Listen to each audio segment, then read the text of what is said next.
Samuel? Are you there? Please, say something.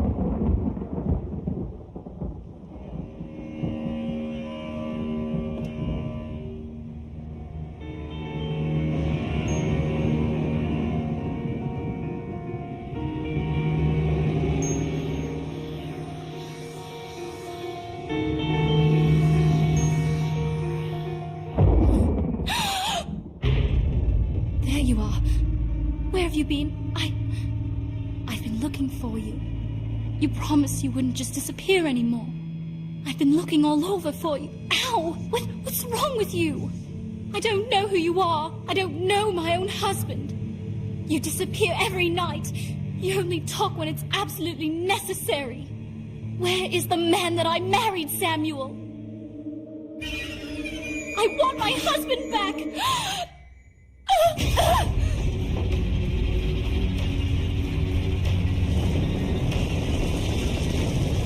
What have I done? What the hell have I done? Oh no! I didn't want this! No! No! Oh! No!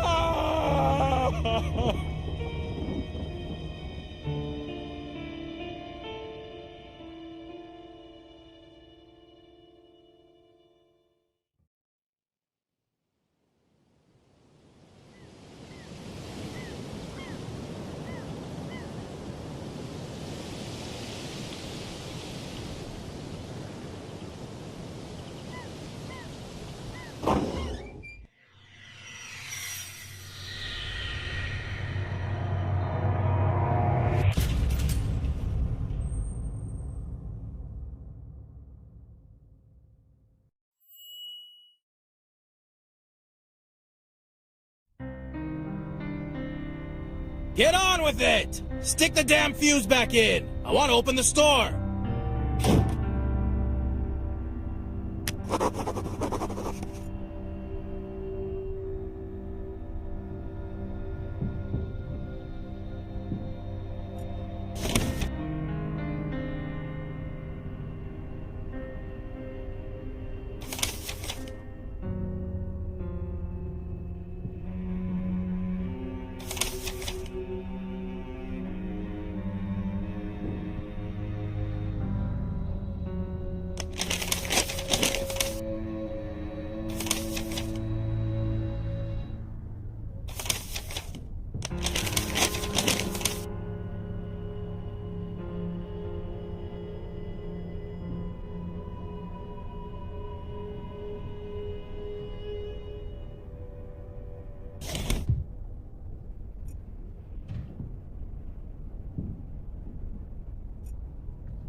The fuse! The fuse, man! Open your eyes!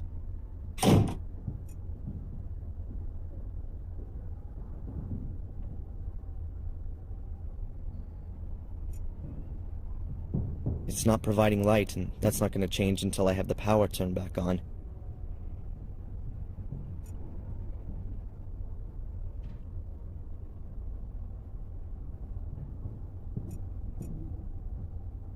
Well, at least it'll give me a bit of light until I get the power turned back on. A light shaft with a grill. Leads up to the backyard. The hinges on the basement grill are rusted. No idea if you could open it, and even if you could, it'd squeak like hell. I don't want to open the grill. Why should I? A beer crate with 24 bottles. All empty. And The bottles aren't dusty either. Beer doesn't keep long around here. Cheap beer. That's about right for Fuller. I just wonder why he has the crate in the basement. I can't see him coming down here every time he wants to drink a beer upstairs. You think you'll be done today? How long does it take to install a new fuse? An old garden hose, with more holes than a golf course. I can't do anything with that. A water faucet. If Fuller had a garden he wanted to water, he could do it from here. But in Fuller's garden, you'd get pretty well nothing to grow. An ancient rusted bucket with a little bit of water in it. With that water in the bucket, it's only a matter of time until it's completely rusted through. I certainly don't need a bucket, nor a load of rusty water. An old clothes dummy. Oh, judging by the smell, it's been damp at some point, and now it's just moldering away. I wouldn't accept it as a present, even if it didn't stink.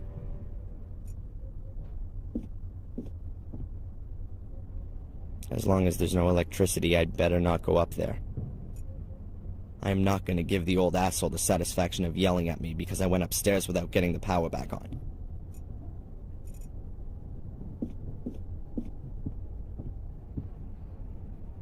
Oh my god.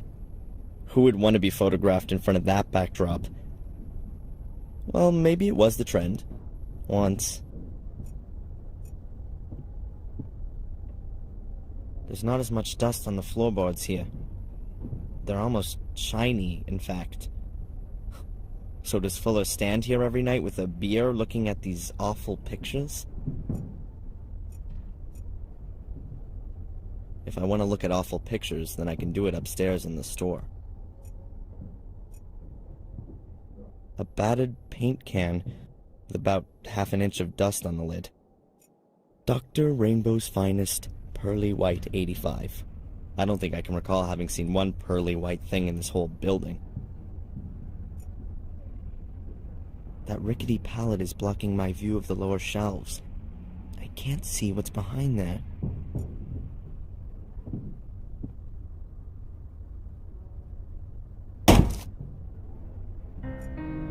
Photo developer.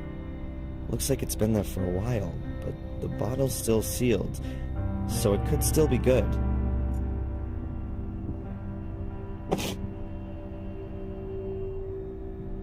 Fuller will hardly miss it, and even if, I can live with it.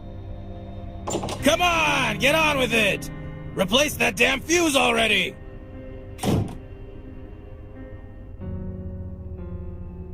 A small container of photo developer from Fuller's basement. It's full to the brim. My SLR camera, fitted with a flash too. I never leave home without it. That's a postcard of Biddeford. It's very useful for getting from one part of town to the next. But I can't just go off across the town right now.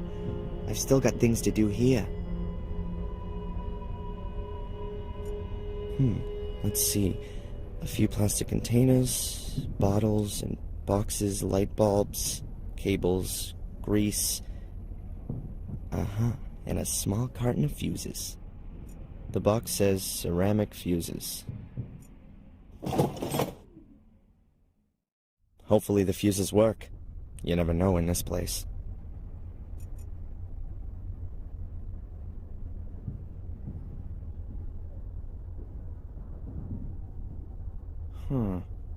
There's just one fuse left in the box. But at least it looks unused. I reckon it still ought to work.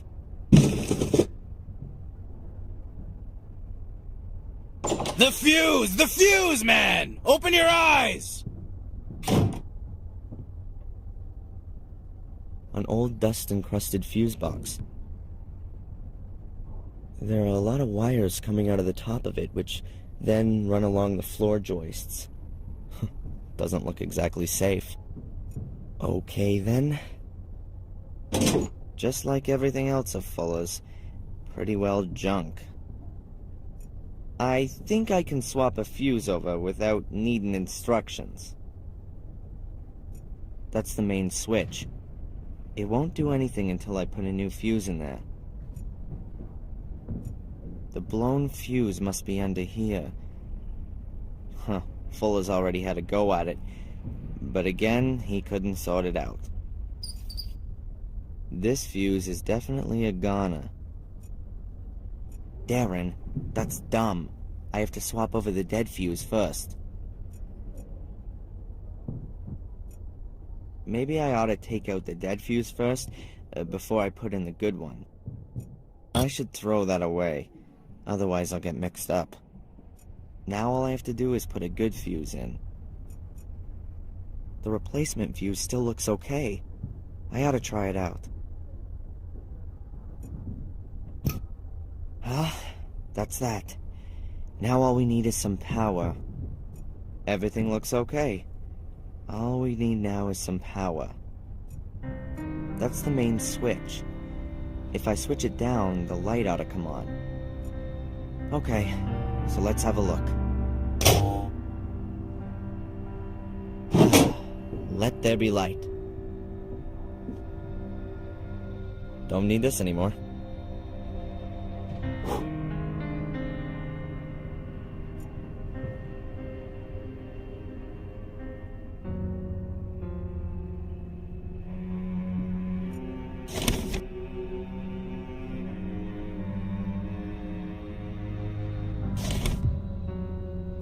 A timeless, plain and simple 80-watt bulb on a cable.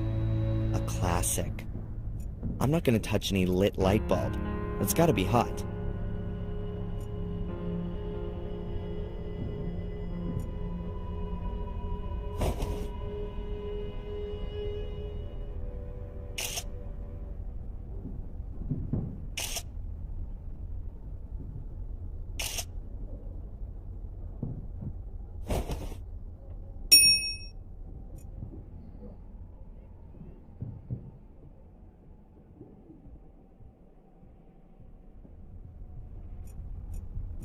I'll leave it here in case the power drops out again.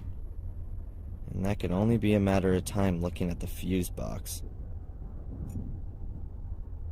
I'm not gonna touch that thing again if I don't have to. I don't want to push my luck.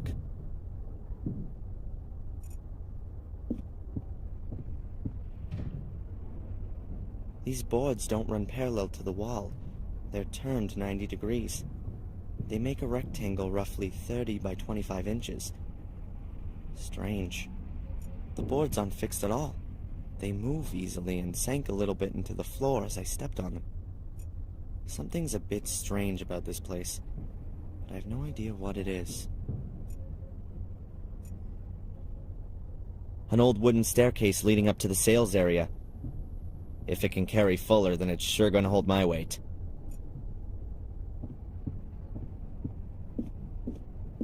So let's go up. A wonderful working day awaits, full of appreciation and deep personal fulfillment. Ugh. Finally! You make a big deal about going to college, but you're too sappy to replace a fuse. Put that board outside in front of the store. Get on with it!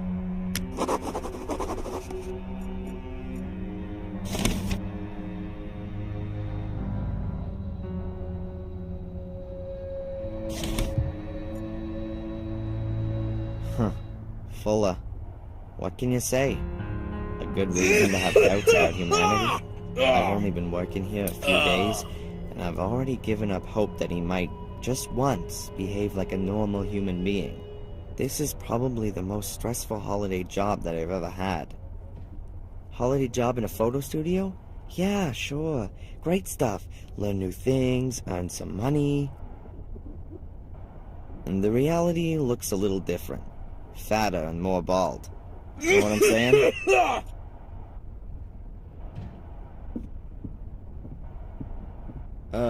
Excuse me.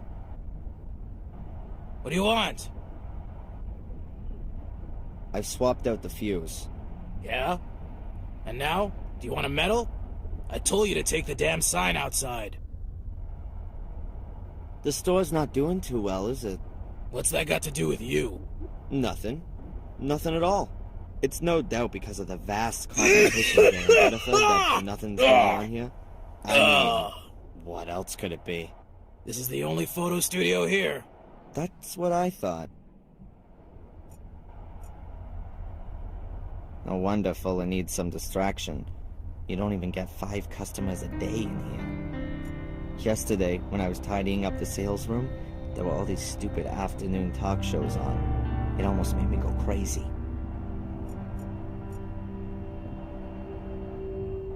On my first day, my friendly boss made it very clear to me that he kept an exact account of the amount of money in a till.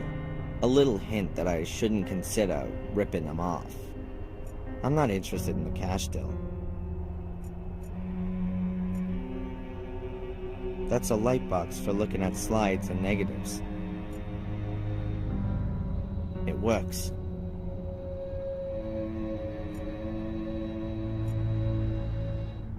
These photo mounts are made of a kind of pressed card.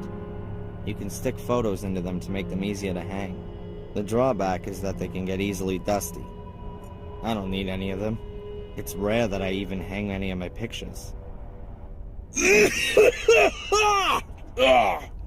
picture frames could do with being a little more professionally presented. But to be honest, they don't really deserve it.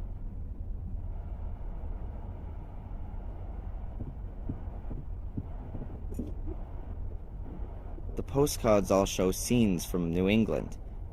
They're the regular cards you see everywhere around here. Who should I send the card to? My fellow white bread students who I hardly know? Or my mom, who lives a couple of houses away? Behind the curtain there's a dark room. Many of the things here are overpriced, but that's obvious. There's only one photo store in town. He takes advantage of that. Simple reflex cameras for private use. Nothing special.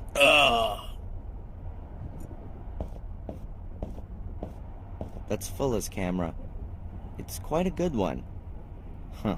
If good technology would make up for missing talent, then even a complete idiot like Fuller could shoot good pictures with it. You know, that fat idiot's kit really isn't too bad. And pretty expensive. The lights are brand new. He's definitely not had them for long. Perhaps the store used to do better before, and he had some savings. Or maybe he bought the new lights on credit. The store couldn't have paid for them, that's for sure. That goes down to the basement. Rat, mouse, and creepy crawly head. This goes to Fuller's back room. That's where he does his paperwork and whatnot.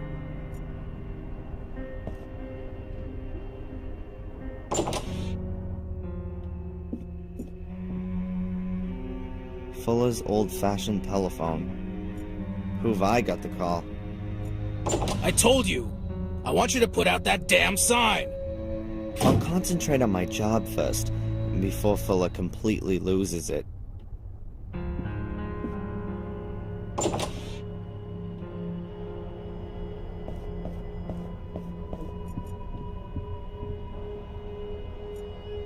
The store isn't doing very well. I don't think a cheap sign is going to change that. But, what the hell?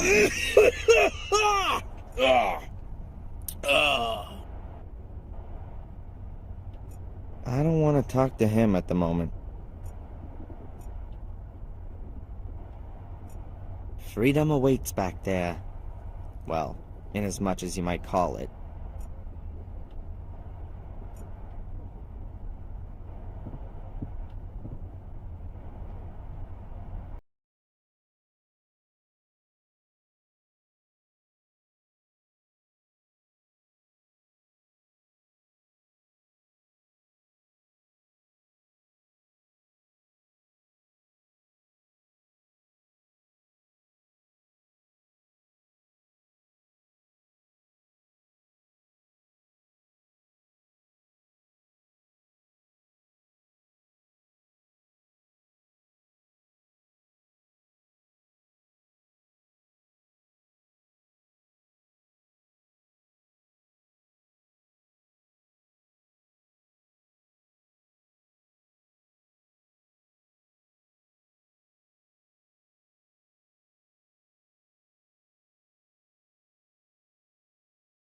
to Fuller's photography store.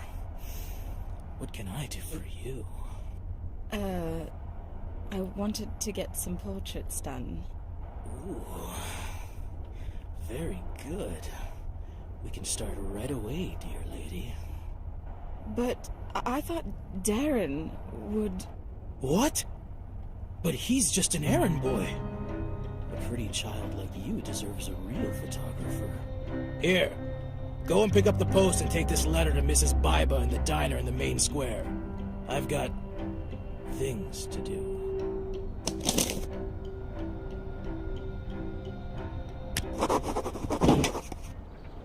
Son of a...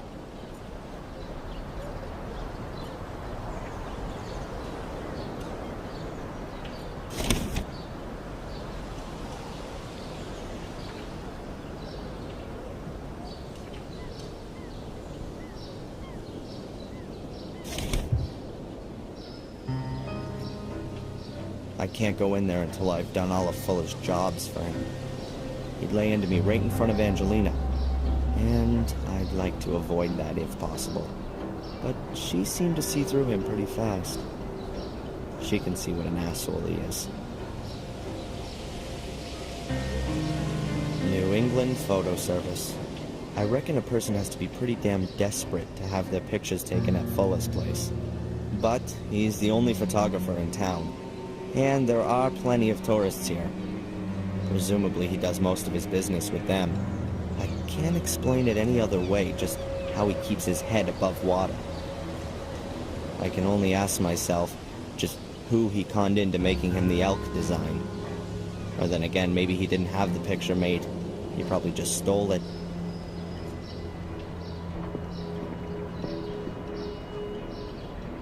Most of the pictures here in the window weren't taken by Fuller. In some moment of blinding inspiration, he must have decided to get some proper photographers to promote his business. Of course, they have no idea just how lucky they've been. Portraits, group pictures, wedding photography, and landscapes. And all of them totally unimaginative. Just as things should be. Fuller lives with his mother over the store. I haven't met the old hag yet, but going from her son and that filthy mutt that she seems to love more than anything, I don't think I'm missing too much. A hydrant, just like any other one. I don't see anything special about it. If this place ever burns down, I'll be the guy holding the match.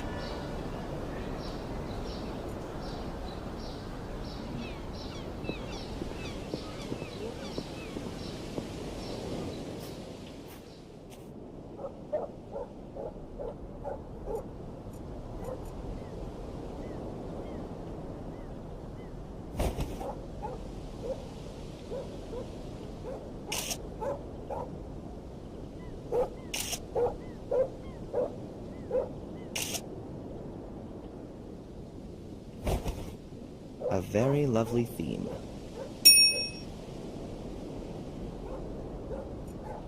Fuller hung out the laundry yesterday, for him and his mother. I just found it somewhat surprising that a fat ass like him does the laundry for his mother. Alarming, even. The man is way past 40 and gets bossed around by his mother.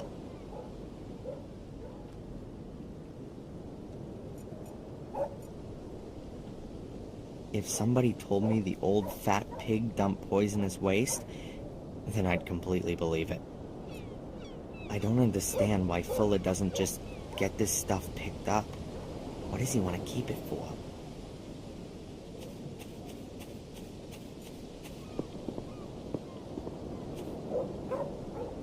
A solid iron grill. It's across the light shaft that leads up from the basement. The grill is very heavy and rusted into the concrete. It's gonna take a lot of force to open it. Why should I do that to myself? The window's barred. The bars seem pretty strong and are bricked into the wall.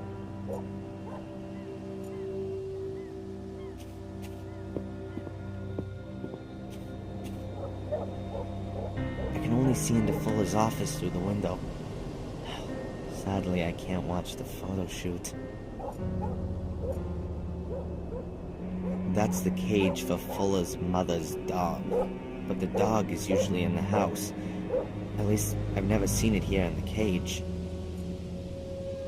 The water bowl is completely dry. Perhaps I can still use it.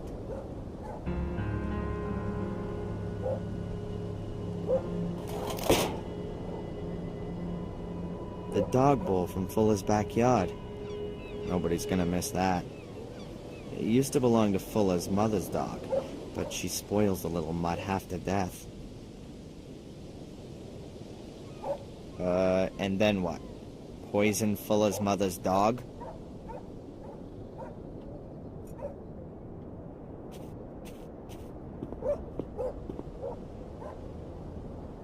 The window is open, presumably to let in some fresh air. Or maybe it just doesn't close properly. Who knows? Either out front or in the back. Fuller's gonna go nuts if I haven't done his jobs for him. That way leads back to the side street. The path is overgrown and, judging from the footprints, very muddy when it's been raining.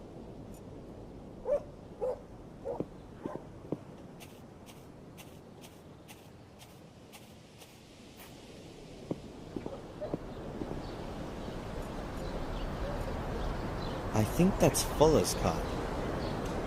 I'm not one of those people who knows about such things and goes into fits of ecstasy when they see a classic. Who knows? Is that thing a classic anyway? I don't know exactly how old Fuller is, but him and the car must have been made around the same time. I really can't say anything clever about it. It's a car. An old car.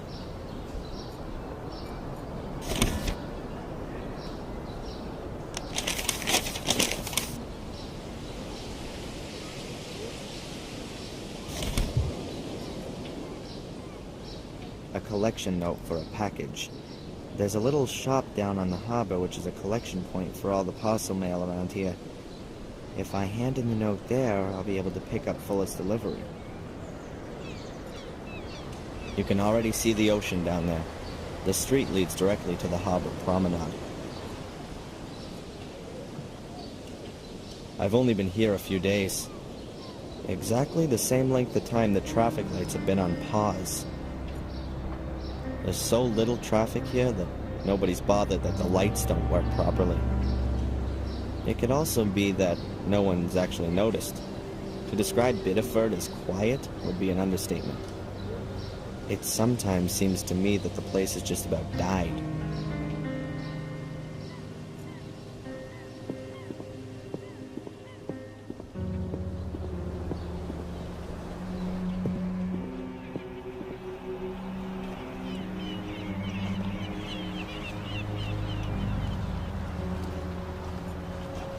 A life belt. Years ago, there were pirates around here who used to lure ships under the rocks. They used to light false beacons, and once the ships had run aground on the rocks, they'd row out and rescue the cargo.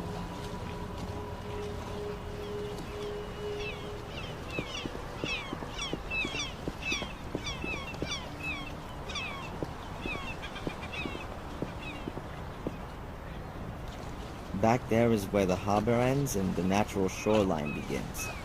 Just miles and miles dotted with lone houses. Often guest houses and hotels with views over the ocean.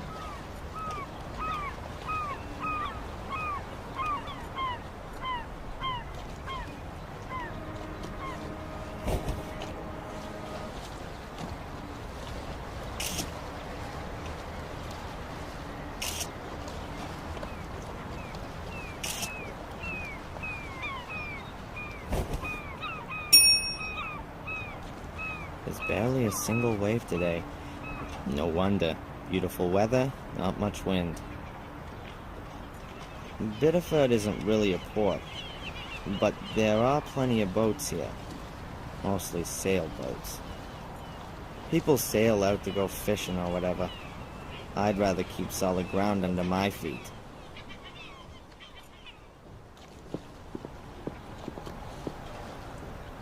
A flat metal bar. It's broken away from the railings. It's pretty heavy. A metal bar from the harbor promenade. In pretty good condition, except for the rust and the ding in the middle. A young woman. She looks sad. Everything okay? No, it's not actually. Carrie died here 2 years ago. She was my best friend. Oh, I'm sorry. How did it happen? You're not from around here. No, I'm from Boston. I'm spending the semester break at my mother's. Yes. Well, Carrie committed suicide. No one knows why. Everyone loved her. She was intelligent and always happy. I think there's still a picture of her in old Fuller's display window. A young woman with dark hair and green eyes. Yes, I know that picture. A really pretty woman. She had so many plans. After studying, she wanted to open a kindergarten here in Bidford with her husband Jason. I just didn't understand it. From one day to the next, she changed completely. Became really reclusive. She was depressed and melancholic all the time. No one could reach her anymore. Not even Jason. Even though they loved each other more than anything. Then one day, she just threw herself into the sea. And no one knows why? No one. Jason has never gotten over it. He couldn't help her. A few months later, he married that brainless bimbo with a convertible. He probably just felt so lonely. It's definitely got nothing to do with love. He must have been really lonely. Excuse me. I'd rather be alone right now. Of course. I'm sorry. I don't want to bother her anymore.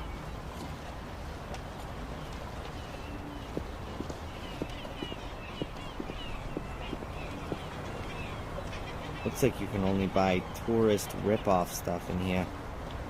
But the mail for the whole neighborhood gets dropped here too. The windows look like they're polished twice a day. Apart from that, nothing much else to notice. Pretty senseless driving around Maine in a convertible. But I reckon that's not what it's really about. It was expensive, and that's what counts. There are stickers on the door for every credit card you could imagine. Like no one's allowed to go home with their hard-earned cash still in their pockets.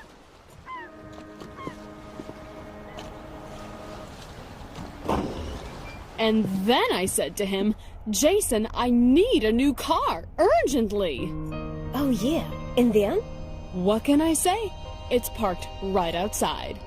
You can't be Stickers serious. showing approximately Sure, 1,000 I'm being varieties serious. of credit cards you can use to pay here. Totally cute. And back there, Girl, the ocean. You're just gonna have to show me later. Oh yes, there's no way I'm That's not Miss going Rosie, to do the that. store lady. She might not be the world's greatest employee, and I presume And nobody's ever in quite this dared to weather. tell her that fact. You lying. And what did he do? Well, he just left her sitting An there. armchair. Well, she Doesn't didn't look too deserve anything uncomfortable. better. But But who would that's want to not sit all. down in this shop You with the joking. charming There's Rosie? more? Yeah. I am now definitely get not this. gonna sit in that.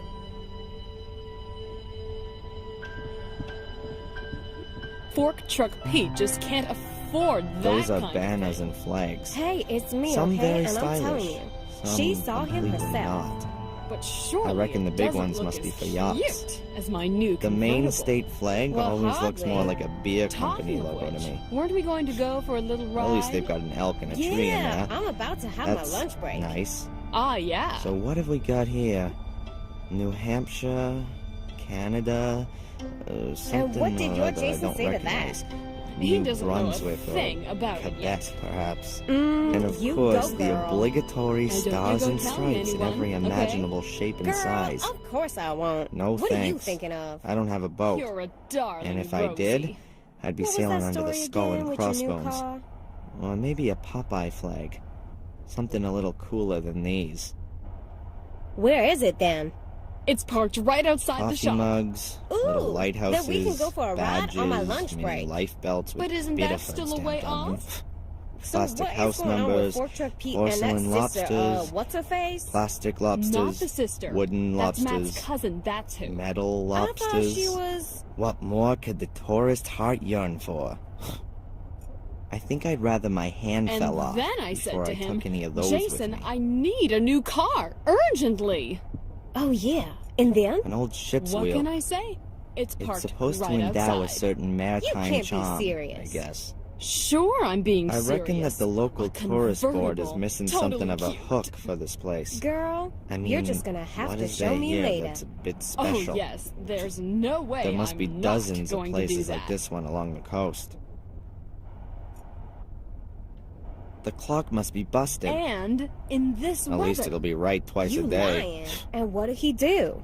Well, he just left her sitting there. A stand Well, she didn't displaying a deserve million anything better. travel guides. But that's not New all. England, You Quebec, joking. There's more? England and Wales, Yeah, Holland, now get the national this. parks of the USA, Tuscany, Hong Kong, etc., etc. Fork Truck Pete just can't afford that kind of thing. There are too Hey, many it's travel me, guides okay? to just and I'm go telling leafing you, through them all. She saw him herself. While I've got But nothing surely specific it to look doesn't for, look as cute I'll leave them there. as my new convertible. Well, hardly. Talking of which, weren't we going to go for a little ride? Yeah, I'm about to have my lunch break. Excuse me? Have you got something wrong with your ears? No, I just wanted a package. Something wrong with your eyes then? Huh? Listen, I'm talking here. Can't you see that? Yeah, I can see as clear as day, unfortunately. But I have to collect a package for Fuller at the photo store. There'll be no line jumping in this store. You're online, okay? Now wait until I'm ready. Ah, the young kids today. Always. I'm always having a fight with them. Bad parents, that's what it is. So tell Maybe me, a realtor. What's happening with your Or new she's a car? homemaker, first and foremost. Convertible. So cute. In beautiful Now, red. perhaps Mrs. and all the best Superficial is familiar with upholstery, angles. Everything. Or maybe she's a Nirvana Oh, you fan. earned Oh, Really? you. What the hell can I We'll talk take a to her little about? spin later. it. Where is it then? It's parked right outside the shop. Ooh, then we can go for a ride on my lunch Every break. possible kind But of isn't form. that still a way off? Garbage and large object so what is collection, going on with Fork Truck telephone Pete and that rerouting. sister? What's Here's her a form face? from the Make Not Our the Town sister. Prettier That's committee. Matt's cousin, that's My who. mom's on the board I of that thought one. she was... It seems you should send in suggestions for improvements around the town. I'm not interested in these And forms then for I said residents. to him, I've Jason, got a few I things need going a new on car, which urgently. this town could be a little more Oh, yeah. interesting. And then? What but can I I don't say? hold out It's much parked hope for right success with them. outside. You can't be serious. Sure, I'm Handbills being for local serious. events. A convertible. Brand New Year totally Bazaar. Cute. Hits a go-go, Girl, dance you're till just you gonna drop. have to show me later. Oh man. Oh yes, there's The no other way stuff's I'm small not ads. going to do that. This is where the locals sell the junk they no longer need. Lawnmowers, baby cribs, record and players. in this I'll weather. pass. You lying. And what did he do? Well, he just left her sitting there. Hello? Might I get served here? Of course.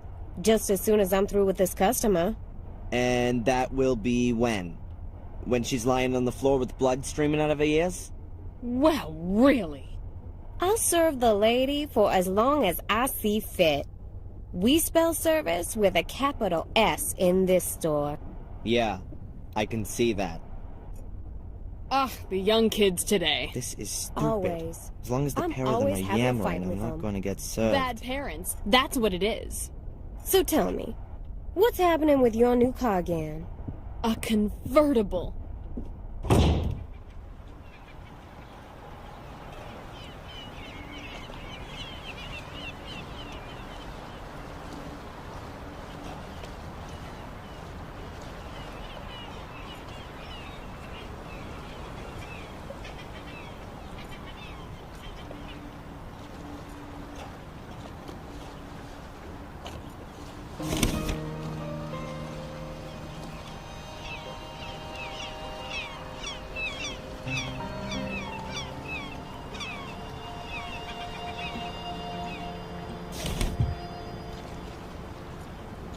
That car belongs to the world record talking lady from the shop. That could be useful.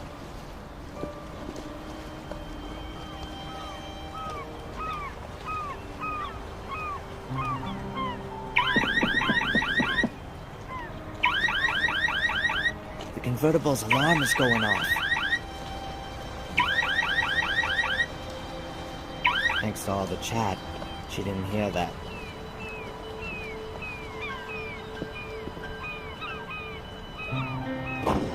Where is it then? It's parked Wow, right outside the they're shop. still yammering. Ooh, then we I can need go for a some ride idea on how my to get lunch that break. blonde to leave. But isn't that still a way off? So what is going on? It's quite ugly enough, thanks. That car belongs to the world record talking lady from the shop. That could be useful.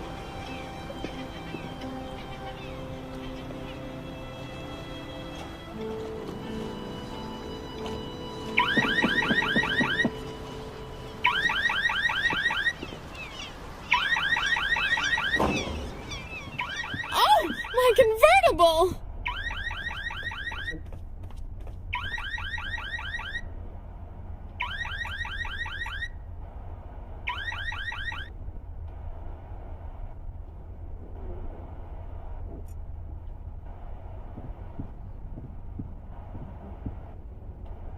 Hello? Is it something like my turn now? Please, don't let me rush you. Oh, what do you want? I'm supposed to collect something for Fuller. From the photo studio? Collection note?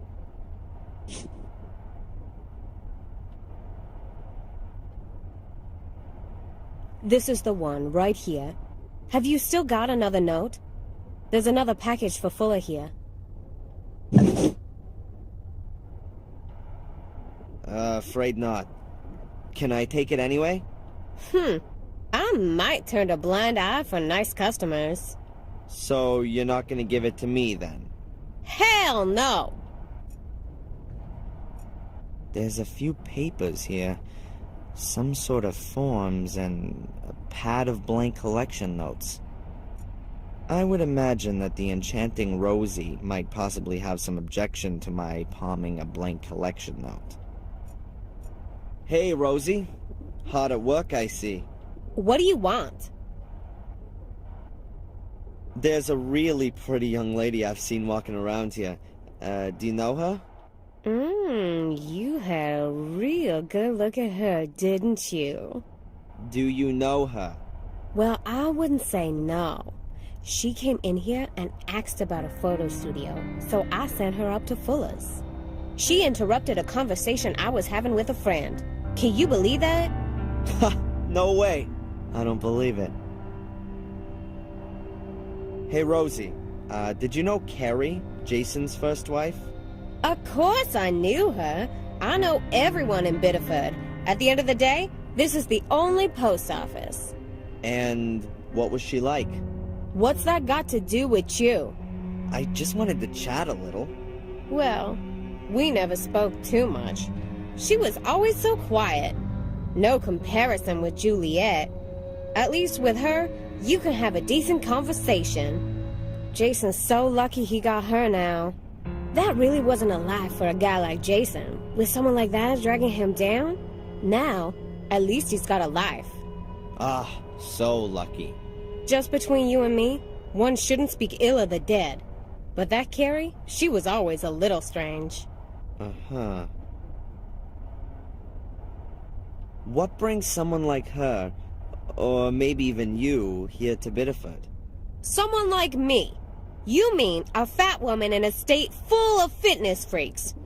You're one charming kind of guy, aren't you? No. I meant, why would someone as unfriendly as you work in a town tourist shop of all places? Well, you ain't exactly a picture of politeness yourself. But I don't work in a tourist shop either. Okay, look.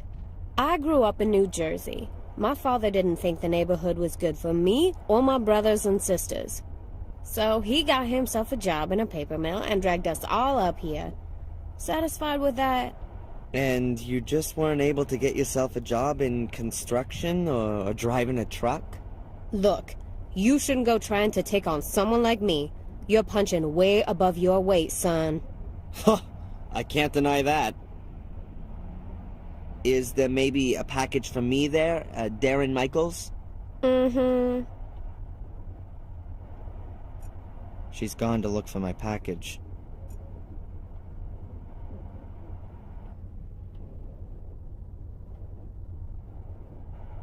Nope, nothing there. Hey, Rosie. Hard at work, I see. What do you want? Couldn't you just go and look once more to see whether or not there's a package that's arrived for Darren Michaels? It has to be there.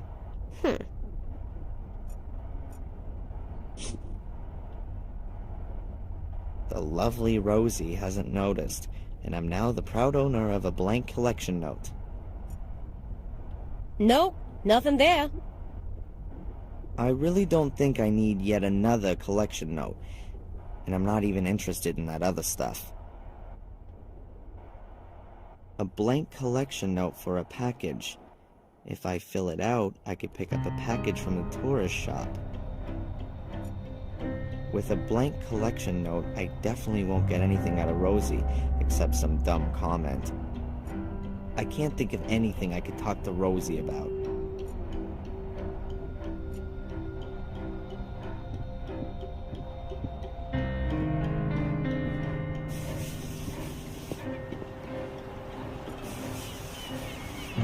A well-sealed package. Not very heavy. I can hear a light tinkling, as though there were glass bottles or something inside. I can't open the package. I might as well spit in Fuller's face. The result would be the same.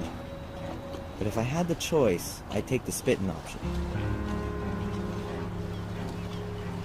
I've got Fuller's package.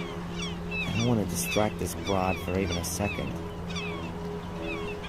That's the street where Fuller's store is. It leads to the main square.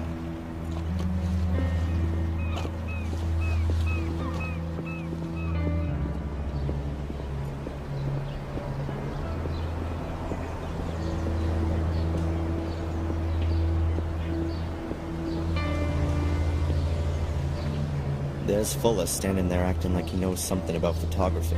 I better get out of here before I have to vomit on the doorstep. A letter from Fuller.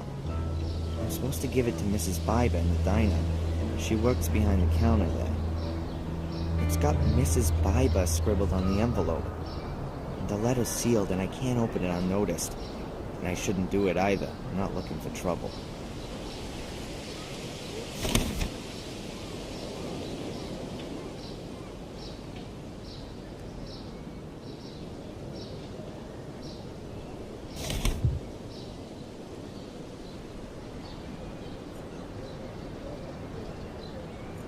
That goes to Biddeford's main square, with the police station, the hospital, and Biber's diner.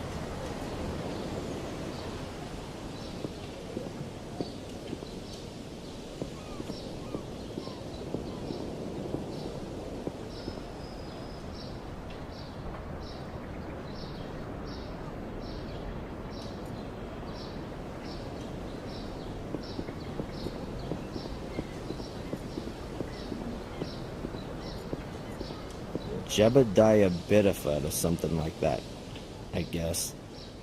Honestly, I've got no idea who that is. The city's founder, a mayor, a benefactor, what do I know? I find a lot of the buildings here in the center really big and swanky for such a small town. Especially the town hall. The city must have had money in the past, or perhaps in the back of successful whale hunting. Or maybe they did what we did in Boston in the 19th century. Made money out of selling ice. New England ice was shipped all over the world before we had refrigerators. That's the entrance to the police station. I never feel too good in the face of the state authorities. What would I want there? I keep my distance from the police.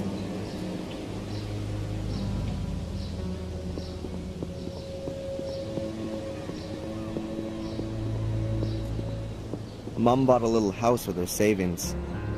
A refuge in her old age. She's earned it. I hope she's going to be able to enjoy it. No time. I want to get back to the photo store as quickly as possible. If I hurry, I might still catch Angelina. That is a really long way home. I've only just come that way, and why should I go and visit Mom now?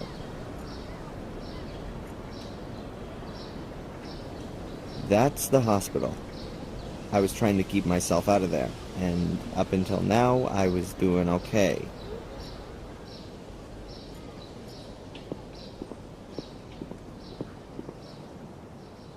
A coin-op telephone.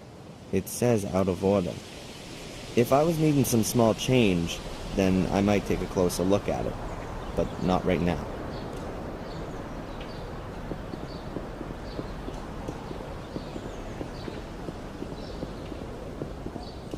What a flashy thing that is. Probably some tourist's cool ride. Europeans in particular confuse New England with California and think they should be driving around in convertibles and Mustangs. Biber's Diner. Best diner in town. Of course, it's the only diner in town. But to be fair, the food really isn't that bad. It's no Johnny Rockets, but it ain't far off.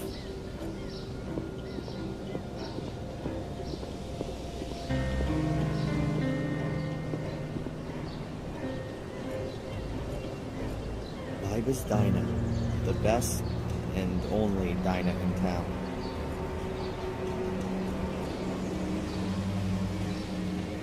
The diner's run by Mr. and Mrs. Biber.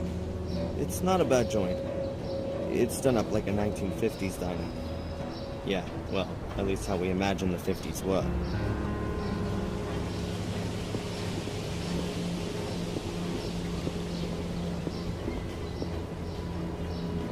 Oh, not a particularly pleasant smell. It's a trash can from the diner. There'll be plenty of leftovers in there. How nice. That's stinking garbage, and I have no particular interest in it.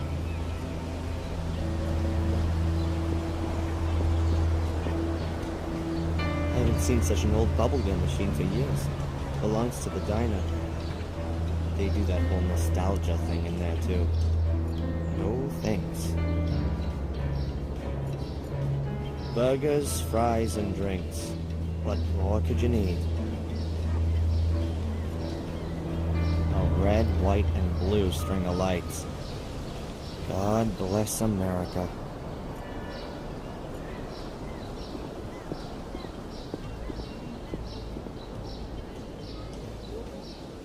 Yeah, just down the street. Thanks a lot.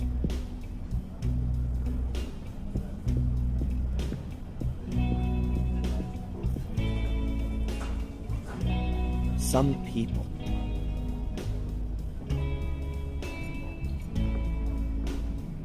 That's Mrs. Biber, I think. As far as I can understand it, she runs this place with a husband. There's everything you'd expect from a diner, from breakfast and lunch to coffee and cake, right up to dinner. The specialty is, of course, lobster, like everywhere around here. I have to admit they are pretty tasty. They got 2 or 3 people working in the kitchen. One of them's Mr. Biber. Mrs. Biber works out here on her own. Looks like she really works her butt off. I really don't know if this place makes any money. There's usually a few people whenever I come in. But is that enough? Surely you can't get by on just that.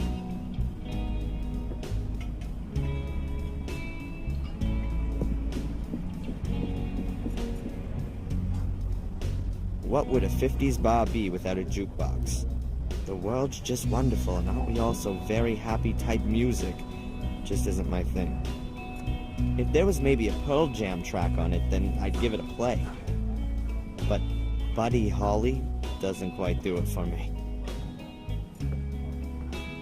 They're supposed to represent something like portholes. In reality, they're glazed display cabinets. The rear panels of the display cabinets are painted blue. They both have underwater scenes with plastic fishes and lobsters on them. A big, ugly plastic lobster.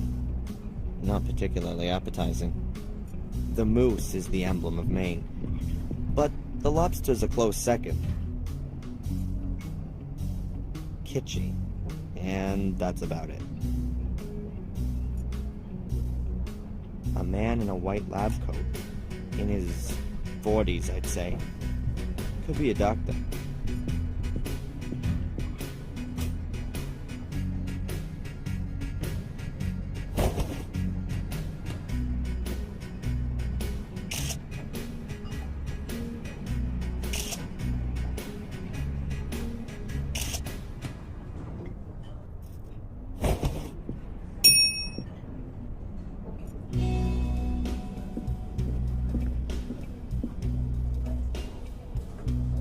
Well, everything's a bit bigger here in America. I'll take some bread.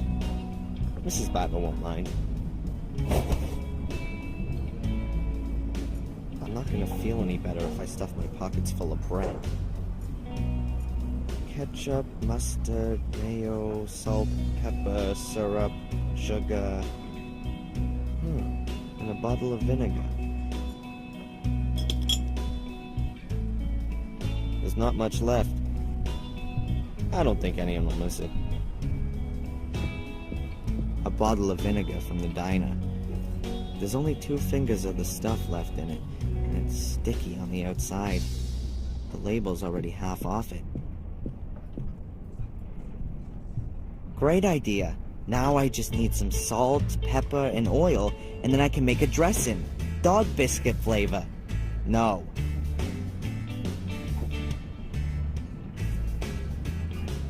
That's Mrs. Biber, I think. As far as I can understand it, she runs this place with her husband.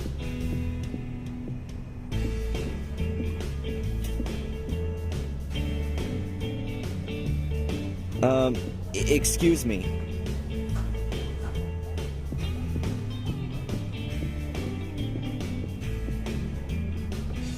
What can I get you, my boy? Actually, I'm here to give you something. It's from Fuller in the photo store. Psst. Hey, come over here.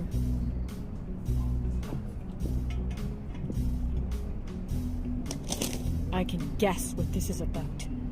The dirty old swine. I should have known. Vermin ain't so easy to get rid of. Tell him You better tell him yourself. Whatever it is, you... Claire! You gonna talk all day? The customers are waiting! Get out of here and tell your boss he can go to hell.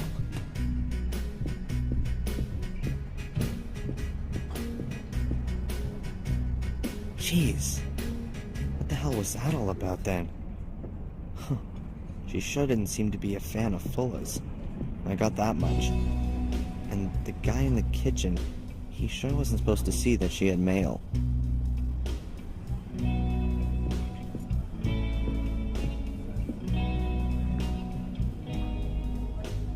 Sorry, Mrs. Biber?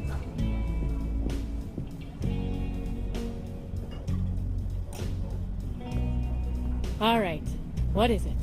I was just asking, what Fuller... Listen, I ain't got the time, nor do I want to talk about that scumball. Bug off. Psst, Mrs. Biber.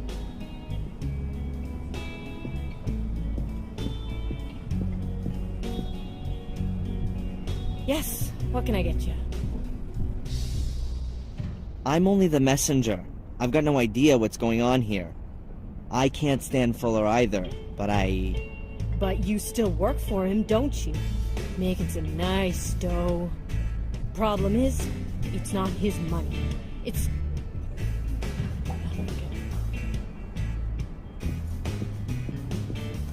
She's really pissed at Fuller. And seemingly at me, too. I guess I ought to leave her in peace.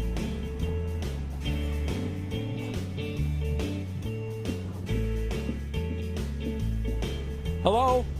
Young man! You're Darren Michaels, aren't you?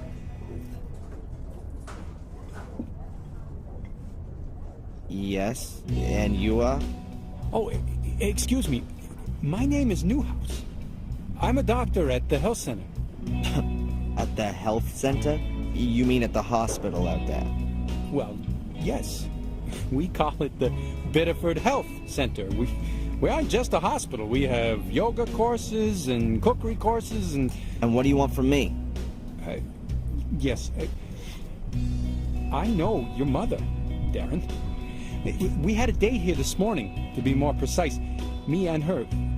We wanted to hang up some pictures your mother painted in the health center. Yes, and... She's not there. She's normally always... She's always punctual, isn't she? This kind of thing never happens. Look, I don't have a lot of time right now. I'll give her a call, okay? As soon as I'm back in the store. Maybe she's forgotten about your little meeting, Doc. If you say so, but actually... I gotta go. I'll call Mom later and tell her that you're waiting for her in the health center. Goodbye. Goodbye.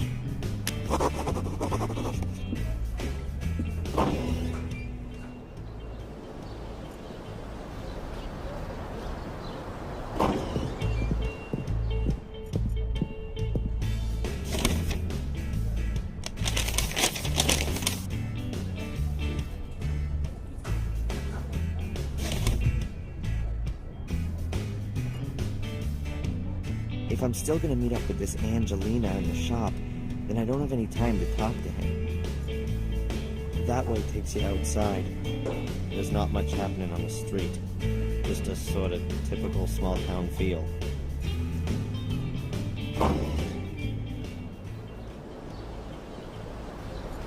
Biddeford's main square. Even the pigeons look good. Most of the year, an open-top car is a bad idea around here. With that kind of weather, Biddeford should make the raincoat a national uniform.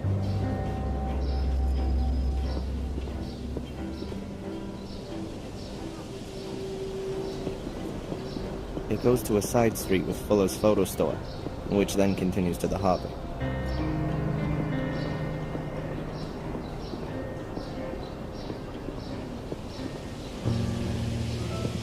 He's sick. That disgusting pig. What's going on? Your lovely boss. Does he always try to grope his customers? No, only the women. That's not funny. No, of course not. What can I say? Fuller's an asshole. Well, he's never going to see me again. Darren, would you bring the photos to the hotel? Of course. My pleasure. That's what I'm asking. I'm staying at the Wild Coast. No problem. You'll have them this afternoon. Thanks, my hero. See you later.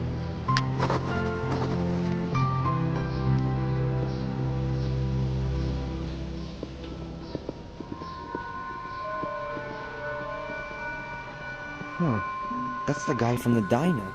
Is he following Angelina? Hey! You're gonna gawk her ass right off. Whatever the bitch said, it's all a dirty pack of lies. Sure. Back to work!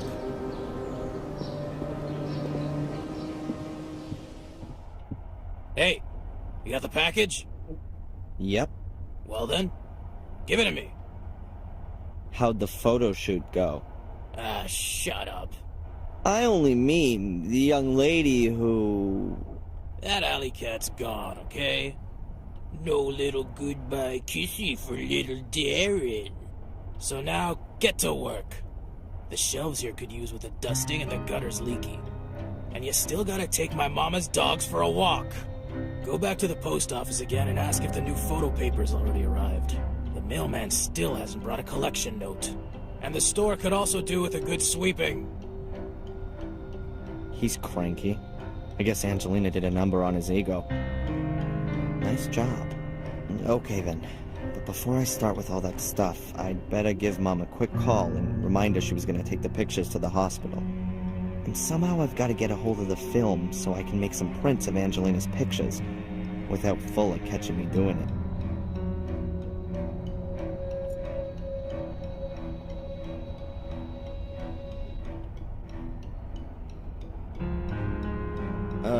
Excuse me. What do you want? The package I picked up was jingling a bit. I hope there was nothing broken inside. What was in it? It's a damn all concerned you. Mrs. Biber was... Yeah, well, she didn't seem to be very pleased to get your letter. So? Did you read the letter? No, but she seemed to know what it was about. I bet. It was a bill. Who's pleased at getting a bill? Do you remember Carrie? Which Carrie? She was a customer of yours. Committed suicide almost 2 years ago. Dark hair, green eyes. Why should I remember her? Do you think I remember every face that walks in this joint? Yeah, well, there's a photo of her in the window. So? What's it to you anyway? Do your work or I'll kick your ass.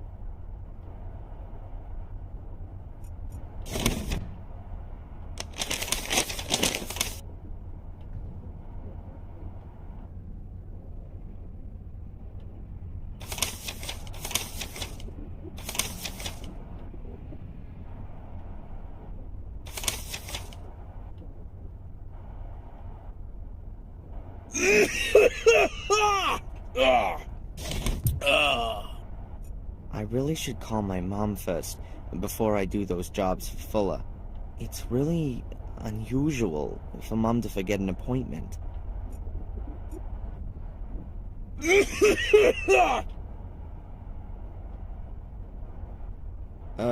Excuse me. What do you want? Should I go and develop the pictures from the shoot earlier? You should do what I tell you to do. But I could do them now, and then you don't need to later. You do your job, I'll look after the photos. I have to get hold of the pictures somehow. They must still be in the camera.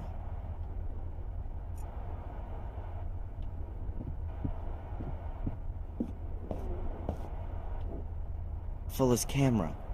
The film with Angelina's photos on it is definitely still in it. But I haven't a clue how I'm gonna get the film out of it without Fuller noticing. Oh, I'll just have to try later.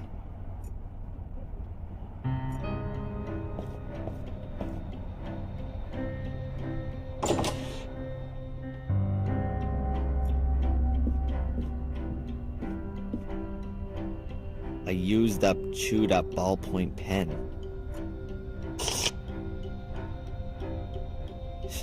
He definitely doesn't need it anymore. And if he does, well, even better.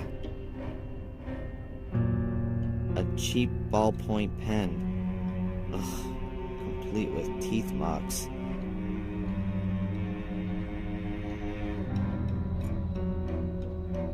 Those are Fuller's dirty shoes for outside. In here, he wears other dirty shoes. If there was a garden outside and not just a garbage dump, I'd have guessed that Fuller wore them to work in the garden. There's clay and earth on the soles. Nothing interesting to see. Should I go through Fuller's garbage? Well, that would mean going through the whole house. I don't think so. That's the way back to the sales area.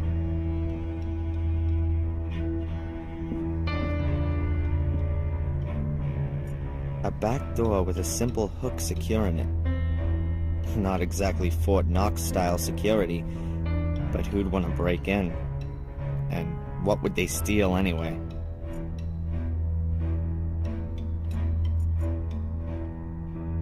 A very old-fashioned safe.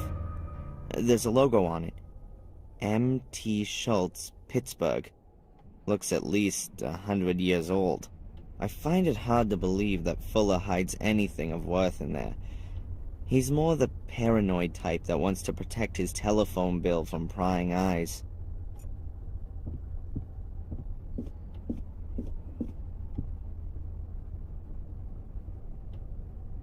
It's locked. But I've seen how they open these things in those old classic gangster movies.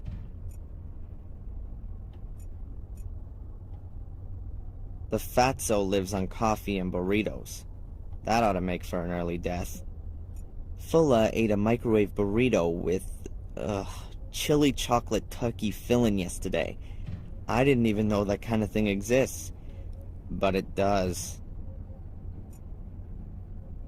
Nothing in the whole damn world would make me want to open this door. You've just got to have a look around here to get the impression of what it looks like in there. No.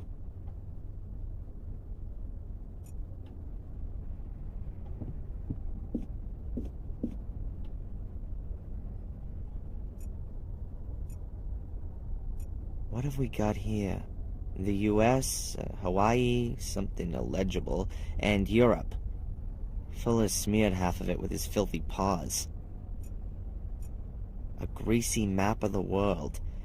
My World Tour is written next to it. A few places are marked.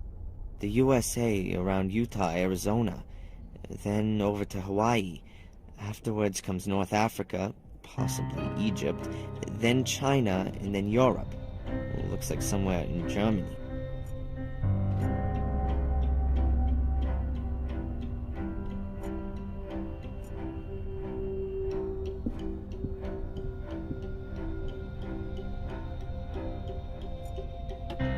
A cheapo, old-time cuckoo clock.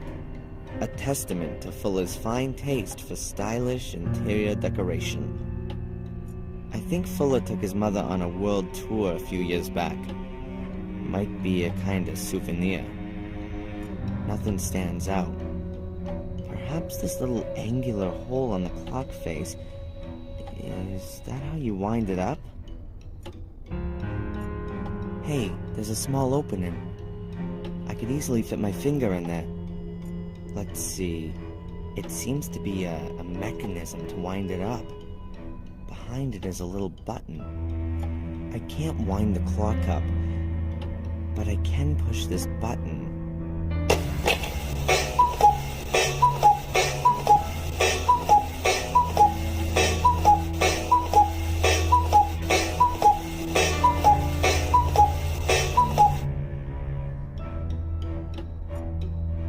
I think I'll leave the cuckoo clock alone.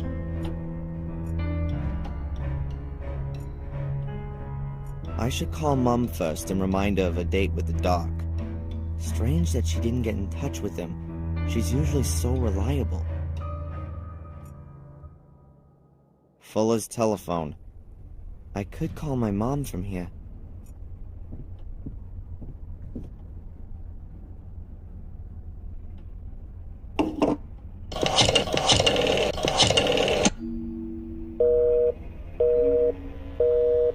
Huh. Seems like she's on the phone.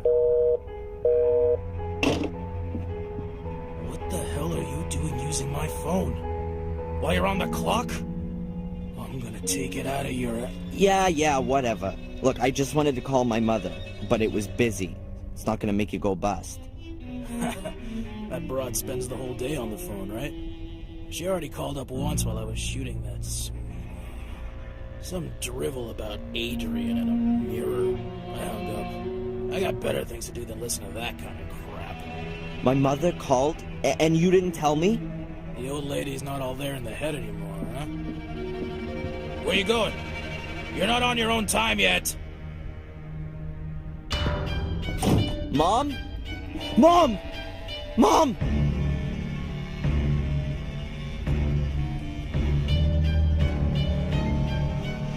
Her heart's beating. She's alive. Mom, can you hear me? Mom! Nothing. But she's still breathing. Okay, think, Darren. I need an ambulance.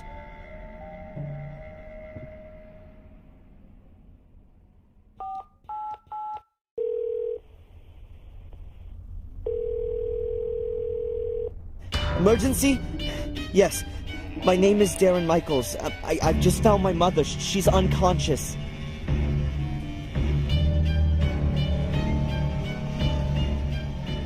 Take her to the hospital, but take it real easy. I'll be following in my car in a minute. How does it look? Difficult to say, Darren. She must have stumbled, and now she's got a serious head injury. Exactly how bad it is, we can only find that out in the hospital. But how can she fall so badly that she... It's not the time for that now. Was your mother taking any kind of medication? I don't know. She always has a load of painkillers for her back. No idea. Please, collect anything that looks like medication and bring it back to me in the hospital. What about allergies? Not that I know about. That's not good enough. Could you find out the family doctor's number? Perhaps get a hold of her medical records. Yeah, I'll go look. I'll see you in the hospital. Very good. Oh, yeah. And we need your mother's insurance card. That too? Okay, please, can you hurry? Oh man. Medication, insurance card, med history. I better hurry.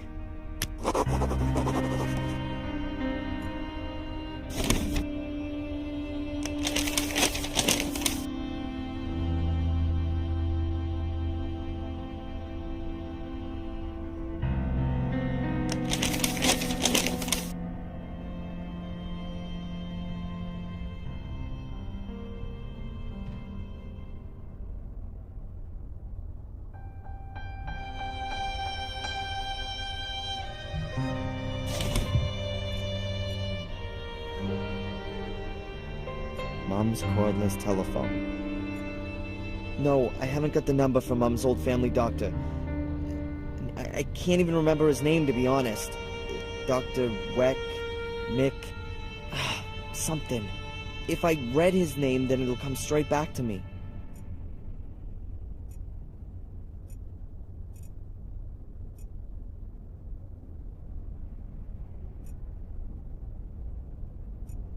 Before I can get back to the hospital, I need to look for my mom's medication and insurance card. I also have to call the family doctor and ask about her medical history. Mom's handbag. All her papers must be in there.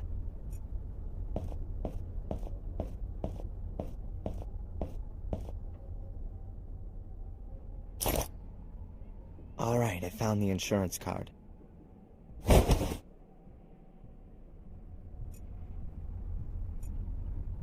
My mother's insurance card. The hospital wants it, because it's not enough just being sick. There's nothing else of interest in there, and I can earn my own money. All right, I've already got the least important thing out of the way, the insurance card. Now there are two key things I gotta get. Her medication and her medical history. Once I got those, then I'm off to the hospital. It looks like Mom was having a cup of tea while reading, before she fell over.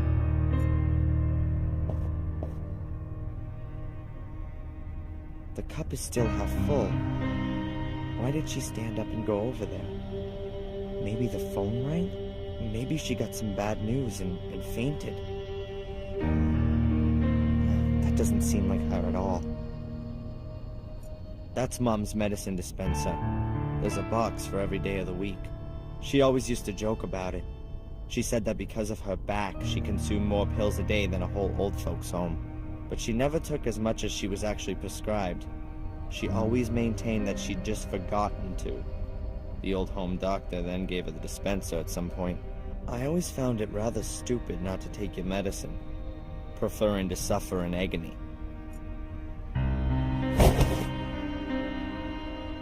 That's gotta be most of the medication, but maybe she's got more somewhere else. I should check. That's Mom's pill dispenser. I'll hand the whole thing over to the hospital. I guess they'll work out what all the medications are. But that's just part of all the medication, not all of it by a long shot.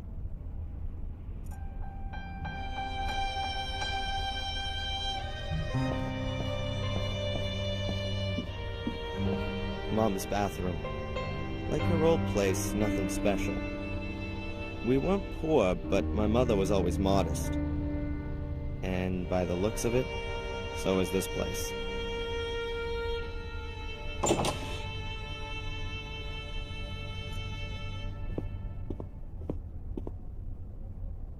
This cupboard's also from our old flat in Boston. A simple but practical wall cupboard. Immaculately looked after, of course. Aha, some medicines. Boxes, little bottles, tubes. I'll take it all with me.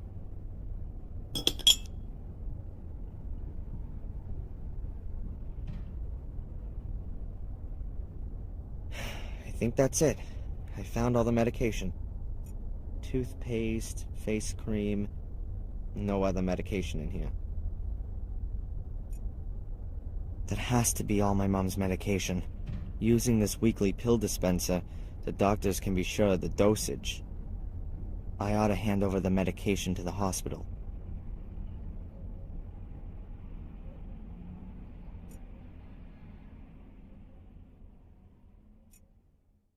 That's the way to my mother's bedroom. My bedroom is the couch in the living room.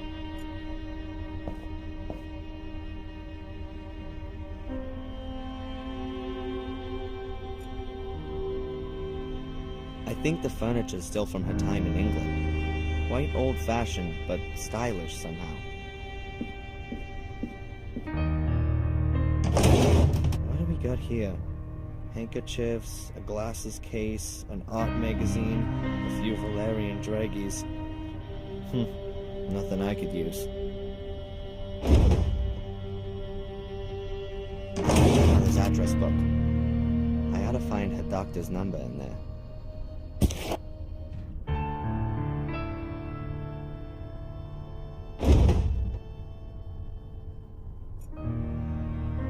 Let's see. It won't open.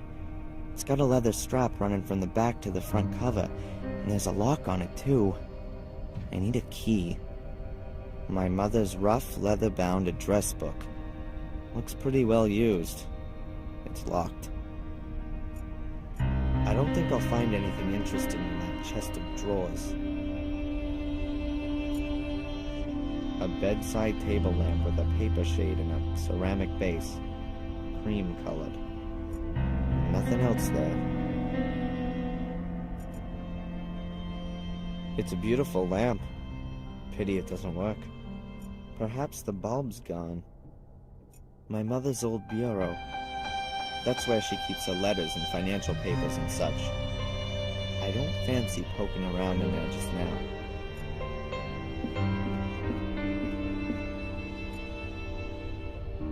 A plant on the windowsill. No idea what kind it is. We've already just had a few days of warm, sunny weather back to back. It's supposed to get worse tomorrow.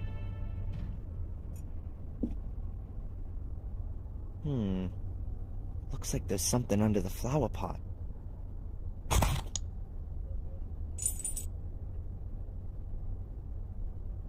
It's a little brass key. A small gold-colored key. Yes, and that's got the address book open.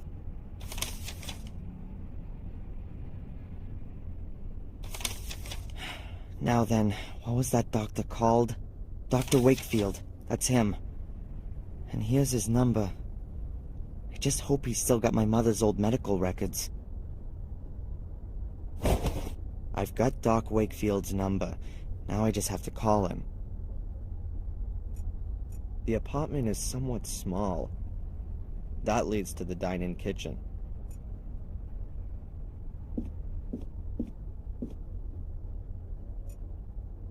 I can't turn up at the hospital without Mom's medical history.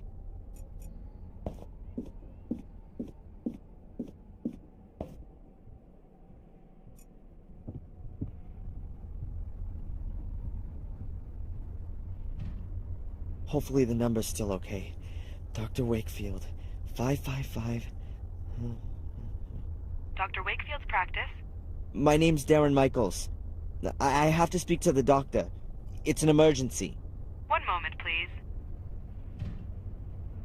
Dr. Wakefield speaking.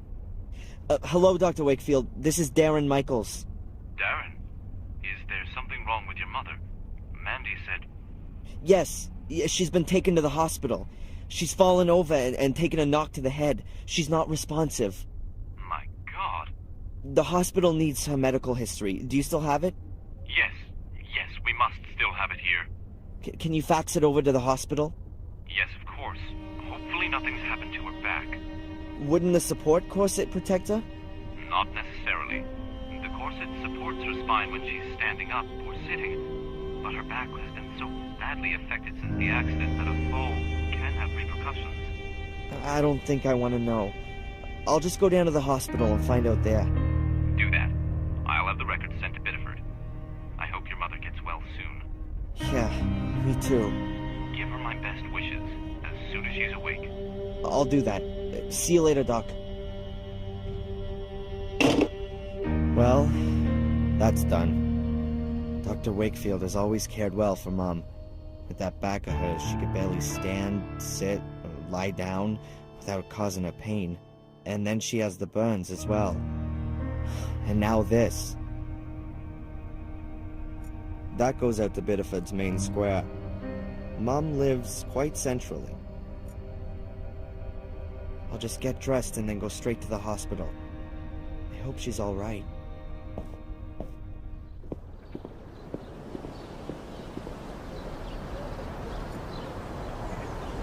I hope the doctors can help my mom. The doc seems friendly enough, but I've got no idea if he's good at his job.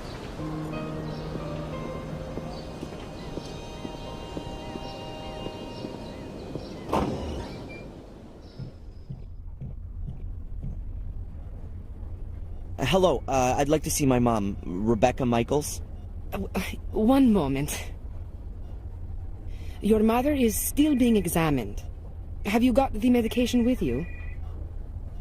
Yes, here. Oh, and I've also got the insurance stuff. When can I... Ah, thank you. I will tell Dr. Newhouse. Please take a seat for a moment. I will let you know when you can go in and see your mother.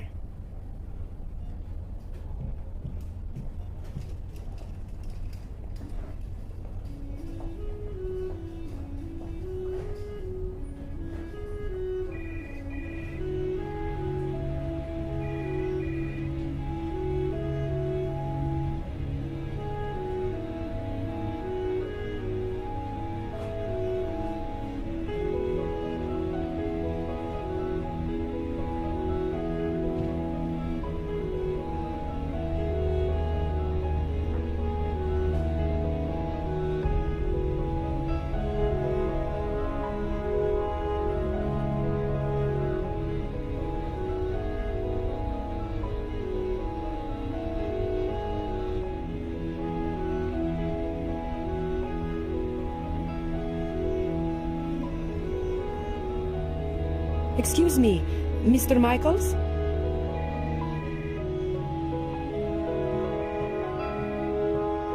Yes? There is a problem with your mother's insurance card. It looks like she didn't make the last payment. I don't know anything about that, and I really don't give a damn.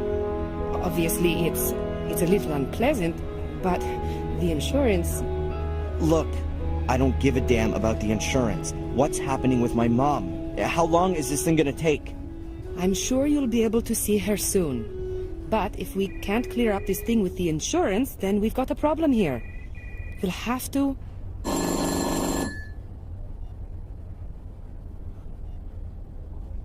Okay, Doctor. You can see your mother now. The room at the end on the right. Mr. Michaels? I can't help it if your mother hasn't paid, or if the bank hasn't made the transfer, or if the medical insurance won't cover the treatment. Here, take the card with you and sort it out. In the end, your mother will be back on her feet, but she won't have a roof over her head anymore.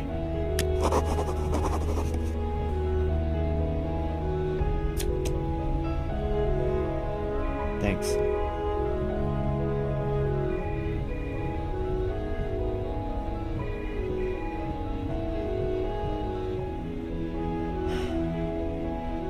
How is she? Not good, I'm afraid. The wounds to her head are quite severe. She must have fallen against the table with all her weight behind her. Is she going to... One should never give up hope. But your mother's in a coma, Darren. I'm sorry, but it's rather uncommon for someone to wake from a deep coma. Perhaps if she'd been discovered earlier, and there wouldn't have been so much bleeding in her skull. You're saying that if I'd gone to her straight after our talk, then she wouldn't be here now, lying in a coma? But my boy, you couldn't possibly have known. Yeah, how could I have known? Fuller. Sorry? Fuller! She phoned the photo store. She wanted to speak to me, and Fuller just hung up on her. Wait, no, that's completely... She was conscious and wanted help, but Fuller... Darren, get a grip. It was an accident. No one's to blame, and you should just... Just what? Simply sit here at the bedside and hope that she gets better? I can't barely believe that. Darren! You must... Thanks for your help. We'll look after your mother round the clock, Darren. You're welcome to stay here. I'll pop in again later. I'm not gonna stay here. I still have things to sort out. That fat bastard's gonna pay for this.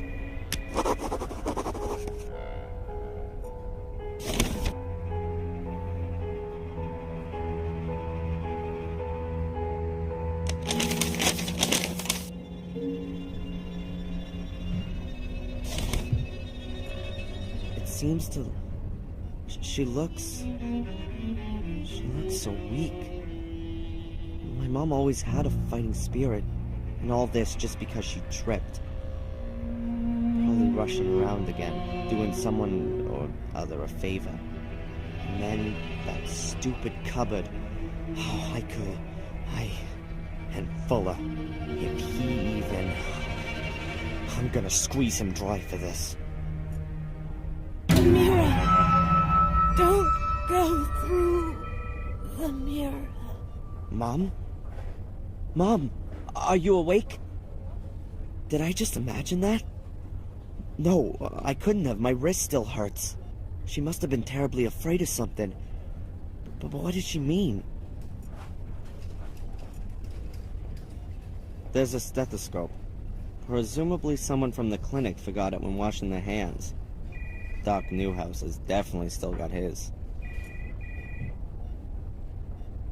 I'll take it with me. They ought to be able to rustle up another one here. A stethoscope from the hospital. It doesn't look particularly old, or used for that matter. Not especially valuable. I reckon these things come in packs of 10 nowadays. Her heart's beating, but I know that anyway.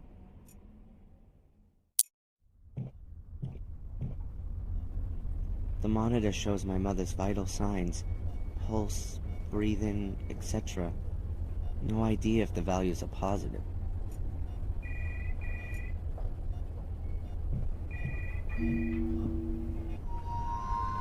No, I can't tell you that. You can talk to her son if you like. He's just... There he is. Hey! Hey! You!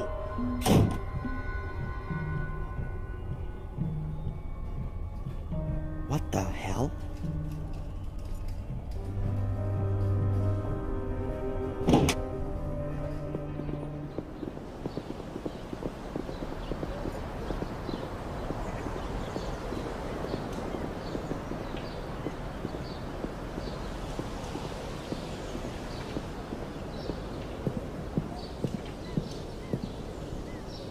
Oh, crap.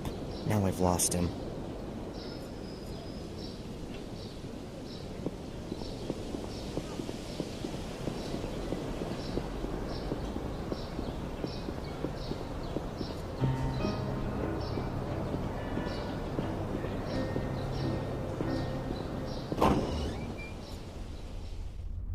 A nurse, and perhaps an administrator as well.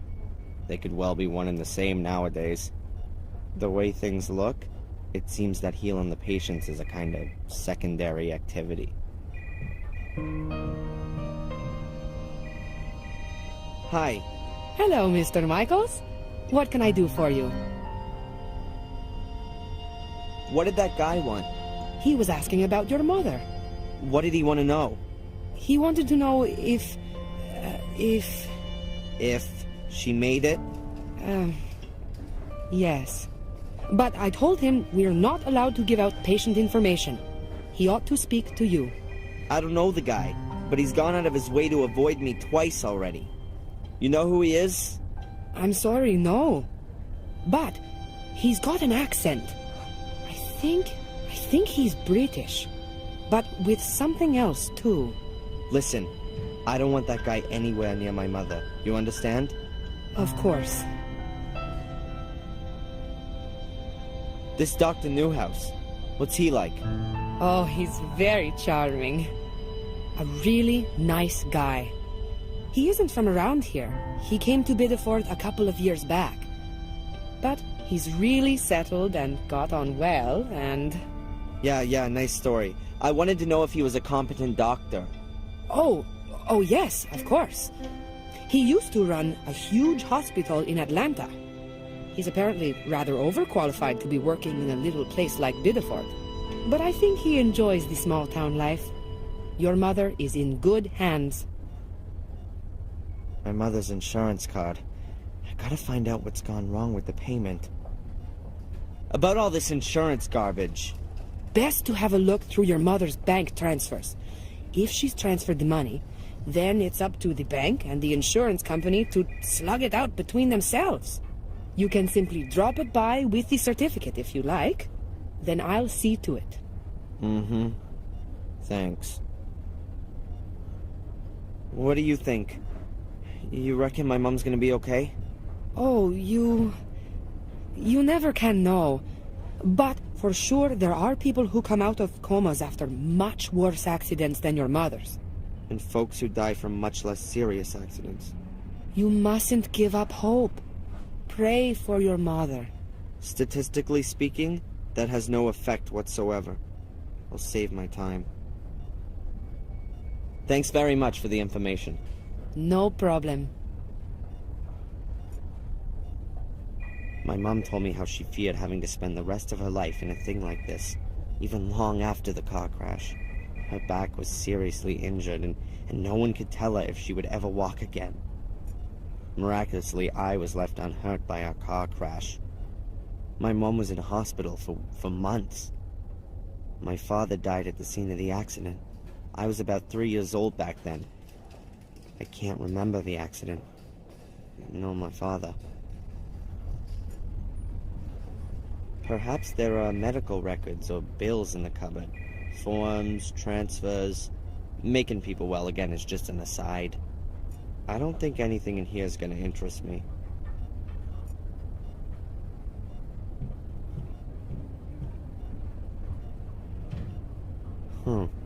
A few glossies and a health magazine. Oh well.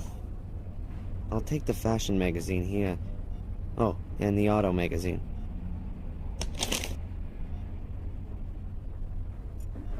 Two magazines. Well thumbed through and a few months old. Hardly any text, plenty of pictures. Just the way those sucker celeb mag readers like it. When the Temple of Liberty has been established, will the people know how to decorate it? We're decorating our country of liberty with cameras. Who are people scared of? Themselves?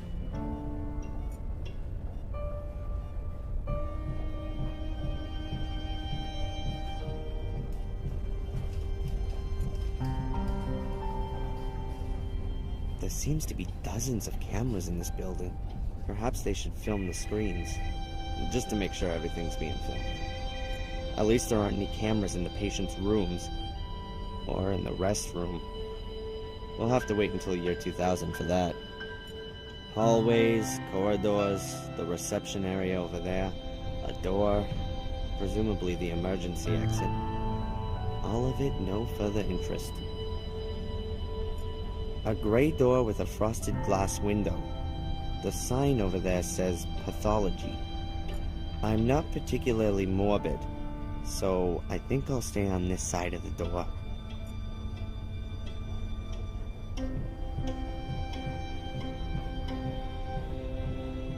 The ones that make it go out through there.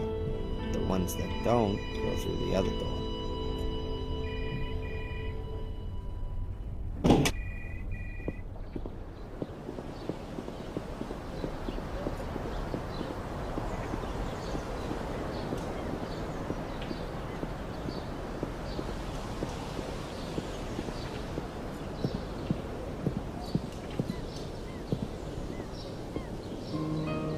Whoa, that can't be right. It's the guy from the hospital with Fuller. Who is that guy? And what's he got to do with Fuller? I ought to listen in. I can still get Fuller talking to afterwards. I can't open the door. Dell would give me away immediately. I'm gonna have to listen in unnoticed if I want to find out who this guy is and what he's doing with Fuller.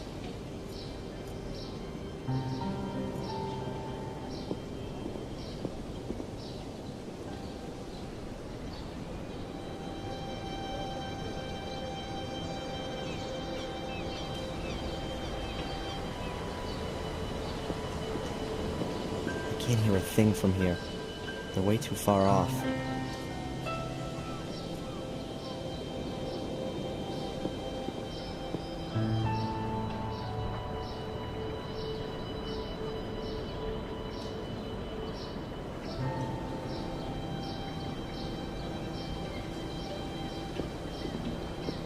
The rattling of the heating pipes.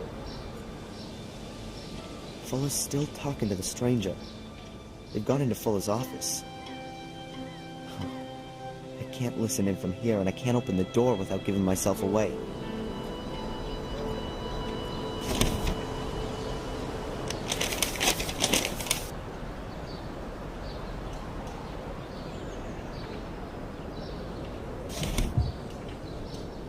Back there is Fuller's run-down backyard, which you can also get to through the back door of the store.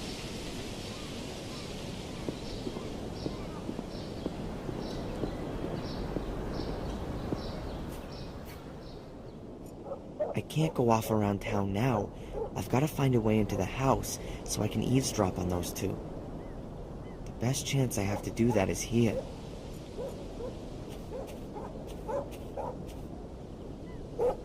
I've got to be careful. Fuller's talking to that guy on the other side of that window. I can't understand anything, but if I'm not careful, they'll see me. Should I break the window or what? No, not a good idea. I can hear that they're talking, but no idea what about. I can't hear them from here. I could try to go in.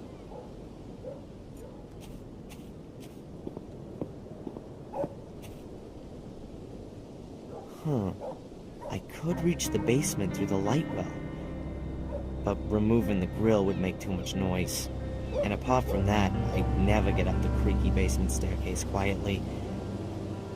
I've got to find another way. I'll never get those bars out of the wall. I can forget that.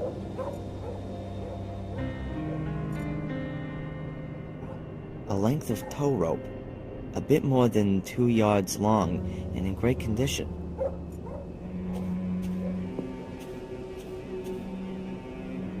Ropes are always good.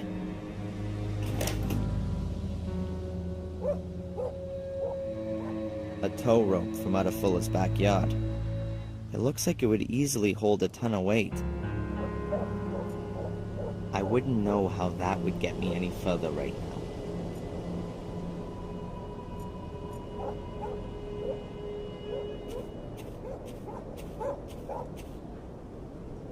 I don't understand a word.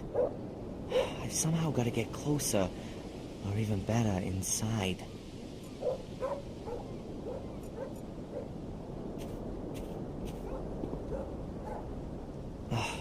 can't hear anything here. They're too far away. Damn, the door is locked. There's a little hook that's keeping the door locked. I've got to reach it somehow. The bar's too thick. I won't be able to work the iron bar between the door and the frame. What's more, I wouldn't want to damage the door. The door is locked from inside with that little hook. I've got to somehow pull it up. Huh. The window is directly above the door. Perhaps I can somehow unhook the lock through the window.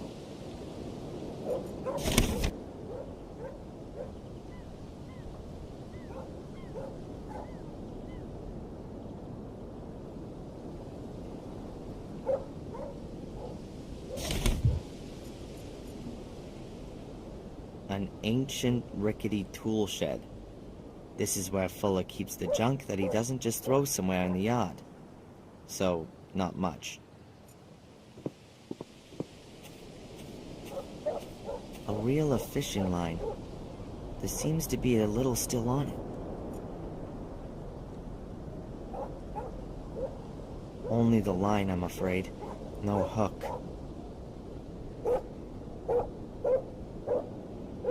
A reel with a few meters of fishing line on it, but no hook.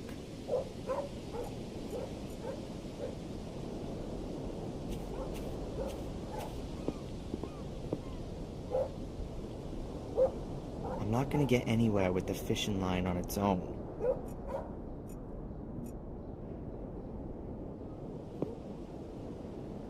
A completely rusted bucket with big holes in the bottom of it.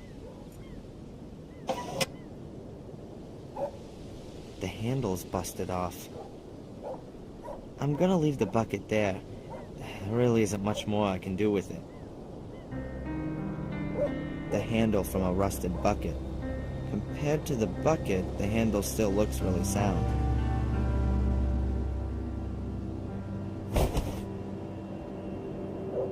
Not exactly a fishing rod, but maybe I can catch something else with it.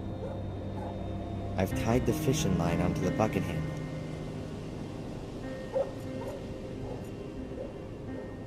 That should work. I've just got to be really quiet. If the handle hits against the door, they're both sure to hear it.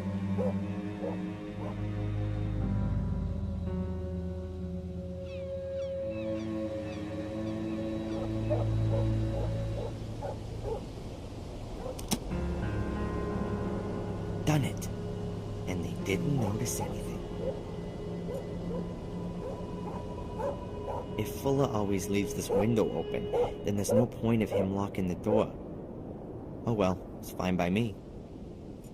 The door is open again. I can go in. I just hope it doesn't squeak.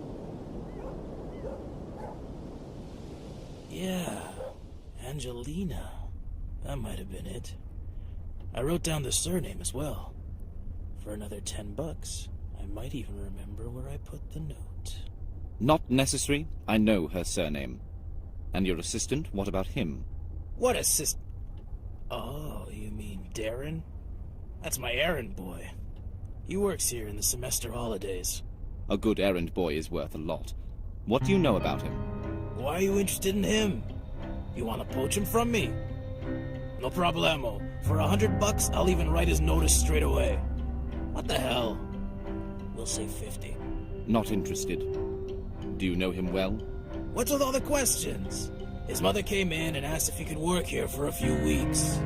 He's a pussy! One of the eternally afflicted. Ugh, I feel so bad and the world is so unfair and it all makes no sense. Boo-hoo. So you don't know him? And I've got no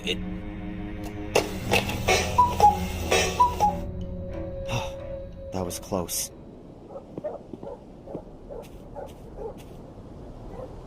They're both heading for the exit, and I'm none the wiser.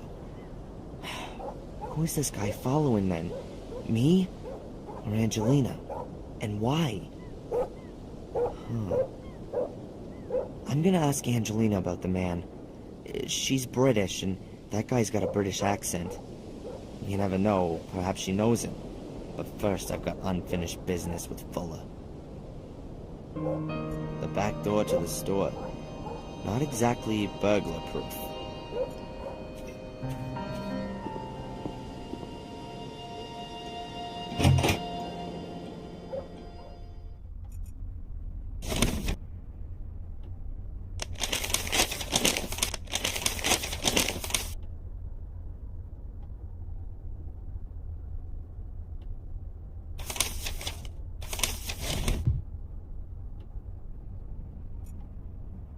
Perhaps I could even crack the safe, but at the moment I don't have a good reason to put my life on the line for it. I don't know what Fuller would do if he caught me.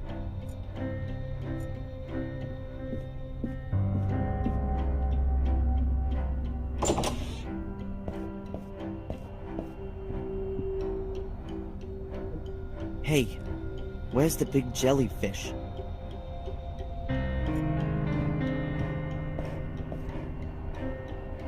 Huh. Looks like Fuller's taking the film out of the camera. But I wanted to give that fat bastard a piece of my mind first. Where the hell is he?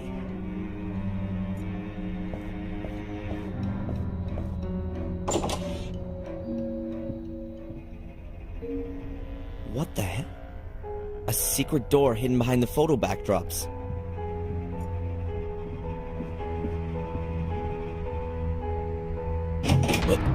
What the hell are you doing here, boy? Keep your hands off, Fuller! Because of you, my mother's in a coma. What have I got to do with your mother? Out! Out of my basement! Go on, get out of here! You should have told me that she called. It was obvious that something was wrong. I swear I'm gonna... You threatening me? You? Threatening me? If she doesn't wake up, I am gonna... Out! Get out of here already! You're fired! Out! Out! Out! You better pray she doesn't die. That's the only thing that'll save your fat ass. Get out of here! If I ever catch you here again, you'll end up next to your mother. You're gonna regret this, You'll Fuller. never do anything, you pussy! You haven't got the balls! You haven't got the guts! You got nothing! I'll think of something. I'll get him back. That man's gonna pay, you just wait. But I still need the film with Angelina's pictures on it come out of his camera. I could use his darkroom to develop the film and make the prints. If he's not gonna pay me, then that'll do as a partial payment. Now all I have to do is somehow get him out of the store. Man, I would love to smack the old bastard in the teeth. As long as Fuller's sitting there, I can't go back into the store. I need to lure him out of it. Then I can get Angelina's pictures and develop them in his darkroom.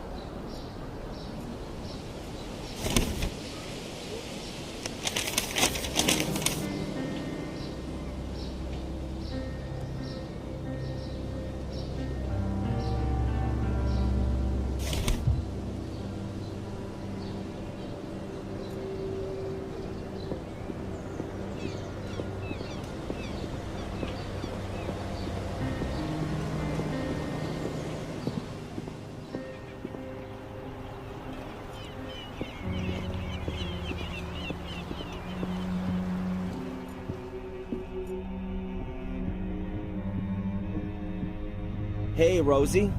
Hard at work, I see. What do you want? Does Fuller often get packages delivered here? Yeah, a few times a month. Why doesn't he have the packages delivered to his store? He does, but when he's not there, the mailman delivers them here and then Fuller picks them up for himself. Do you know what was inside the package that I picked up a little while back? How should I? The other package for Fuller, there must be photo paper in it. Could well be. Well, can I have it? Sure. Note, please. The collection note? Yes, I don't have one. Then you'll have to ask your boss for it. Nothing goes out of here without a collection note. You got me? Thanks. Yeah. I better not fill out this collection note right under Rosie's nose.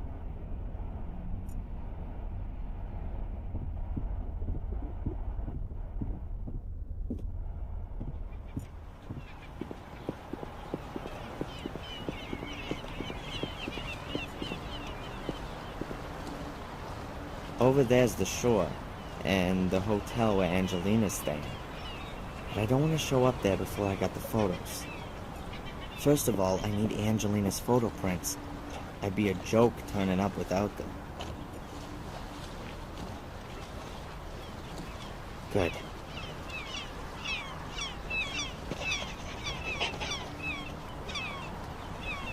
I filled it out.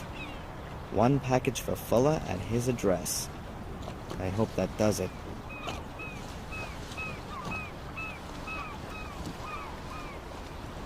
I filled out the note so far. Maybe that'll be enough to get the package.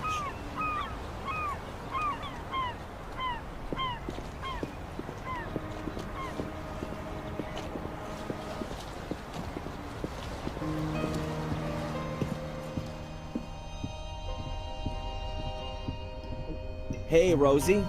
Hard at work, I see. What do you want? You know the Bibers? From the diner? Sure I do. What can you tell me about them? I don't gossip, but her marriage ain't exactly the best. Really? Yeah, she's apparently very nice, a little jaded and stressed out. Can't ever forget her work. But him, he's an asshole. Been boozing for 2 or 3 years and is a bit free with his fists. Why doesn't she leave him then? No idea. She's real dependent on him. The diner belongs to the both of them. And besides, where would she go? Nobody would take her. What can you tell me about Dr. Newhouse? The Newhouses? Well, they came here a few years back. He was a big cheese in Boston. Miss Newhouse has brought a good bit of style to this little town. I know her. My girlfriend Betty is her best friend. Really? She gossips as much, too? We don't gossip, okay? You really want to know all this stuff? Is that a girlfriend of yours? Yeah, one of my best ones. Does she sit about in this store the whole day?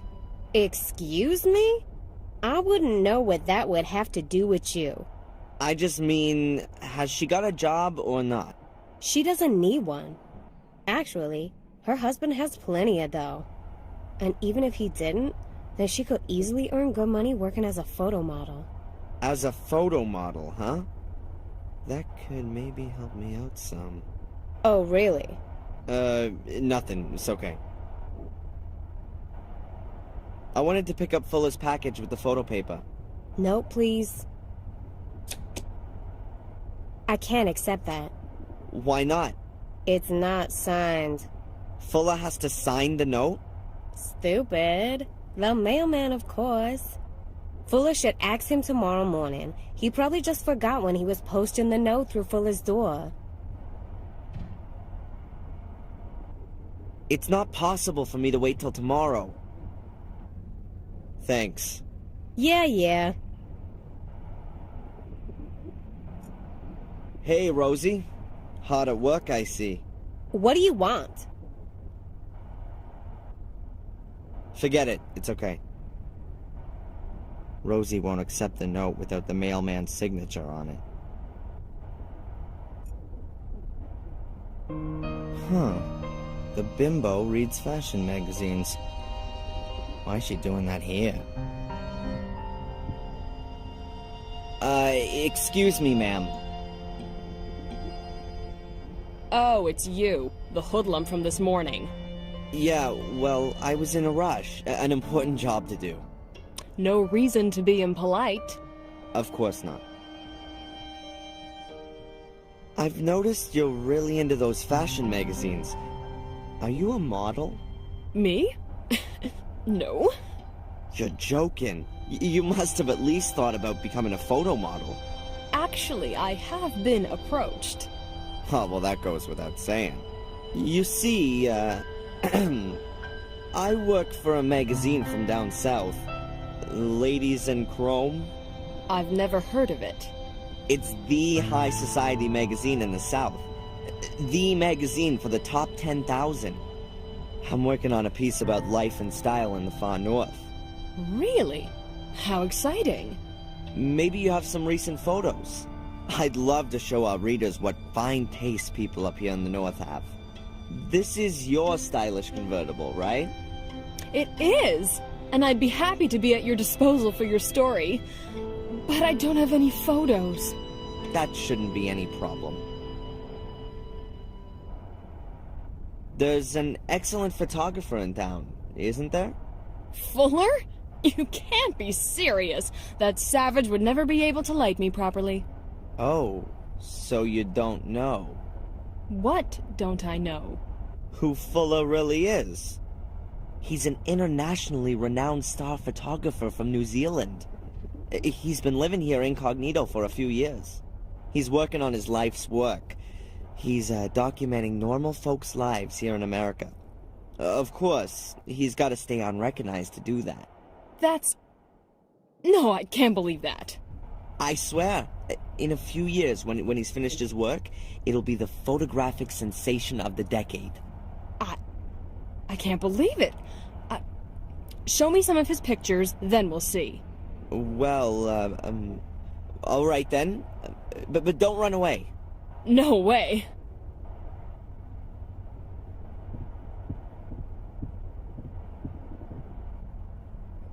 My God, what a lame story. But vanity has always been the biggest weakness for those kind of folks. If I can show her a few reasonable photos, then perhaps she'll lure Fuller out of the shop for me.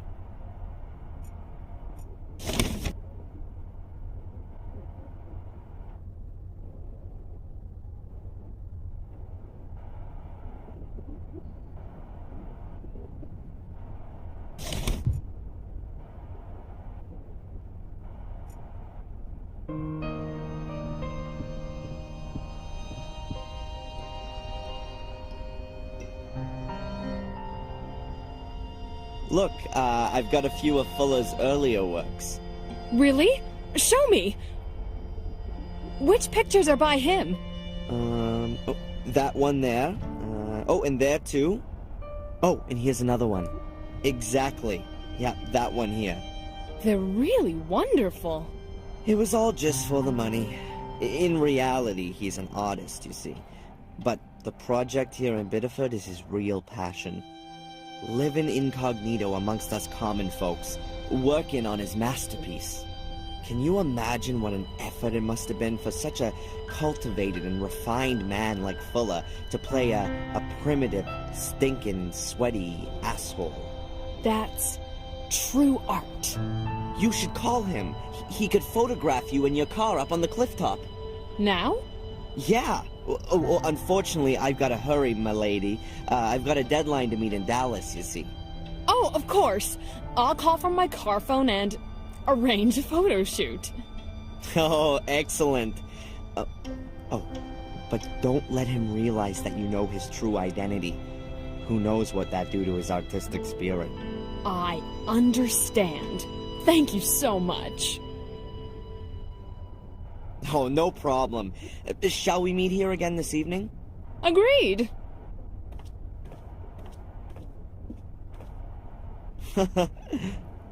Unbelievable.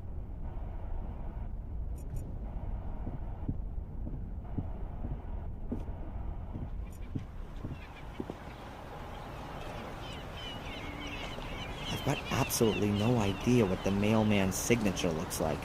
And Rosie in the tourist shop will know it for sure. There'll be a dozen or so collection notes passing through her hands every day, all of them with his signature on them.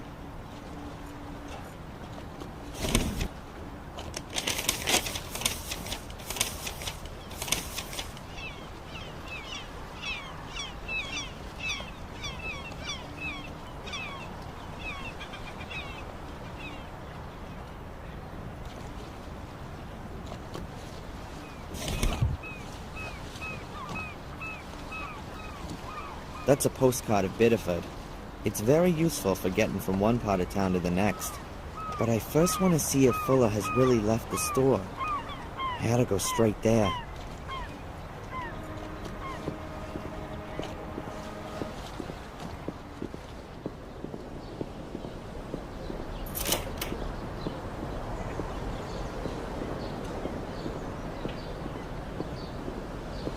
And there he goes.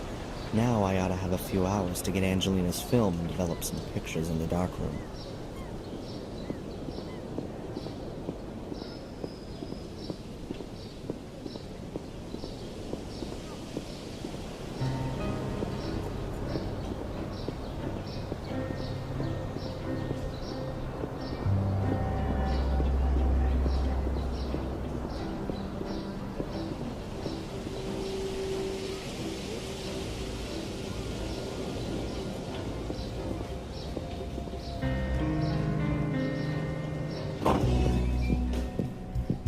Guy in a uniform. Seems to be a security guard. Someone who guards over other people's money for money. The pinnacle of our society. I don't want to speak to him. If I felt like some casual conversation, I'd watch a talk show.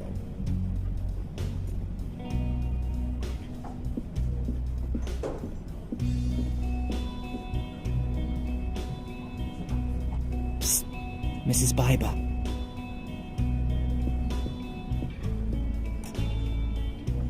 Yes, what can I get you? I no longer work for Fuller. Good for you. I don't know what's going on between you and Fuller, but I've got nothing to do with it. Mind if I ask you a few things? If it's not gonna take too long. Has the mailman been here? Yep, Puck was here taking his lunch break, but that's already some while back. Where could he be now? I really need to speak to him. I'm guessing he's probably in the health center. Can you tell me anything about Carrie? Is she supposed to have killed herself? Yeah, Carrie. She was a really sweet girl. Always ready to help, always friendly. She wanted to open a kindergarten here. There's not much in the way of childcare around here. Parents have to take their kids for miles to find a place. She was such a lovely girl. She still had her whole life in front of her. I saw a photo of her in Fuller's shop window. She was really pretty. If I'd only known. The poor thing. How do you mean? It's not important. Too late anyway. What can you tell me about Bedford? I grew up here. I guess I always wanted to move away from here. But, well, that never happened. I met my husband when I was 17. And we opened the diner here. It was a wonderful time. Ah, yes. I couldn't have known then that he was so... I have to get back to work. You want anything else? I don't want to bother her while she's working.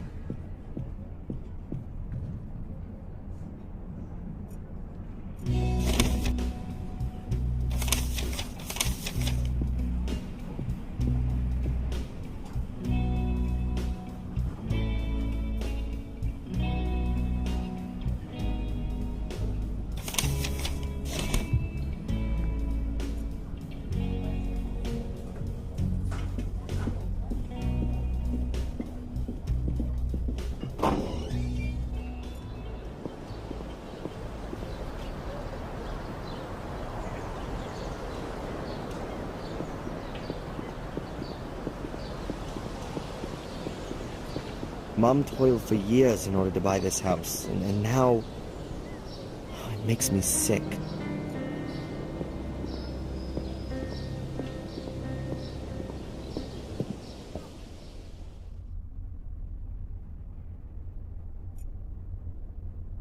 Mom watched whales with this telescope. This is a whale region. The whales swim past here twice a year on their route between Mexico and Canada. A nice one. Quite classical. And it looks quite expensive for Mom's taste. You can swivel the telescope on the tripod. And hey, there's a compass attached to the top to show the direction you're looking.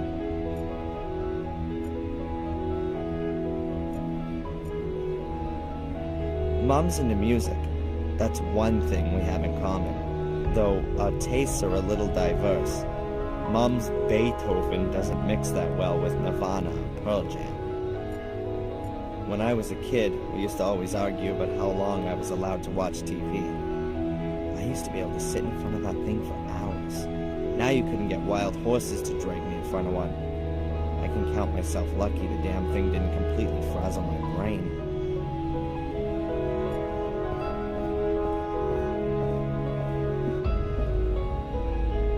There are pictures of me and Mom in the cabinet. I can't see any pictures of my father here. Mom hasn't got many of him.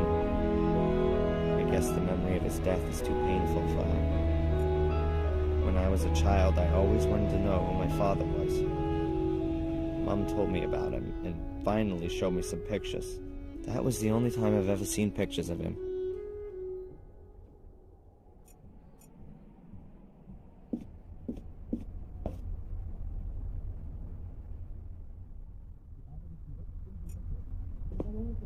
I had a shower here this morning, and Mom laid on a huge breakfast.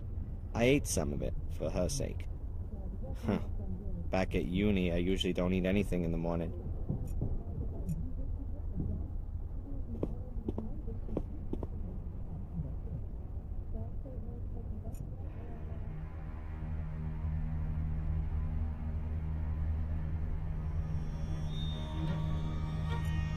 An old lighthouse. Underneath's a sign with Willow Creek written on it. Perhaps it's from the place in England where she lived. She first came to the US in her early 30s, after the accident.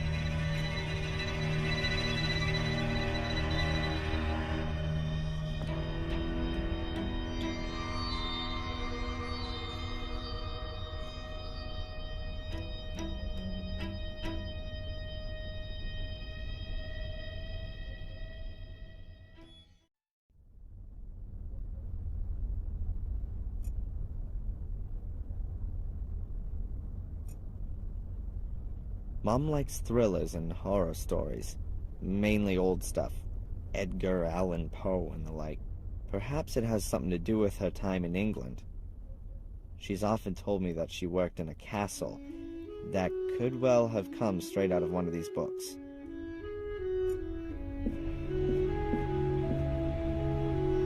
There's no choice. I can't believe I've got to scrabble around in my mother's private things so the damn insurance company doesn't let her die. I mean, what are they gonna do if I can't find any proof that my mother transferred that money? Throw her out of the door in her bed? Alright, come on, Darren.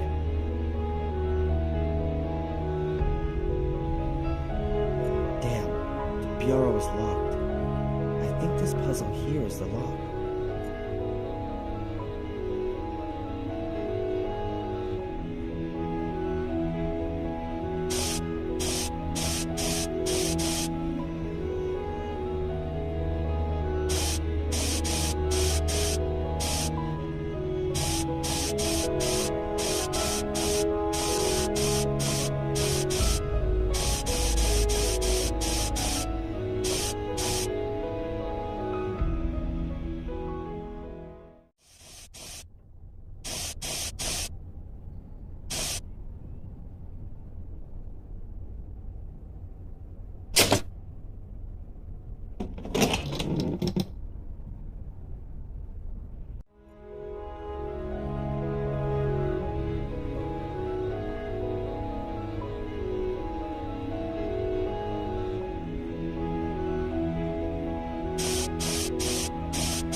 her transfer receipts or something among all these documents.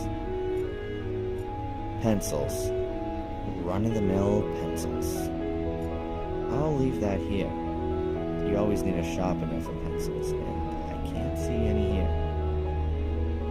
A packet of cigarettes. Is Mom a secret smoker?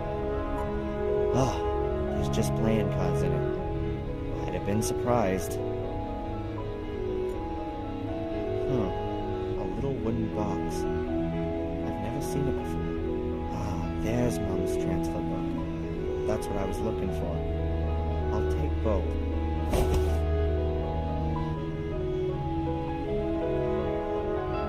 The little wooden box I found in my mother's bedroom. It's quite hefty, seems to be solid wood. It won't open. There are some kind of symbols on the lid. I can't even begin to work out what they are.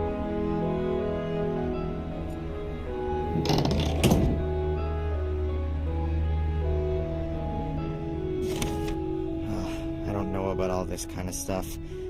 Let's see. I reckon that these are my mom's account transactions.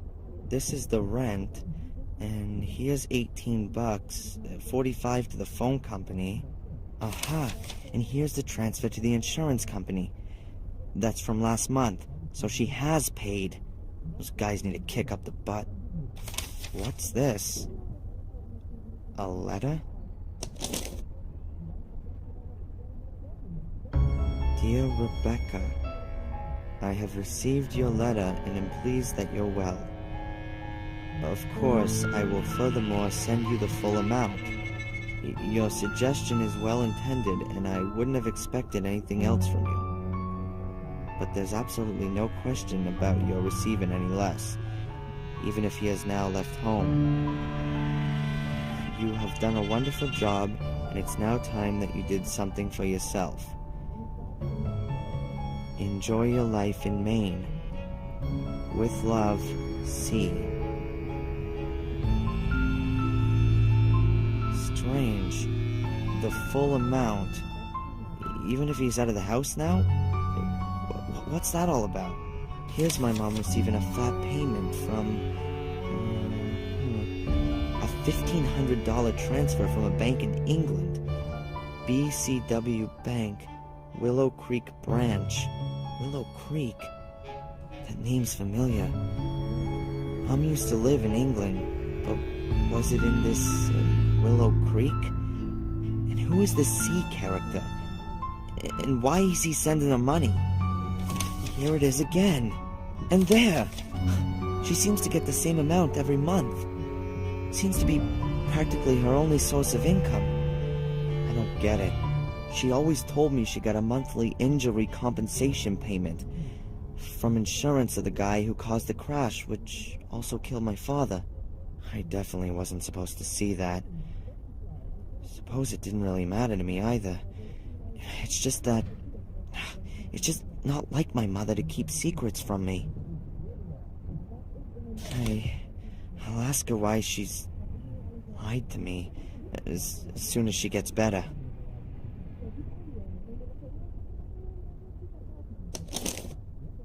Dear Rebecca, I really don't understand all that. Perhaps my father wasn't killed in the accident? Maybe he walked out on us. But my father was called John, not C. Or could it be hush money? But my mother tangled up in some kind of dark plot? With the best will in the world, I can't imagine that.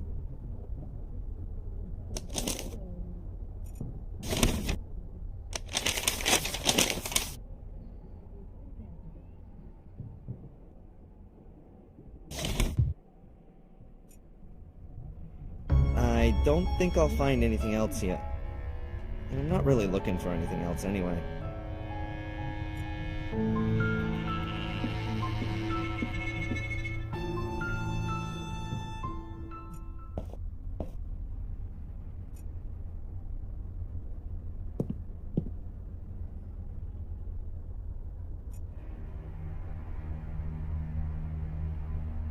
An old lighthouse. Underneath's a sign with Willow Creek written on it. Willow Creek? That's the place where Mom gets money from once a month. What does that mean?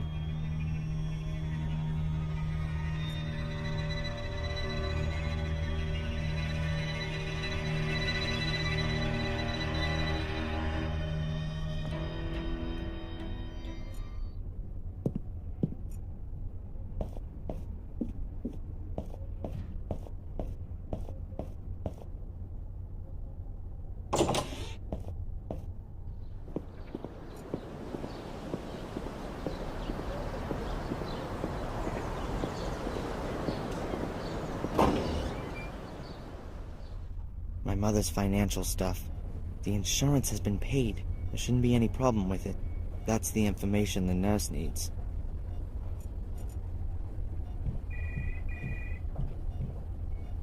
I have my mother's bank transfers here. She's already paid for the damn insurance. I was thinking the same thing myself. You know, the insurance company has made a boo-boo. Can I have them? Don't worry, I'll get on it. So that will be the end of it then? Yes, I'll clear it all up with them. Good. I think she's pretty okay. At least she seems to be on the case. Hi. Hello, Mr. Michaels. What can I do for you? Are you from around here? You could say that. I grew up here. Then you surely must be able to tell me some exciting stories about the place. Ah, well, not really all that much happens here. You know, a young woman killed herself a couple of years back. She jumped into the ocean, and they had to call in extra divers to help search for her. They didn't save her, though. They never even found the body. But apart from that, there's never really much happening here. You mean Carrie? Did you know her? Yes, we used to go to aerobics together. Any idea why she killed herself? We'd all like to know the answer to that one. She was always so happy. We used to have lots of laughs together. But then, she changed. She also stopped coming to the sports events, and I lost touch with her. I had no idea she was having such a hard time with herself. Thanks for the info. Have you seen the mailman by any chance? Yes, he was here earlier. He brought your mother some get well cards. Ah, okay. Thanks. See ya. Goodbye, Mr. Michaels. I don't want to stop her from doing her job. Right now.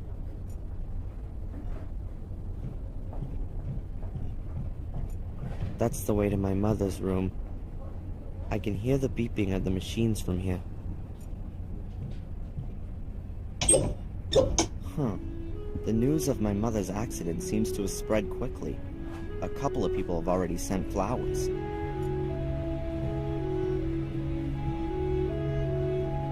So many greetings and get well wishes.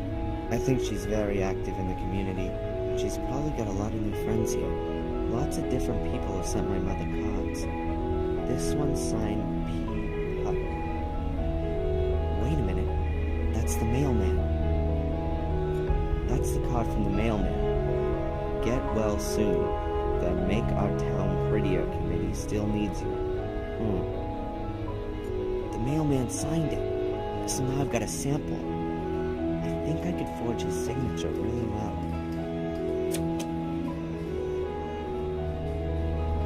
Typical hospital chic.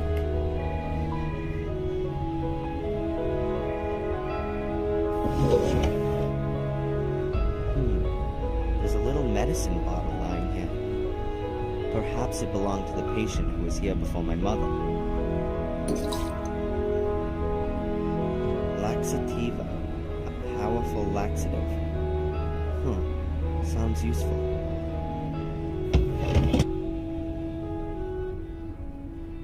A laxative. That'll definitely come in handy sooner or later. That doesn't belong to my mom. Maybe it's from the person who was in here before her. I guess I should have packed a case like that for my mother, too. A set of scales. Maybe for overweight patients? and they certainly look a bit more solid than the ones you have in your bathroom at home. I'd better leave the scales here. What would I do with scales? I'm standing here in front of my mother, who's lying in a coma, and all I can think of is her lying to me about her accident. Just what kind of a person am I? Her total sincerity and starry-eyed idealism always annoyed me. I always had an honest and decent example in my mind's eye, if I wasn't being perfect myself. But now I'm sure that she lied to me, and I'm even more unhappy about that. What else is she hiding from me? And why?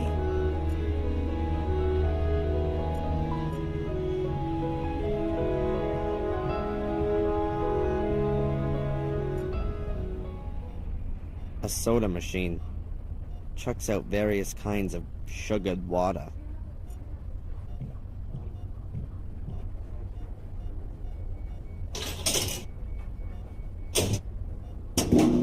A bottle of soda. Great.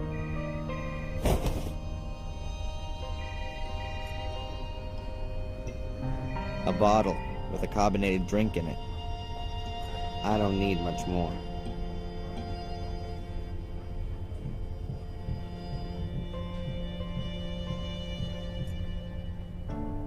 I don't want to just sit here and wait for some news. I can drop by at any time and ask how she's doing.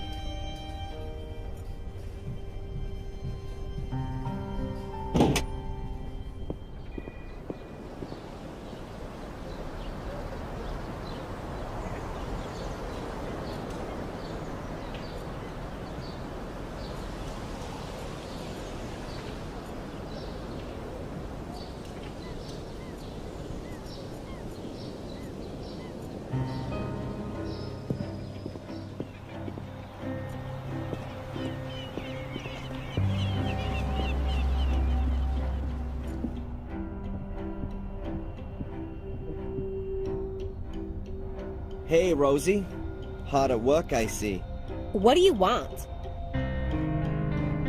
Along with all the tourist stuff in the mail, you're the local travel agent too, aren't you? Have you got anything about a place called Willow Creek in England? Of course we do. Take a look back there in the flyers. Thanks. Yeah. Now I wonder, there might be a mention of this Willow Creek place in these travel guides.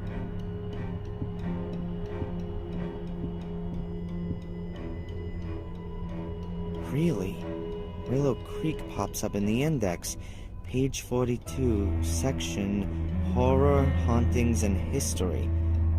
Let's see.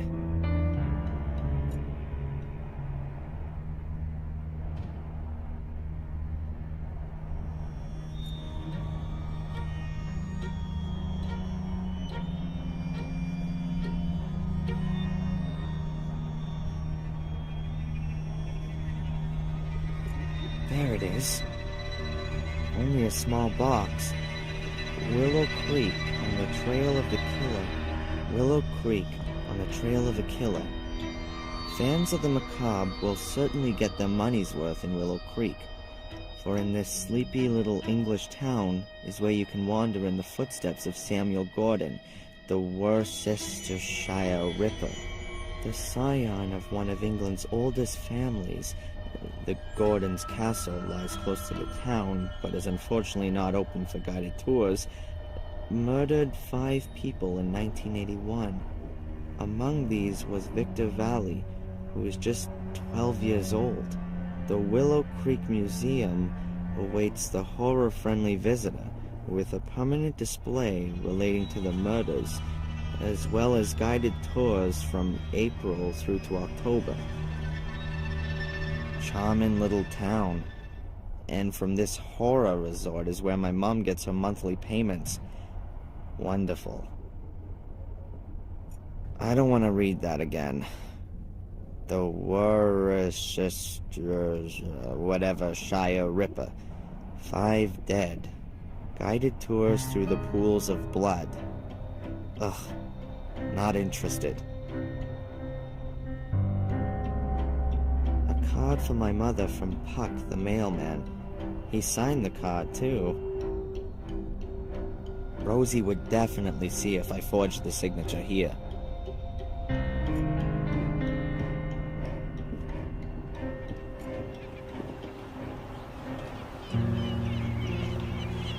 Okay, good. I've got the original. I guess the signature is kinda half-decent.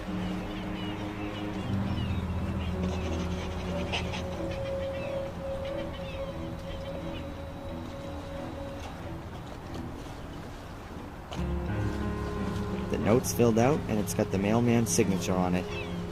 Well, my version, that is. I ought to get a package with it for sure.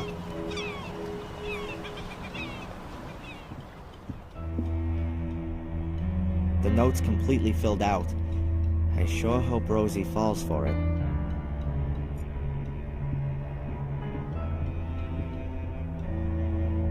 Hey, Rosie. Hard at work, I see. What do you want? I wanted to pick up Fuller's package with the photo paper. No, please. So how did you manage to scare up the old fart? Yeah, I bumped into him in the town. You were lucky. Here, Fuller's photo paper. Much obliged. An A4 size package. Fairly heavy. Either it really is photographic paper, or it's Fuller's dirty mags for the week. I better not unpack that here. Better in the dark room.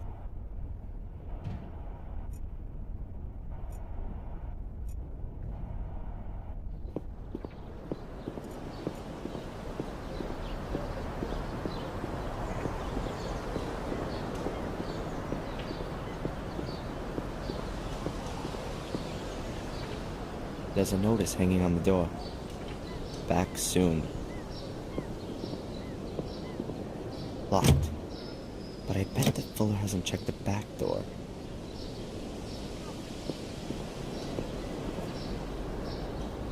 The front door's locked, but Fuller definitely won't have checked the back door since my little break-in from before.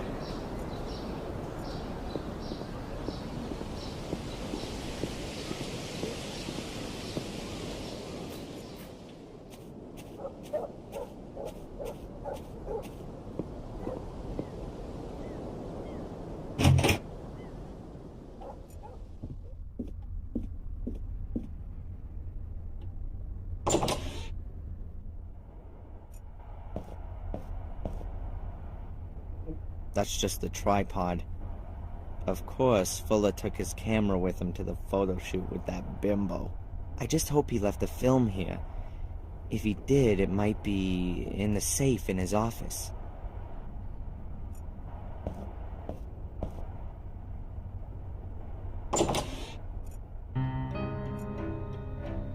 It might be that Fuller put the film of Angelina's pictures in the safe before he drove off to his shoot.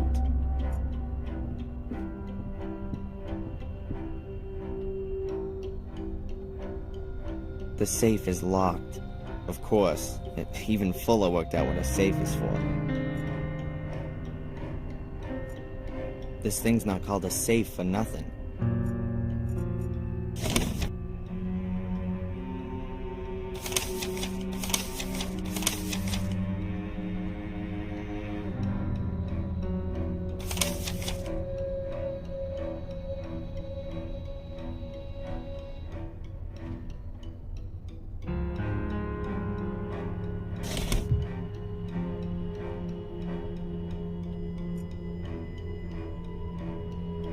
Alright, let's see.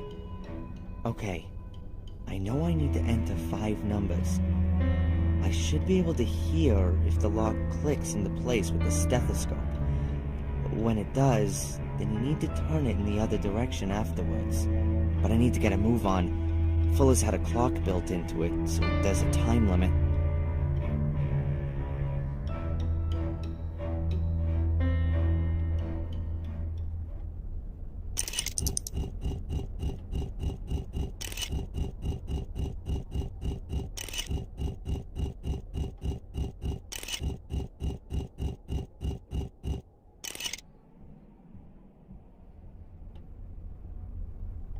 That was the 5th number. But nothing's happening. The combination must be wrong. From the beginning again. The first number... Alright, let's see. Okay, I know I need to enter 5 numbers. I should be able to hear if the lock clicks into place with the stethoscope. When it does, then you need to turn it in the other direction afterwards. But I need to get a move on. Fuller's had a clock built into it, so there's a time limit.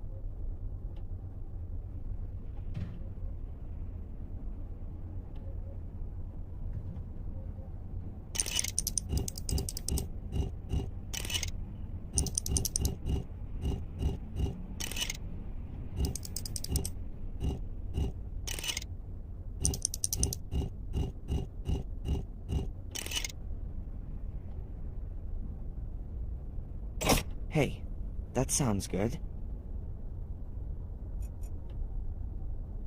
Yes, the safe's cracked. I can open it now. Yes, there you go. Yes, the safe is open. Aha, a film cartridge. Those will be the photos of Angelina. Well, apart from that, there's just a few papers, a folder, and, whoa, a pistol. I'd better leave everything where it is. As soon as I've developed the pictures and made copies, I'll pay Angelina a visit in the hotel. I could really do with a bit of a distraction. There's nothing more that interests me in the safe.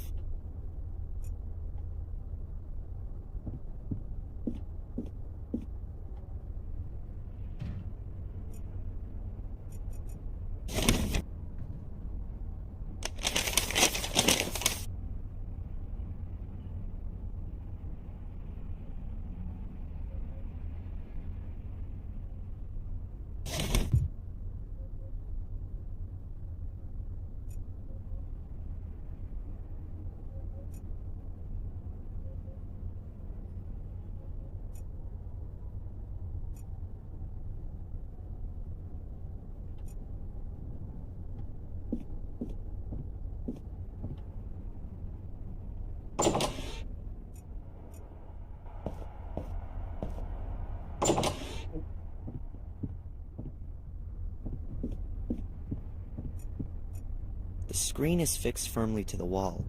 It's glued to a wooden pole at the bottom that's held to the wall with 2 clips. Fuller's secret door's behind it. I can't just rip up the screen. Fuller would notice immediately. But the screen can be pushed up out of the way. I just have to open these clips somehow. Some photo of a beach and an ocean. There are millions of pictures like this. They all look the same somehow.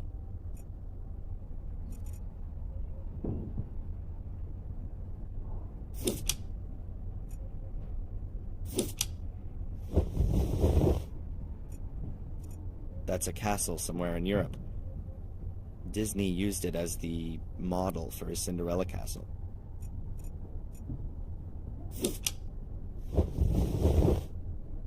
The Great Wall of China, the largest man-made structure in the world. It's a few thousand miles long, but despite what they say, it can't be seen from space with the naked eye.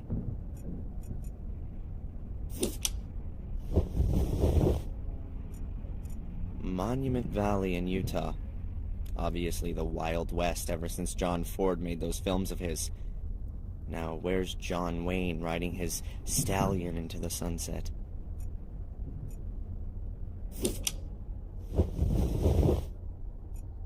The Sphinx, and the Great Pyramid of Cheops in the background, both of them near Cairo. The pyramids are the oldest of the 7 wonders of the world, the only one which still exists.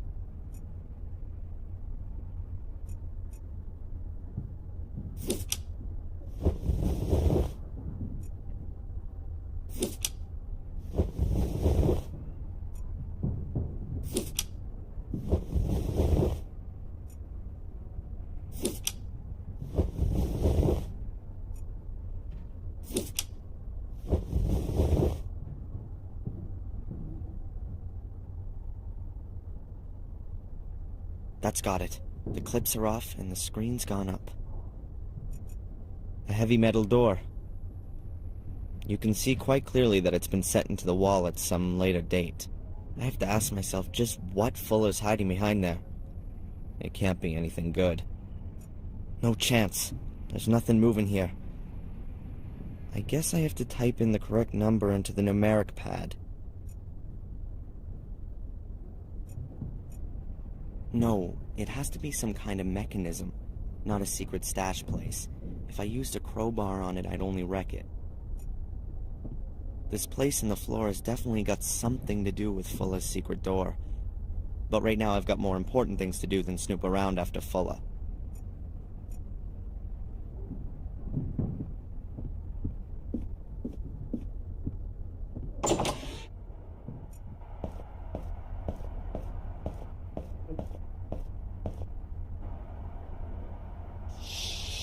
Okay, I can develop Angelina's film here, and then make some prints. Let's see, what do I need to develop the film? The film with Angelina's pictures on it, and developer fluid. There ought to be some fixer around here, and the developing drum is there on the table. The undeveloped film with Angelina's pictures on it. I've got to develop it and then make prints from the nags. Then I can take the pictures to Angelina in the hotel. A small container of photo developer from Fuller's basement. It's full to the brim.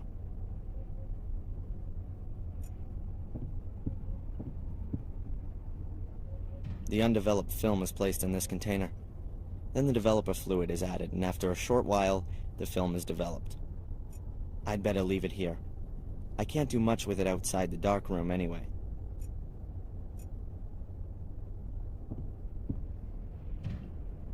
That's a photo enlarger. You put the developed film in the top and then lay a sheet of photo paper on the table below. The picture is projected onto the sheet and so exposes the paper at the same time. Basically, it's just a powerful lamp with a lens in front of it. A bit like a slide projector, or something similar.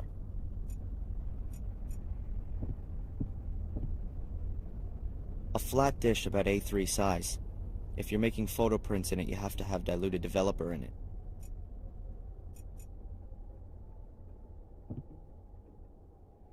The dish for the water bath.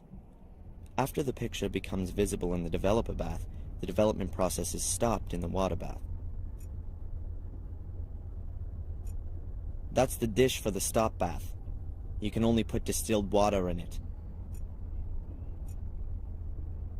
A completely normal waste bin. I'll make a note of that in case I want to throw anything away. An A4 size package. Fairly heavy. Either it really is photographic paper, or it's Fuller's dirty mags for the week. It's still too light here. I'll put the light out when I start with the film development. There's a heavy curtain in front of the door to the sales area. This stops light getting into the darkroom, even if the door is open.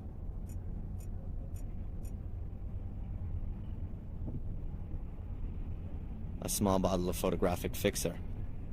There's not a lot left in there, but it ought to do for one more use, I think. Alright, now I've got everything I need to develop the films. Let's go.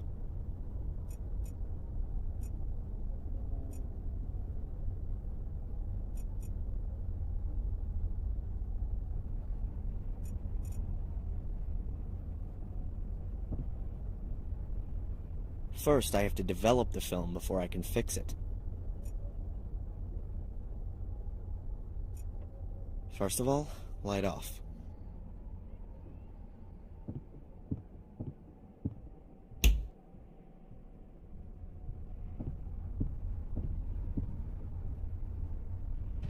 The film is in the developing drum. The developer's still missing. The film is in the container. I made sure that it wasn't too tightly rolled so that the film is in the container. I made sure that it wasn't too tightly rolled so that the developer fluid can reach all parts of the film's surface.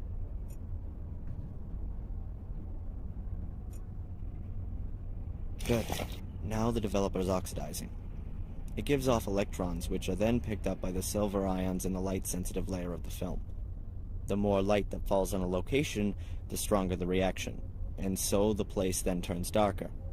In short, the film is now being developed.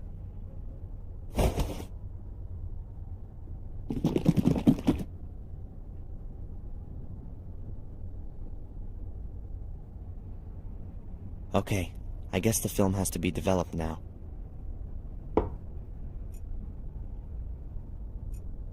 I've already put in the developer. Any more would be too much. I've got to sort out the film first. I've only got one chance to develop it. If it stays too long in the developer bath, then it'll be ruined. The film must have developed by now. Now I can empty out the developer. So, that ought to do it. I'll pour out the developer.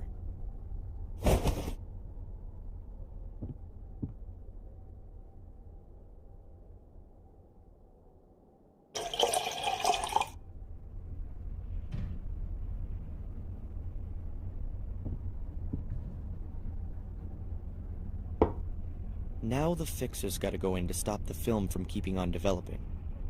The film's developed, but the development process will keep going until I pour in the fixer. The film will be ruined if I don't hurry up. There's still some fixer left in the bottle. You use it to halt the development of photographic film. Oh well, that's the end of the fixer. But what was left ought to have stopped the development process. I hope everything's worked.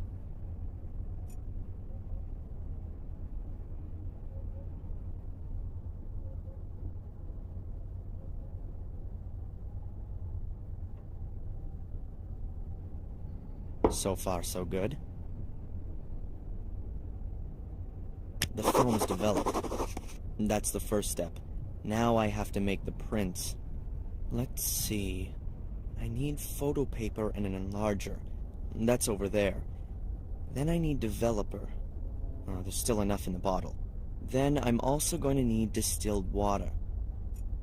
The developer drum has done its job. I can simply leave the fixer in it. An old, rather battered locker.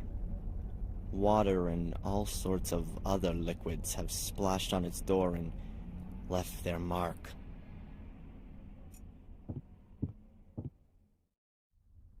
Ah, there's a bottle of distilled water. I'm gonna need that if I'm gonna make pictures from Angelina's film.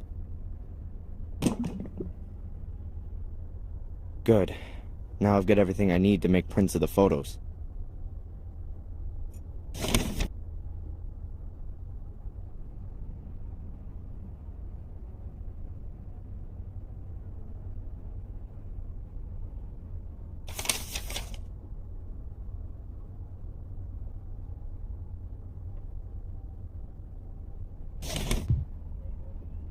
An A4 size package.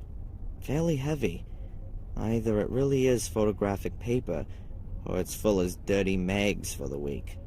Ah, nice. 50 sheets of top quality photo paper.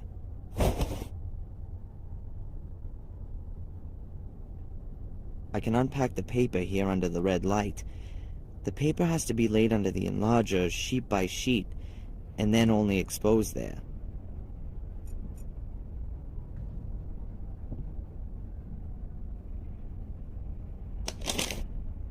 The sheet is lying in the frame. The distance of the lens from the paper seems fine for the picture to be projected properly. The paper's ready. Now it's just the film that's missing. I have to put that in the top, then I can expose the paper. So far, so good. Now I need to make the prints.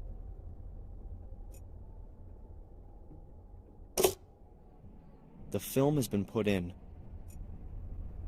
The film and the paper are in the enlarger. Now all I have to do is switch on the lamp. If I don't want to have a load of black prints, then I ought to take care of the exposure of the photos first. Then let's have a go. The longer I leave the lamp on, the more contrast the picture gets. Let's try it.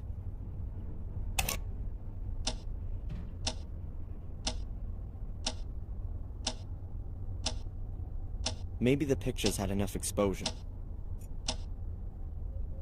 Okay, I think that's enough time.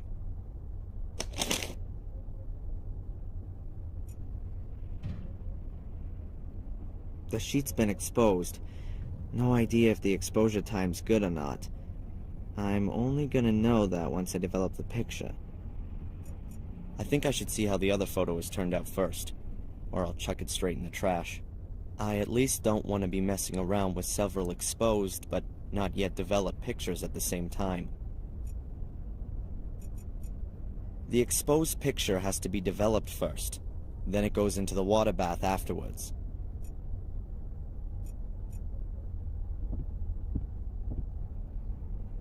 That's not going to do a damn thing putting an exposed piece of paper into an empty dish.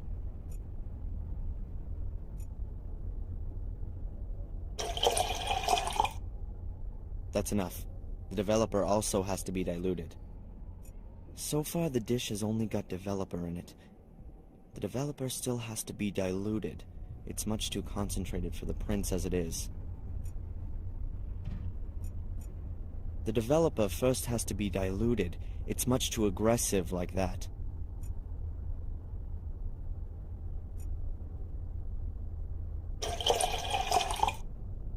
Great. Just as it should be.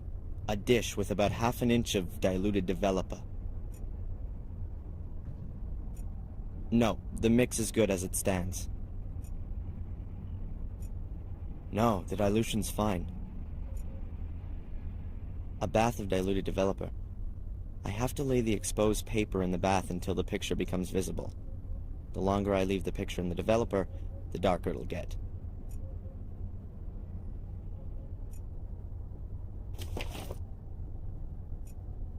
Ah, here we go. I have to take the sheet out as soon as it has the correct brightness. Too early, it stays too light. Too late, it'll get too dark. I have to take the picture out as soon as I can recognize it well enough. Certainly not leave it in any longer, or it'll turn too dark.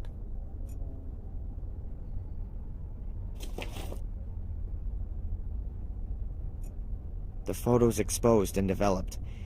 Now all I have to do is wash off the developer fluid using distilled water. A bottle of distilled water. You can use it for, among other things, stopping the development of films and prints.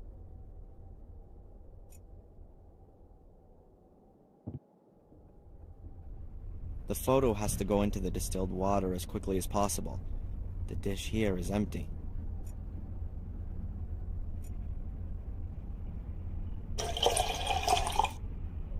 That would be the stop bath. It's already half full of water. And that's enough. The dish is about half full with distilled water. The water stops the picture development process of any photo paper I lay in it.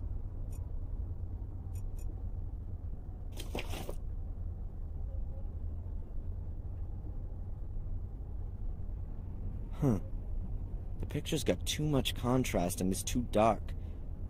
I need to expose the paper less and the next time pull the paper out of the developer earlier.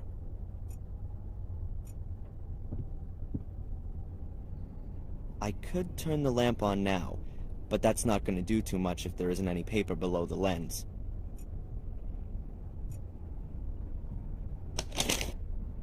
The sheet is lying in the frame. The distance of the lens from the paper seems fine for the picture to be projected properly. Film and paper are in the enlarger. I have to measure the exposure time exactly. Too short, there won't be enough contrast. Too long will give me too much. Okay then, let's try again. I have to measure the exposure time exactly. Too short and there won't be enough contrast. Too long will give me too much.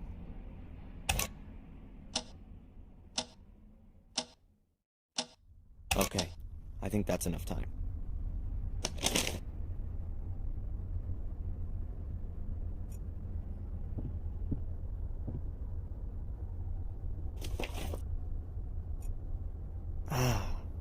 Here we go.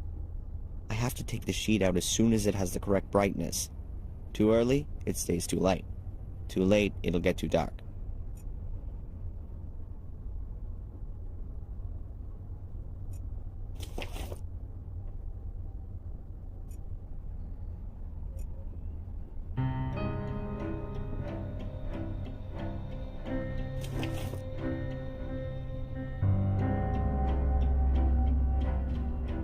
Ah, the contrast is good and the brightness is right too.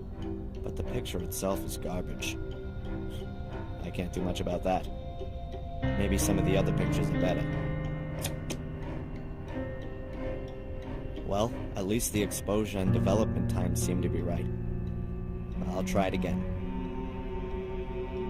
The pictures developed well, but the focus isn't all that sharp, and the framing's garbage.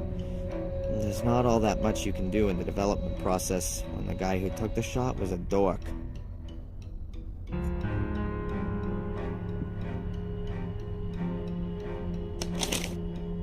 The sheet is lying in the frame. The distance of the lens from the paper seems fine for the picture to be projected properly.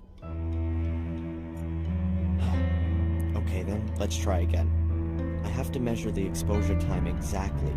Too short and there won't be enough contrast. Too long will give me too much.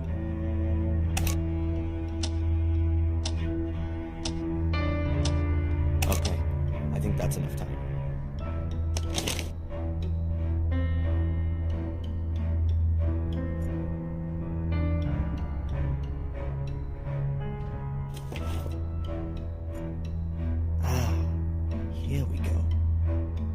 The sheet out as soon as it has the correct brightness. Too early, it stays too light. Too late, it'll get too dark.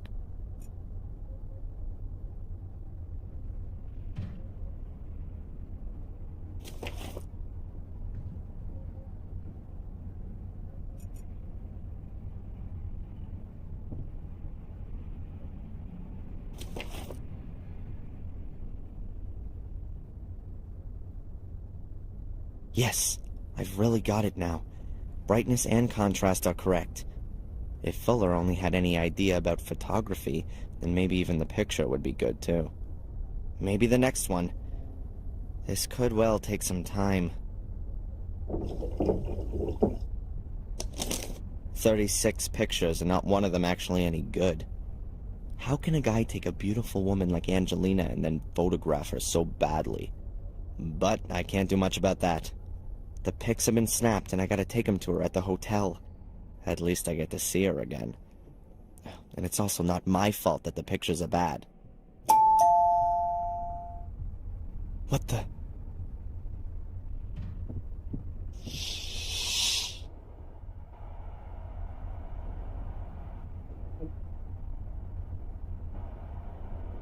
Mrs. Biba?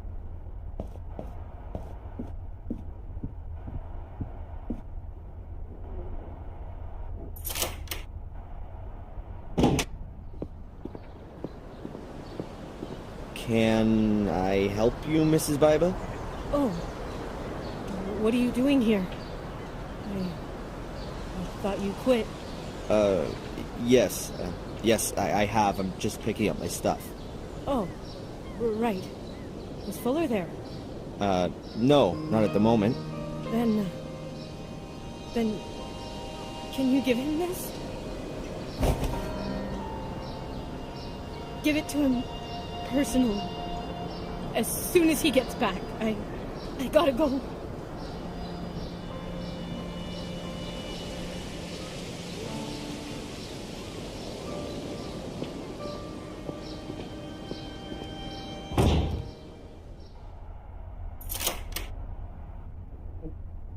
I feel sorry for her. There's something not right going on here.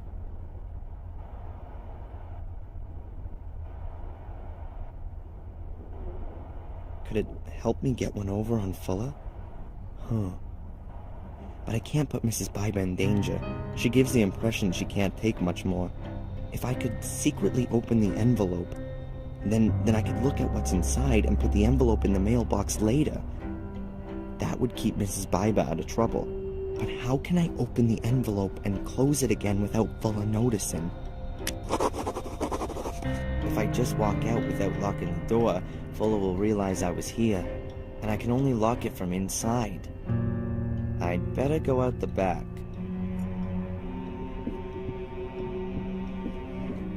I've already developed Angelina's photos. I'd better get out of here before Fuller catches me.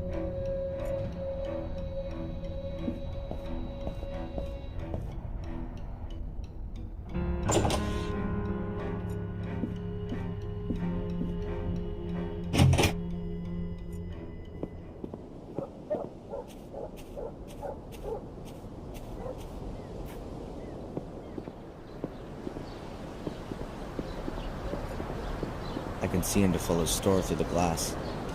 Man, I hate this place. Angelina's photos have been developed and Fuller could come back at any minute. I'd like to see the look on his face if he did. But right now I've got better things to do.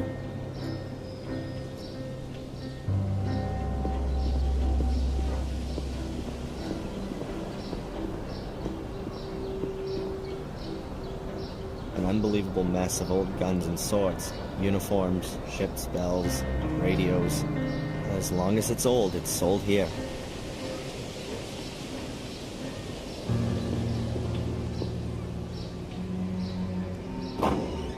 Well, come on. Come on in. Take a look around. Buy something. Thanks. Ah, a young man. You a soldier? Bit slow on the uptake. Have you served? Sir! No, sir! Ah, so you want to put me on, do you? Find something for yourself and then beat it.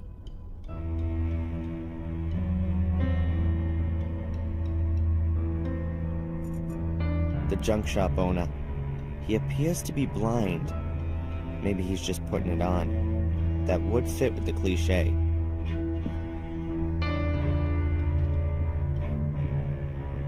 Tell me, why haven't you served in the military? Over there in Iraq, they could use whoever they can get. In Iraq? The war finished 2 years ago. Well, you don't say. Read my lips. President Bush is going to bring that Saddam to justice. Sure. You know that Bush is no longer the president, right? Well, he'll still bring him to justice. Where there's a will, there's a way. Yeah. Sure. And who are you? Is this your shop? No! I just busted in here and you've surprised me, just as I was about to clear the place out. Oh, how amusing. How long you been waiting to roll that one out? Your generation lacks respect for its elders. I fought for you to live here. I spilt my blood for you. And I'll pay your pension. So we're quits, Mr. Edward D. Warren. Ed for short. Or Eddie to my friends. Hello, Eddie. I'm Darren. Nice shop you got here. In my time, it wasn't customary to speak to older folks using their first name. But we're living in my time now, aren't we, Ed? I think you should find whatever it is you're after, and then scram. Just like I thought. Play the good citizen, but still chase after every dollar, like the devil chases souls. A cupboard full of lots of different things. Books, a record player, boxes, measuring instruments. You want to buy something? I'll have a look around first. Looks like a slide projector from here. Correct. There are 3 bottles on the shelf. I guess it's hard liquor. Bourbon. I don't want to get drunk. I guess those are Eddie's badges from his time in the army. You got that right, boy.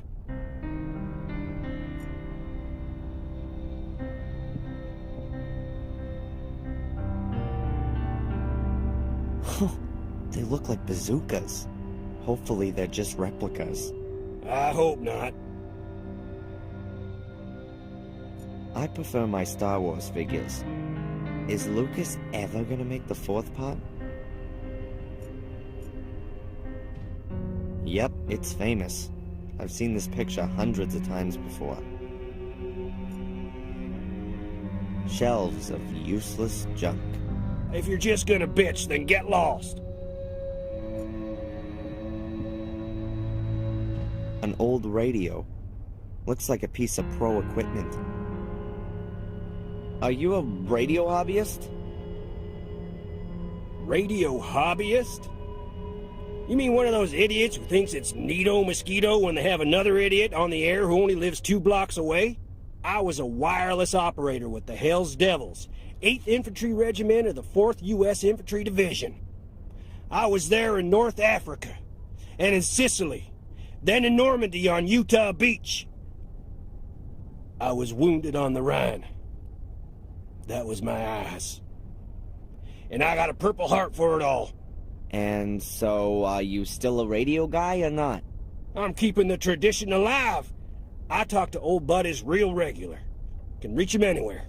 I'd say I'm kind of an expert. Keep my things in good working order. Always prepared. Ah, okay. Good to know. I bet that's an original radio set from the Second World War. It definitely doesn't look much newer. Perhaps Eddie picked it up somewhere in the Second World War. Come on, what then? How do you get on? I'm blind. How the hell do you think I get on? You idiot. Does it hinder you a lot?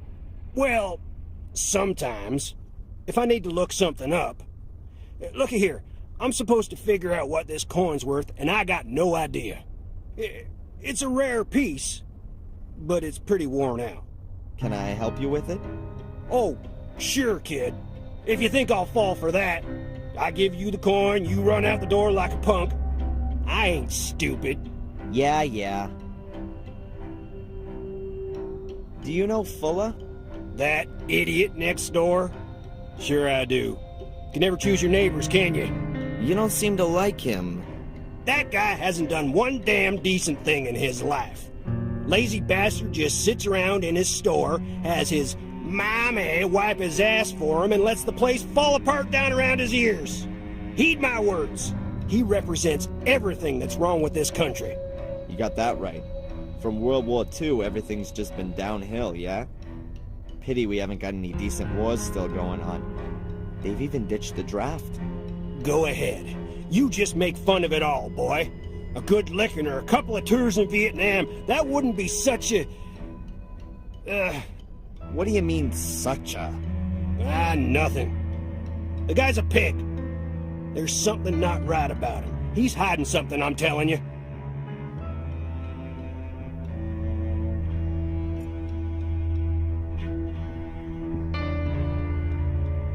A pair of wire cutters for cutting cable. I'd like to buy these wire cutters. $2. What? You don't want to negotiate? You got too much dough, right?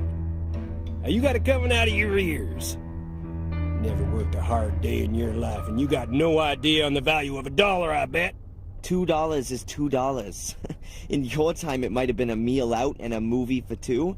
For me, it's half a burger. Be happy that you can just buy a burger like that. There ain't many beef farmers left. All that imported stuff from the third world has screwed up the prices. And pretty soon you won't be seeing a single lonesome cowboy herding steers across the prairie and singing those old trail songs around the campfire. Oh. Yeah. Typical youth humor.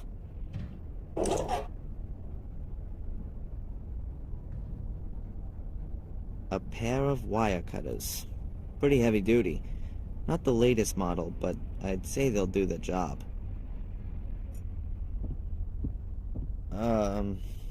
Come on, what then?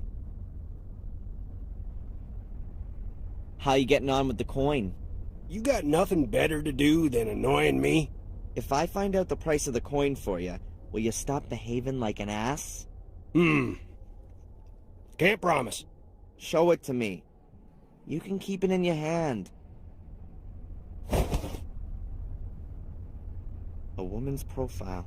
A few stars and numbers. Have you got something like a coin catalog? Yep, it's on the counter.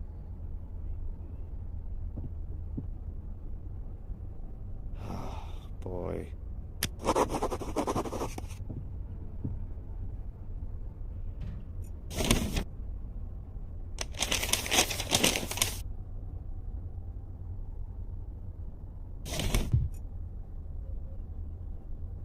An old gold coin. If that's actually real gold, that is... I can see the side street outside. On the inside is a sign that says, "Come back soon." Stop! Long as you got that coin, you stay right here.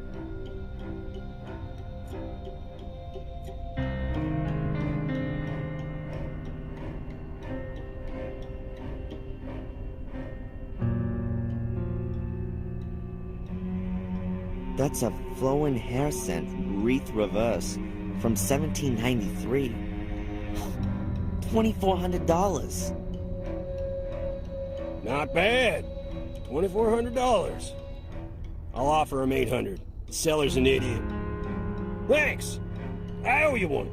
Oh, I'm happy to help old, disabled people. Put one over on the other folks. You're welcome. Perhaps, you could do me another favor right away. I lost my cane. You've done what? How can you lose a cane?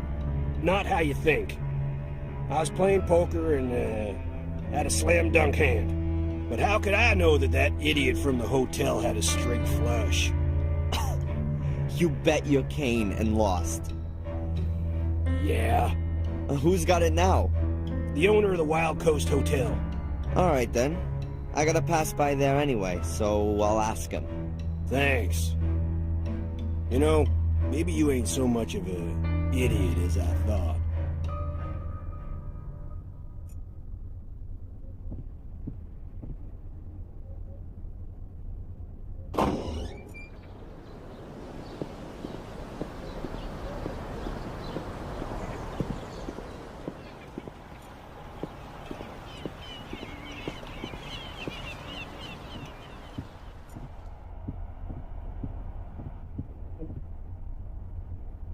Hey, Rosie. Hard at work, I see. What do you want? Hey, do you know Eddie from the junk shop? Yeah, sure. I know pretty well everybody here. So what's going on with him? He's single. Was never married before either, as far as I know. But hey, who could put up with him for long anyway? Those never-ending war stories. Can you imagine that? Is he really blind? I never heard different, but I wouldn't put money on it either. He's a chiseler. Maybe he's got disability just so he can make himself a few bucks. Thanks. Yeah.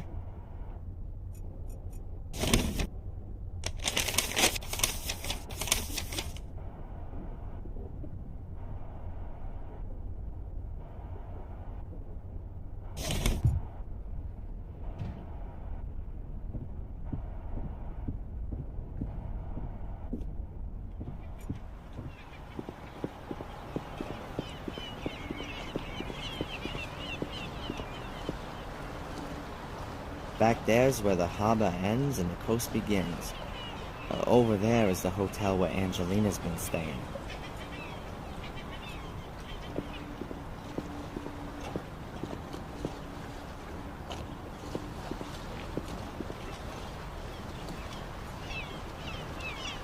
The hotel seems to have few guests, but in this season you'd normally expect a bit more to be going on. Maybe the others have seen the weather report. There's a storm getting up, and who wants to be stuck in a hotel on the Atlantic in the rain? Plenty of people say that the New England coastal towns look Scandinavian, but I doubt if they build such big houses over there. I reckon this place was purposely built as a hotel. It's too big for an ordinary house. The owners probably live in some of the rooms. The majority are rented out. Both cars have main plates, so maybe they aren't even guests. Or maybe they're rental cars.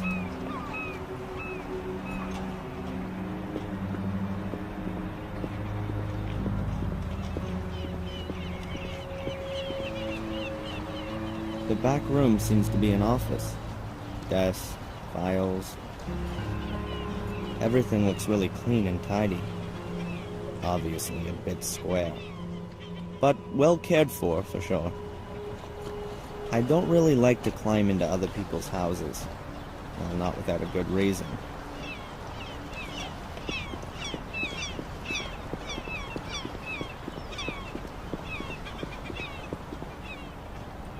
Looks very cozy. I bet you get a fantastic view of the whales from the veranda.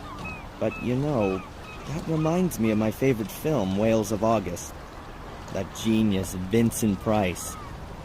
In a really unusual role. A path which leads to the harbor. Of course, there's also a street higher up. But I'd rather walk by the ocean.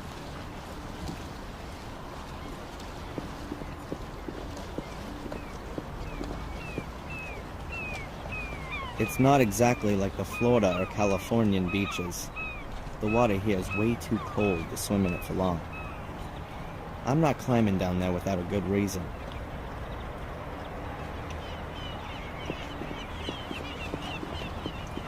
The mast is a copy of a flagpole you might see on a big ship. You often get stormy weather coming off the Atlantic, along with powerful gusts of wind. If the hotel owner ain't quick, you can go look for his flags in Canada. Nothing to find.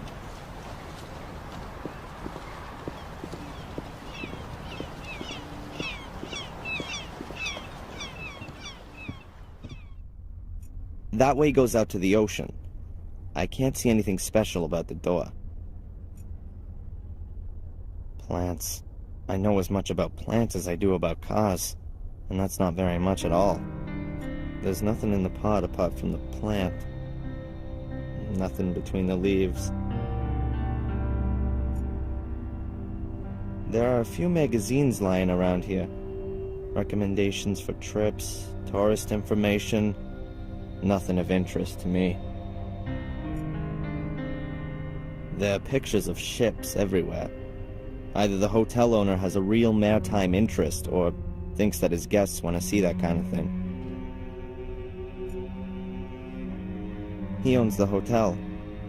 There are many small family-run hotels in this area.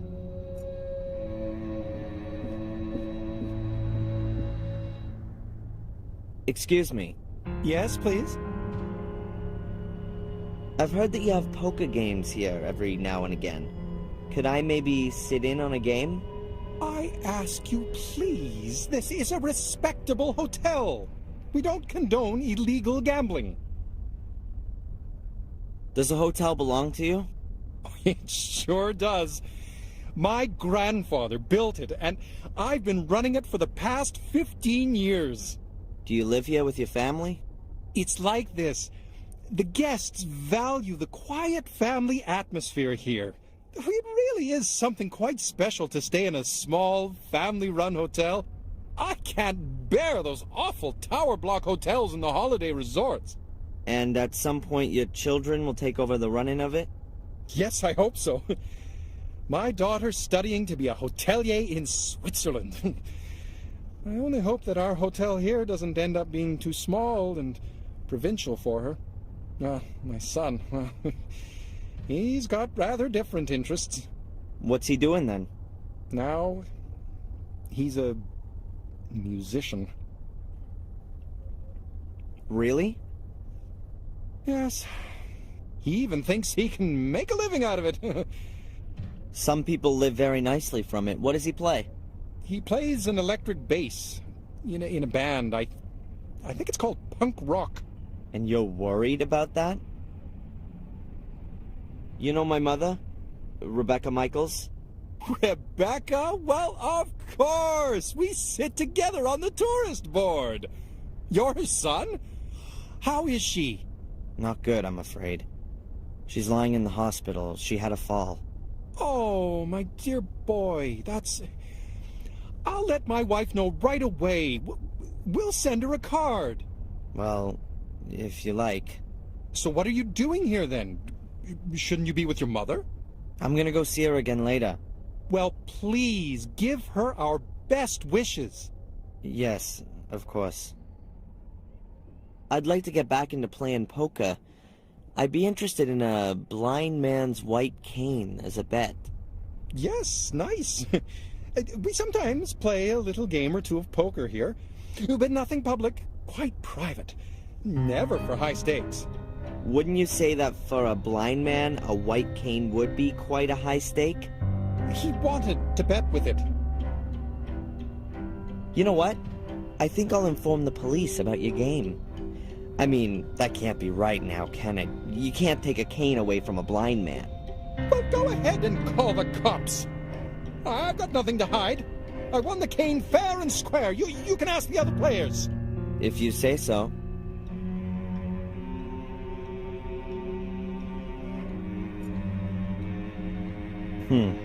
A private sign hangs on the door. The owner and his family live in this building. Behind the door is either the living quarters or an office. Young man, those rooms are private. Oh, sorry. I didn't know that.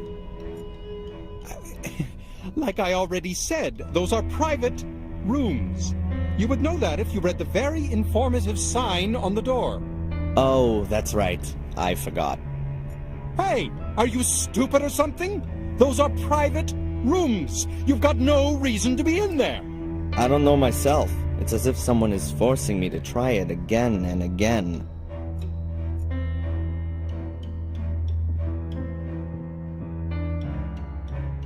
Excuse me. Yes, please? So what was that again about the fair and square win in an illegal gambling game in a respected local hotel? What would Rosie think if I told her about it? What would other people think, in fact? Taking the cane from a blind man. What a devious, slimy character you are. No, please, don't do that. I am sorry. I really didn't want the cane, you know. Eddie just didn't have any more dough with him, and he threw it in as a guarantee. How much did he stake on it, then? Oh, it's not worth talking about. What's $100 anyway? You seeing him today? I could give you the cane. Give him my best, and tell him he can consider it a gift from a good old friend. Well, great. I'll take it with me and pass it on to Eddie, then. And give your mother my best when she wakes up. Yeah. I don't want to talk to him at the moment. There's room for 12 keys on the keyboard, but only a few are hanging on it. There are probably no more than 8 rooms here. A carpeted staircase leads up to a gallery. Leading from the gallery are about half a dozen doors.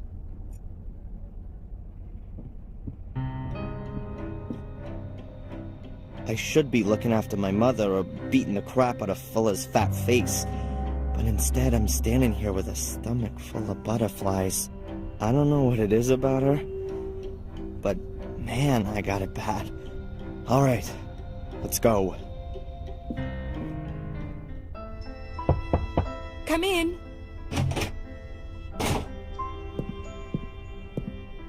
Hello, Angelina. Have I come at a bad time? No, come in.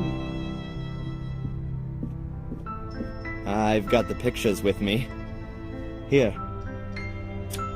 Oh, great. To be honest, it's anything other than great.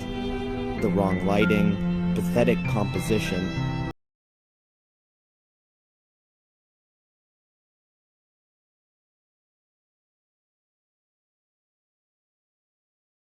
My picture. Well, your face should, Just do it. Huh? Don't tell me that you, the would-be star photographer, haven't got a camera with you. Sure, of course. Come on, then. I still need a present for my parents' wedding anniversary. Very nice. The light is perfect. Have you been living here long? Oh, I don't live here at all. I study in Boston. My mom just bought a house here a few months ago. What brings you here? Look over that way. Yeah, like that. Are you an actress or something like that? You got it. I'm a famous English actress on my way to Hollywood. No, but seriously. I study literature and history in England. I'm interested in English immigrants in America. Their aspirations, their dreams, their reality. Wow, that's interesting. If you say so. We'll see. I wanted to drift a bit, collect some life stories. I don't yet know exactly how I should organize the work. My mother's from England, too. She came over here more than 20 years ago. Really? Do you think I could talk to her? That isn't possible at the moment. That's a very pretty bracelet. Oh, thank you. I got it from my grandmother. She was always there for me. Unfortunately, she died last year. Oh, I'm sorry about that. Thanks, but you don't need to be. She was very ill at the end, you know? It was a relief for her. She gave me this bracelet shortly before she died. I'm sure you'll find it silly, but I always have the feeling that she's near me and looks after me. Perhaps we could do a few more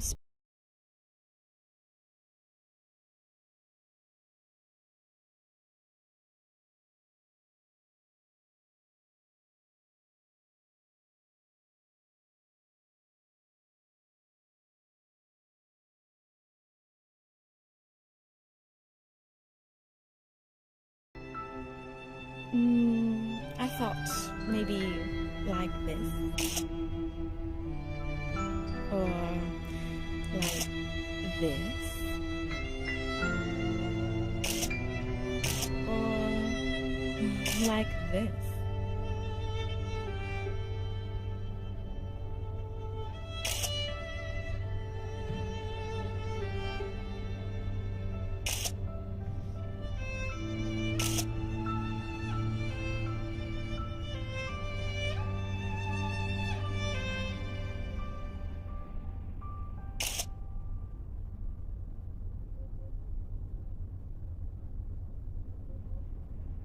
That's it. The film is full. Oh, shame. I was just getting warmed up. What do you say we go for a meal?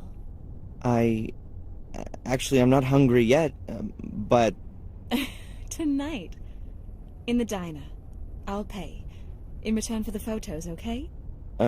Yes. Sure. Sounds good. All right, then. See you tonight. Can you develop the pictures by then? Yeah, yeah, no problem. I'm looking forward to it.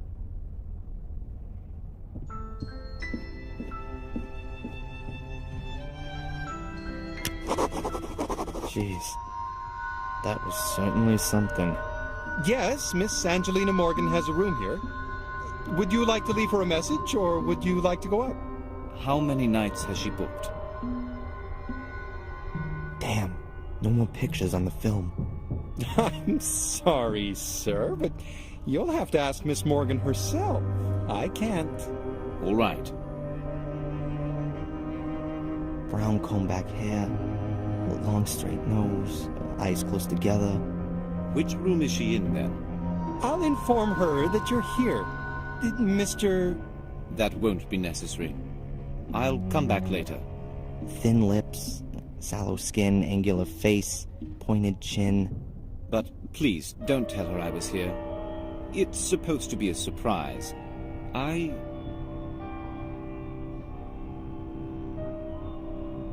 Hello? What's wrong? Sir? And he's gone. What does this guy want?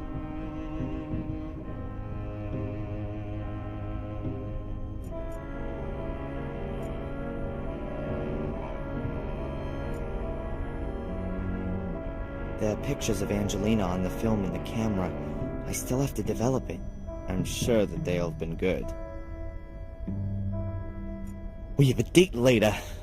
Doesn't get much better than that. Oh, I think I'd better keep the thing with the weird guy to myself for the time being. I don't want to worry her. And at the moment, I don't even know whether the guy is following me or her. Perhaps I'll tell her about it this evening.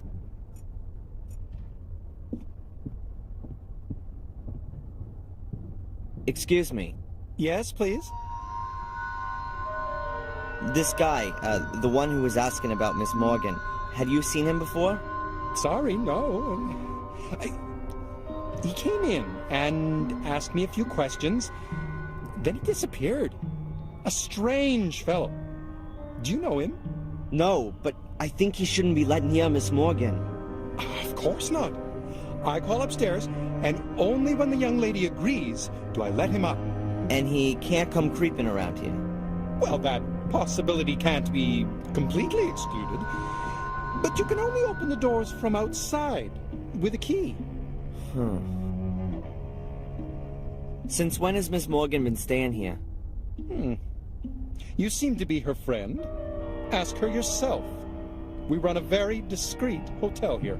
Would that be the case if I were to leave a 20 on your counter? Sorry. Nothing.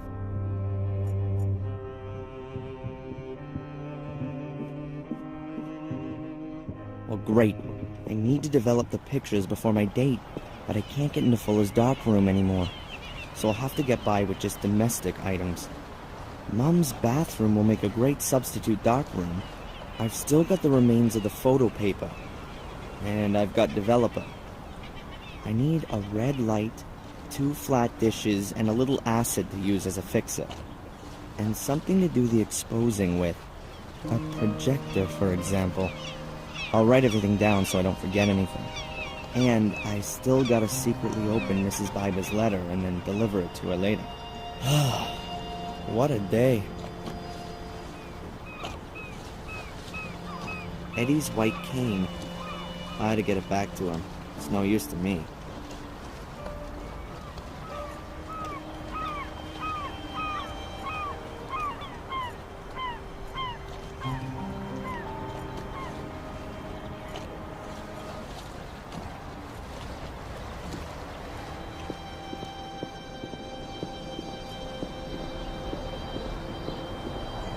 Old Eddie's in there, guarding over his treasure.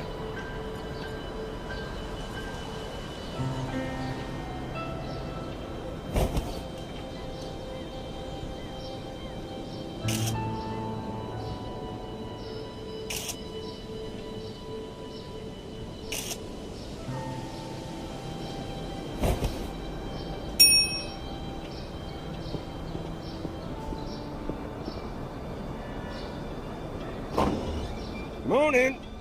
Come on. Oh, it's you. How do you know that? I thought you were blind. You stink of perfume, like a whorehouse I once visited in Lille. Smells like teen spirit. If you say so.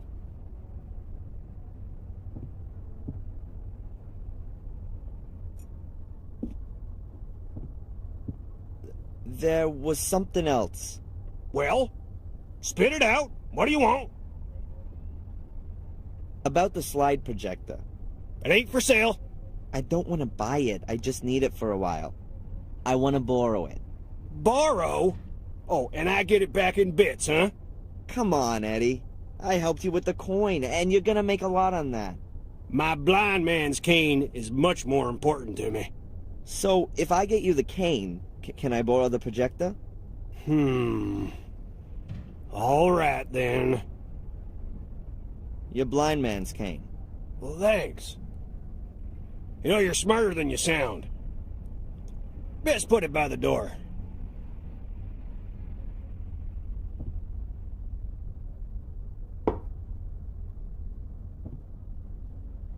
Hey, listen, if I can help you out in any way, you just ask. About the slide projector. It ain't for sale. I don't want to buy it. I just need it for a while. I want to borrow it. I did help you with the coin and got your blind man's cane back. That's true.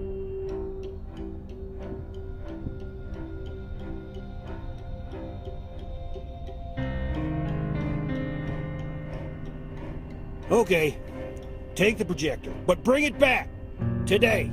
Yeah, I'll bring it back today, and undamaged. Good. Good.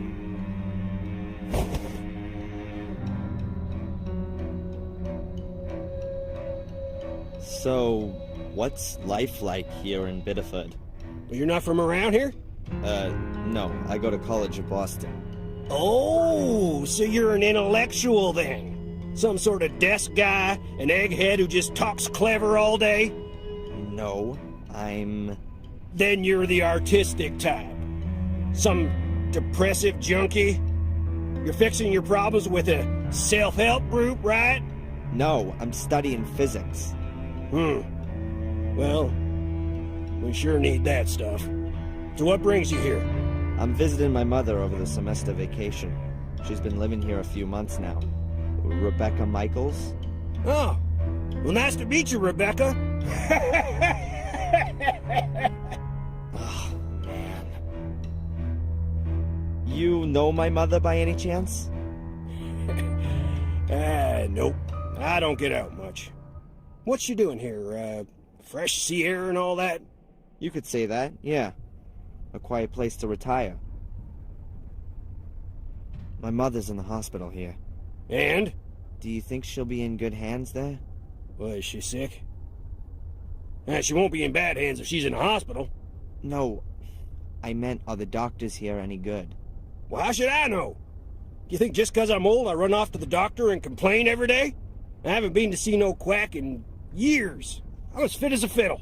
Yeah. People were made of better, stronger stuff in the past, right? Yeah. Get to my age and then we'll talk about it.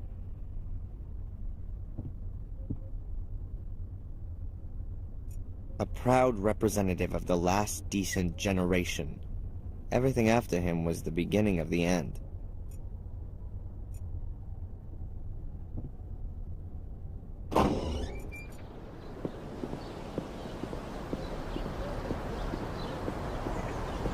Fulla's back. And if it was down to me, I'd never enter this store again.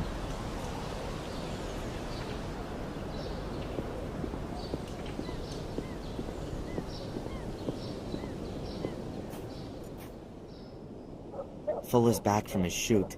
I'm not going in there. He'll kill me.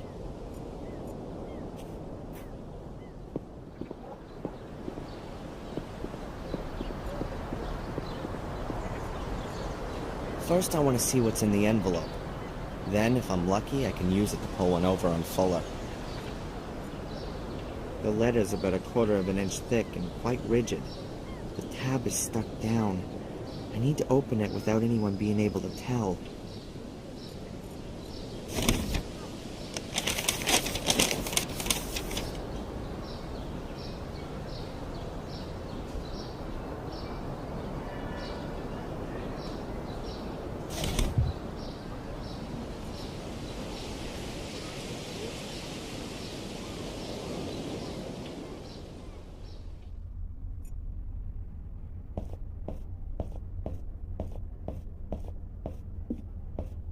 The bathroom will make a good dark room. It's got no windows, and it's tiled. Perfect. Now I just need all the equipment. I need 2 bowls, a makeshift fixer, and an enlarger. And of course, a red light lamp so I can see. I saw some on the chain of lights in front of the diner. My mother keeps her pots and pans and that kind of stuff in these cupboards.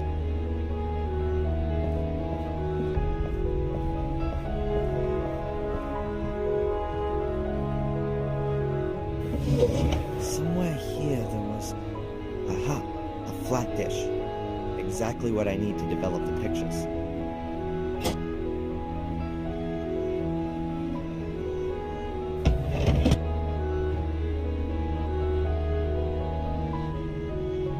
I certainly can't develop any photos here. Why should I go putting developer into the bowl?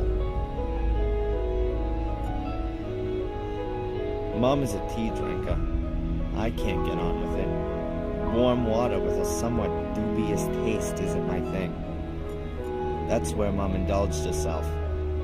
We had an ancient wood-burning stove at home that she used to cook on. She always said it reminded her of her time as a cook back in England. If I switch the stove on, then it's definitely not going to do the empty kettle much good. Mom would never forgive me. Being a cook, she was always very fussy about those things.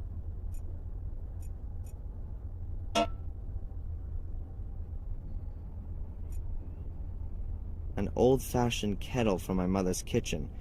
It's pretty heavy, even when it's empty. Mom spends half a day's cleaning. The kettle's clean. That would be a waste. Maybe I'm gonna need it again. Good idea, but that bit of water isn't gonna be nearly enough to fill the kettle. And it would be a waste of distilled water. Enough of that.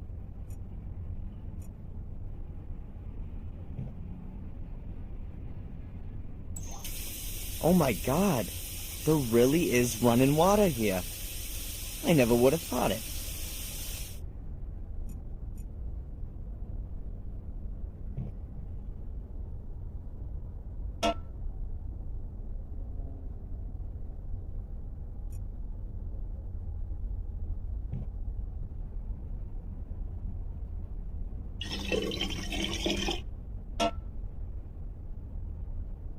The kettle's full. The kettle's already full of water. There's no room for any more.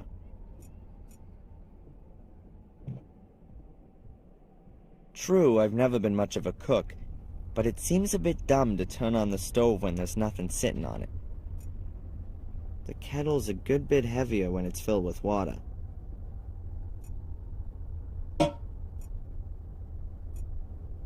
The kettle's full. Hey, the steam could undo the glue. Let's try. It's steaming. The water's boiling already. The water's boiling and the steam's rising from the kettle. The steam's loosening the glue. Got it.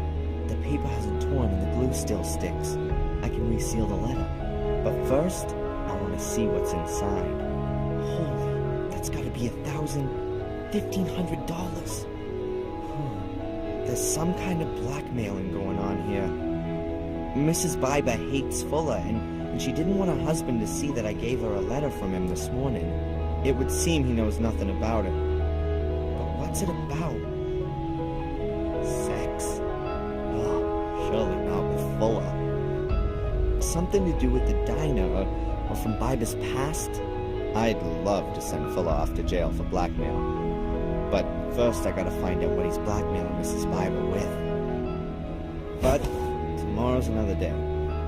I'll put the letter in Fuller's mailbox and get myself ready for my date with Angelina.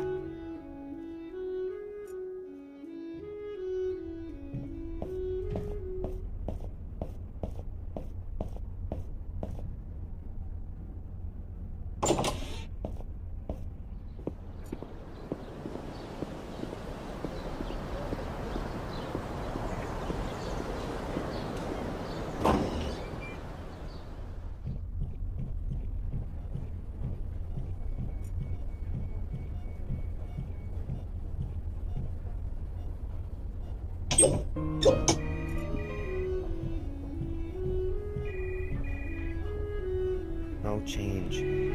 She's breathing peacefully and evenly, but no sign that she's conscious of what's going on around her. Dr. Newhouse? Yes. How is she? No change. But she's a strong woman. That's what everyone says. After the accident, she had to bring me up on her own. Yes, I heard about that. What kind of accident was it? A car crash. It was in England. We were driving on this tree-lined road. The car got into a skid and we smashed into one of the trees. Dad didn't survive, and Mom's had to wear that support thing ever since. I came away without a scratch. Do you remember anything about the accident? What? No. I was only a few years old. No memory of it. I've lived here in the States for as long as I can remember. It's just that when I examined your mother, I thought her back and neck injuries seemed rather unusual for a collision-type accident. They looked more like injuries from a fall. A fall from a considerable height, causing her to have suffered compressed vertebrae. And what do you mean by that? Nothing. Nothing at all. If your mother said she was in a car accident, then that must have been the case. Or she's been lying. Darren, I certainly didn't mean that. Huh. Thank you, Doctor. Well, that's it for now, I guess. If you've got any more things you want to ask, then just come and find me.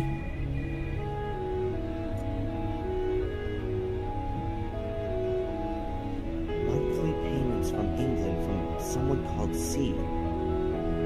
Instead of compensation from the insurance. And a back injury that was more likely caused by a fall than a car accident.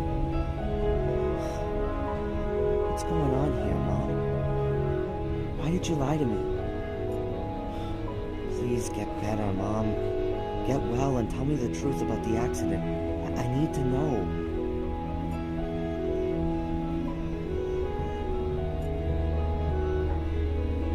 Dr. Newhouse? Yes? What can you tell me about Mrs. Baiba? And you know her husband? Oh. Now, a person shouldn't speak ill of others, but her husband, he's a very unpleasant fellow.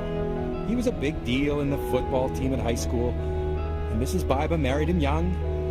Yes, I think she imagined her life turning out some other way. Like how? Now, she works hard in the diner. She probably does the work of about 3 people, but I don't think it makes a great deal of money. And her husband, well, let's leave it at that. They certainly don't have a lot of money, just a lot of work. And no love. Uh-huh. Do you know Fuller? From the photo store? Yes, a little.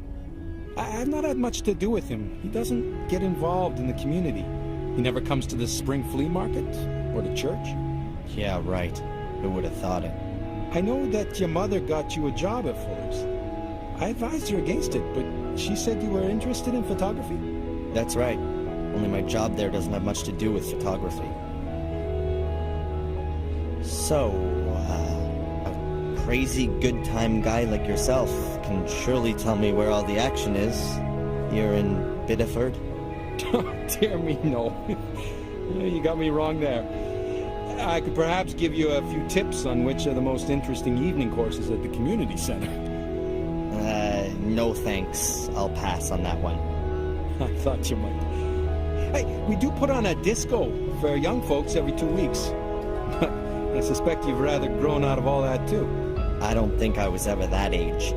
Discos, bars, parties. I was never into that sort of thing. Your mother mentioned that. You were rather more of a loner, yes?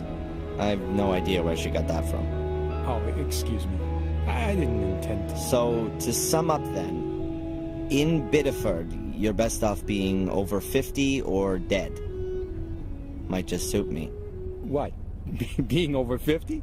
Yeah, exactly. Well, that's it for now, I guess. If you've got any more things you want to ask, just come and find me. I don't know what I could ask him at the moment. Every time I walk out this door, I have to ask myself if it'll be for the last time.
do for my red light.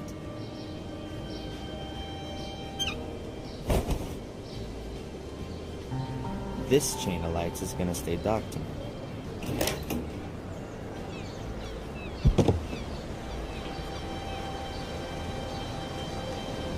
A simple chain of lights. A power cable with lots of bulb sockets. One's missing.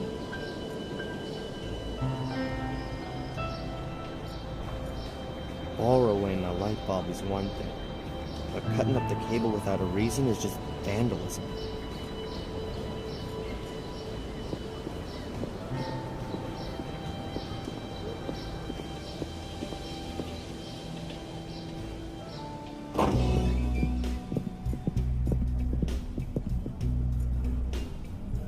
Mrs. Biba's being blackmailed by Fuller. That much is obvious.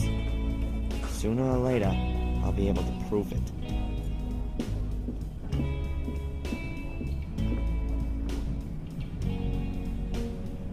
Sorry, Mrs. Biba?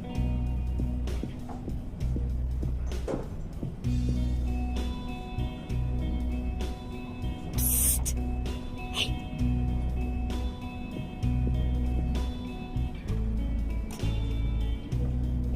Okay. What is it? You really want Fuller to have it? You still haven't given it to him? You've got to give it to him. Fuller can't. You've got to give him the envelope right away. Please. I only mean that if I can help you in some way, I could, Claire! If the guy doesn't want to drink, then get on with it! I'm not gonna get anywhere here. Mrs. Biba won't tell me a thing. Or she can't. Her husband's on her back all the time. That's blackmail money, I'm sure. The only question now is, what's he got on her? And whether or not I can find proof of it. First off, I ought to throw the money into his mailbox. He needs to think everything's still as it should be. And doing that, I'm protecting Mrs. Biba at the same time.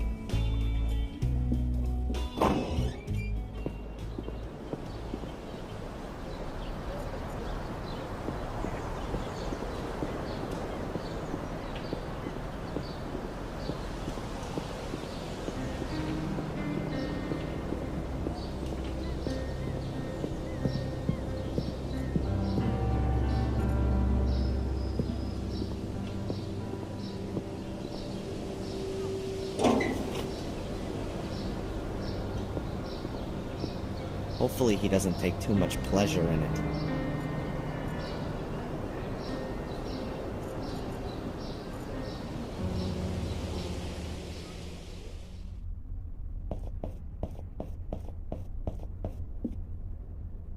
There are pictures of Angelina on the film and the camera.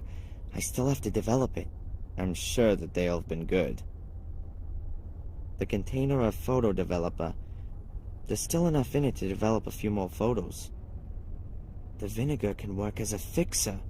The developer's alkaline, and because it's an acid, vinegar can stop the development process. A red bulb from the chain of lights outside Biba's diner. I need it for my improvised darkroom. That's 50 sheets of high-quality photographic paper. I can't open it up here. The sheets are packed in a black opaque foil so that they can't be accidentally exposed. Eddie's slide projector. Once I finish with it, I have to give it back to him in one piece. A large ceramic bowl from out of the kitchen. I can use that thing for the stop bath when I develop the pictures. A bottle of distilled water. You can use it for, among other things, stopping the development of films and prints.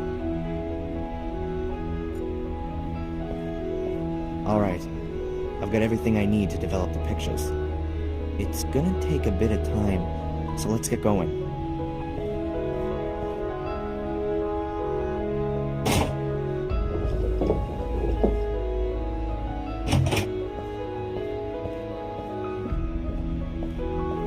Got the pictures.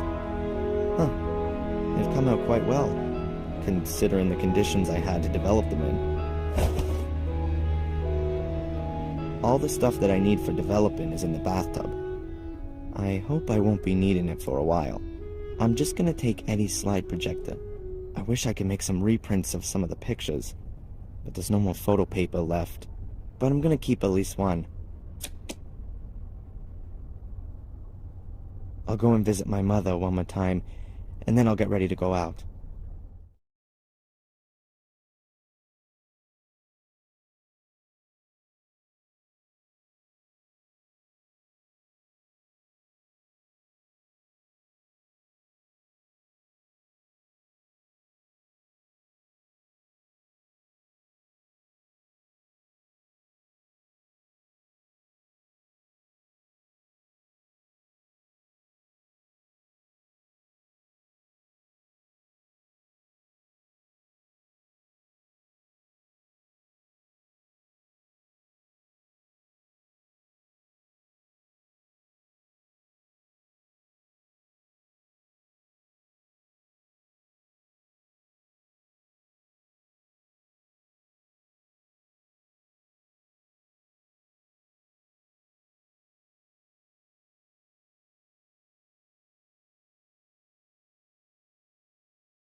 Produced in the 19th century.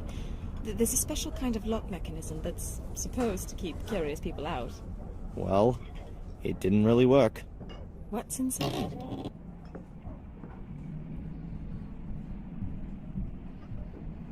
A photo.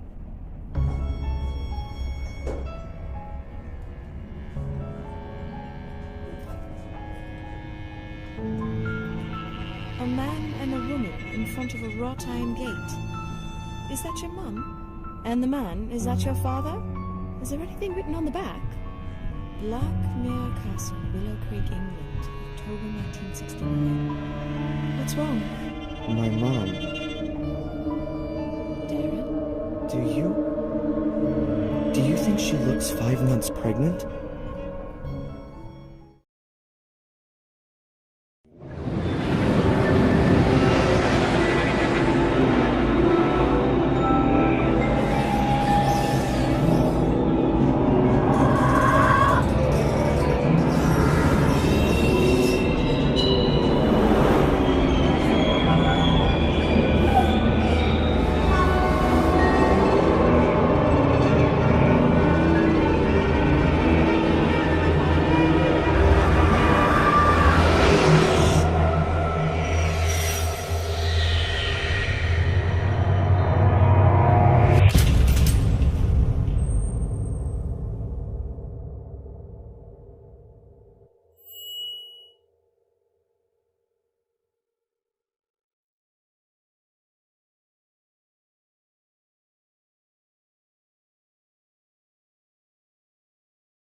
Darren Michaels? My name's Conley. I'm captain of the local police department. Are you gonna arrest me? No, we're not. But we need to talk to you. May I come in? Sure.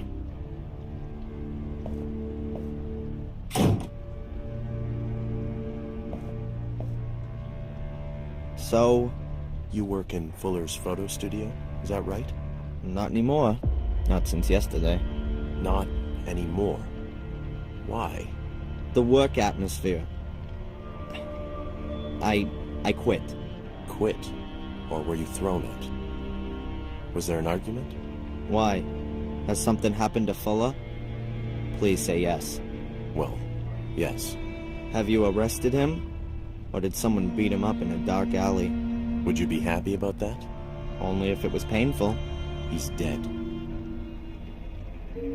He was stabbed to death in the early hours of the morning. We're still counting the wounds. Can you tell us anything about that? No, nothing you'd find fitting. Someone must have been pretty angry with old Mr. Fuller. How angry were you with him, Darren?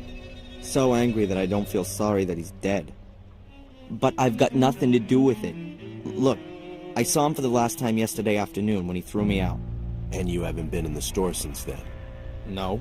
Darren, we found your fingerprints. Of course, I worked there. On the safe. Was that part of your job? Look, what do you want? Where were you last night? I was in Biba's diner with a friend. Correct. Angelina Morgan. You haven't known her very long, have you? Do you have to be engaged if you want to go out with a woman in this town? Very funny. Only if you did know her better, you might be able to explain why Miss Morgan murdered Mr. Fuller. What? She was practically caught red-handed. Practically? She was standing over Mr. Fuller's corpse, covered in blood. The whole thing could have only been clear if we had a notarized, certified video of the murder. That's crazy. Perhaps she found Fuller dead and wanted to help him. That's what she claims, too. And what was she doing in Fuller's store in the middle of the night? What do I know? Ask her. We have. She says she was told to go there by a man on the phone. By the guy following her. Correct. By a stranger. That's why I'm here. Miss Morgan says that you told her about her pursuer. Yeah, absolutely. And the hotel owner saw him too. I've already been to see him. He confirmed that someone was asking after Miss Morgan, but he couldn't give us a proper description. Did you get a proper look at the man? I did. His eyes are close together, and... Not here. Come down to the station. We can do a photo fit there. What about Angelina? Yeah. Well, let's see what the guy you saw has to say about all this. Give me a break. If he was the one who called, he's not going to admit it. If there was a call in the first place. Please, come as soon as possible. We need that photo fit.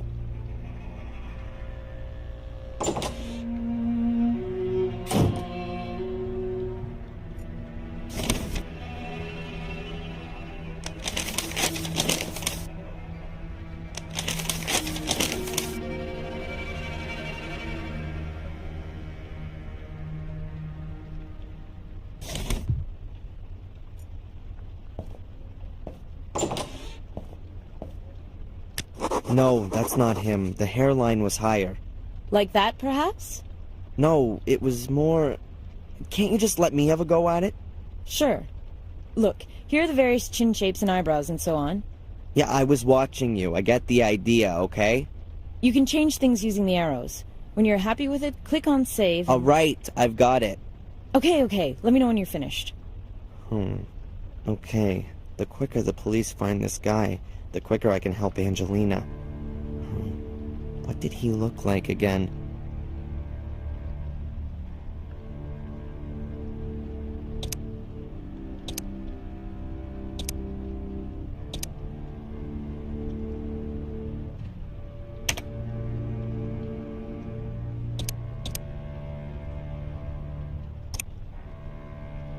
Are you finished? No, it's not quite right. Can I take a break? Yes, but just a little one. We need that photo fit. All right. The police must have been decked out with new computers recently.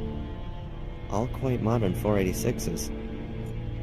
The new Pentium processor is already being advertised. You have to wonder who really needs that kind of processing power. As long as I can still run my old Sierra Adventures, I definitely don't need a quicker system.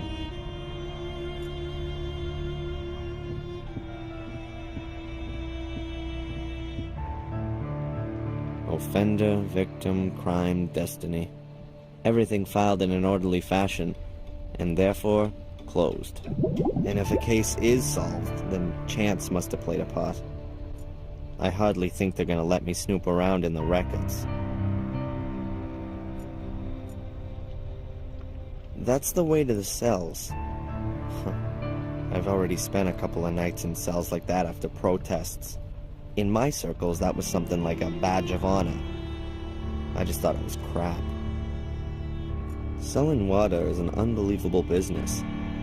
You fill the bottles with water, put on a pretty label, and charge an arm and a leg for it. All these darn mega conglomerates even try to seize control of the water supplies for entire countries.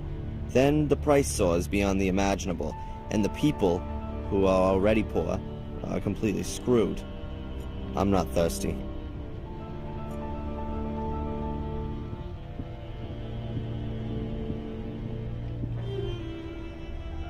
I've remembered something else. Very good. Please.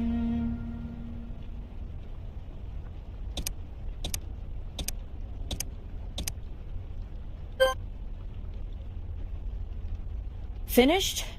Well, he looked something like that. Like that is not enough. Have another think. Yeah.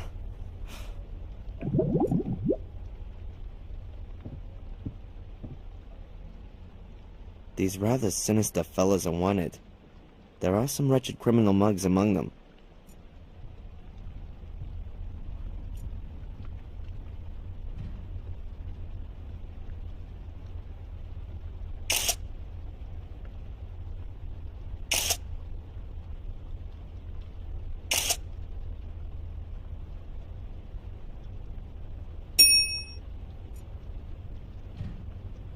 I always wonder if police photographers get special training in making everyone look like criminals.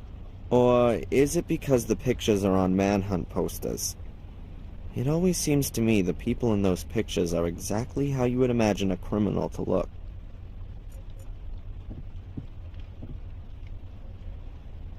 I've remembered something else. Very good. Please.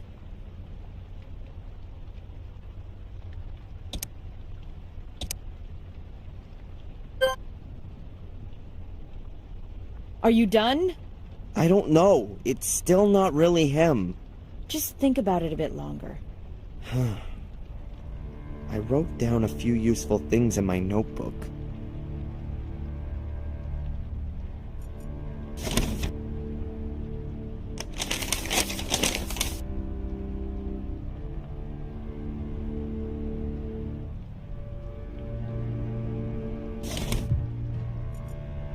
I've remembered something else. Very good. Please.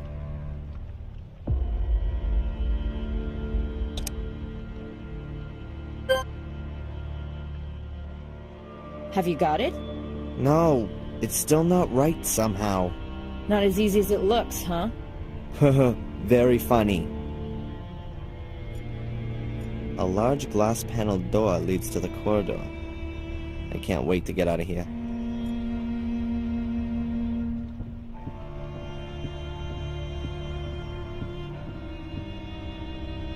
We're still not finished here. Sorry. Yeah.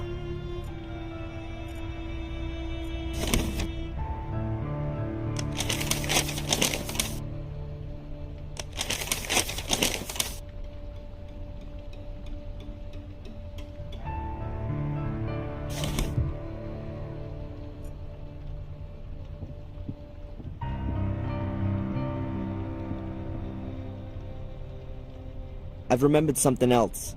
Very good. Please.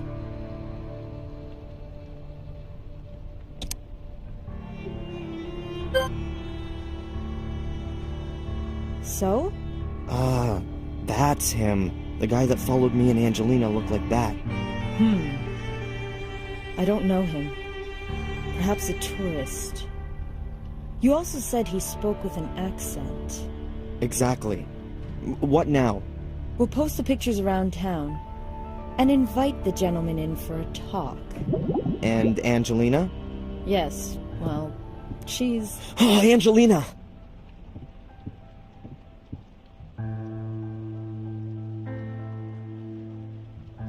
Darren! It wasn't me! You've got to get me out of here. They want to pin this on me! I know, but we'll get this sorted out. They want to charge me this afternoon. You've got to somehow... Come on, Miss Morgan. Darren! I'll get you out of here. I'll think of something. Come on, Darren. Leave me alone. I'm gonna find out what's going on here. She is innocent. What was her motive? That's the thing. We don't know. Look, others had a motive. Fuller blackmailed people. Is that so? Mrs. Biba from the diner, she paid Fuller. Lots of money. How do you know that?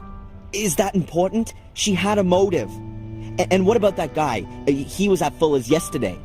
We didn't find any money in Fuller's store, and this gentleman's a witness. Nothing else. As far as the alleged blackmailing is concerned, have you any evidence? Evidence? Ask Mrs. Biba. And she's gonna tell us if she was blackmailed by Fuller? She put her under pressure. Based on your speculation? No, that's not enough. We need evidence. Or at least something that would suggest blackmail before we can move on it. And until then, our only suspect is over there behind bars. Fine. Then I'll get a hold of the evidence.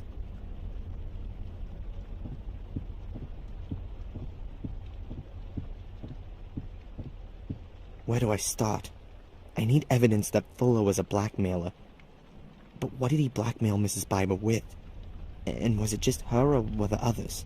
I bet the secret door in his basement has something to do with it. But how do I open it? Has Fuller still got the key on him? I've got to find out.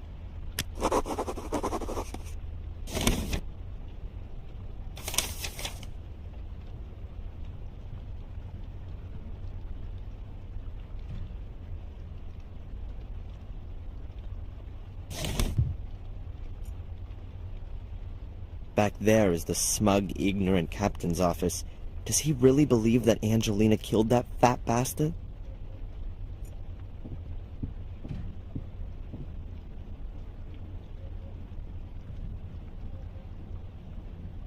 Did you know, Fuller? He was a pig. And so he deserved to be murdered? So why should Angelina stab him a dozen times? Why would anyone else? Looks like a passion thing. Angelina hardly knew him. Perhaps she was going crazy.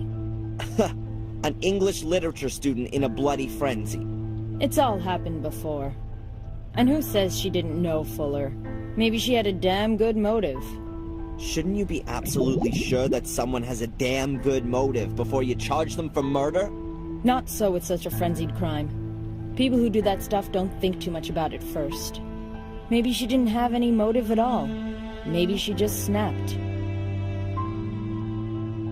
Has Fuller's place been thoroughly searched? As thoroughly as was necessary. Meaning what? We have a homicide and homicide suspect who was practically caught in the act. We have therefore photographed the crime scene and the CSI squad has documented everything. Did you search the basement? Only cursorily. Yeah, that's what I thought. Huh. Clever, ambitious, and hungry. A model American citizen. Everyone pats her on the back, but she's almost a robot.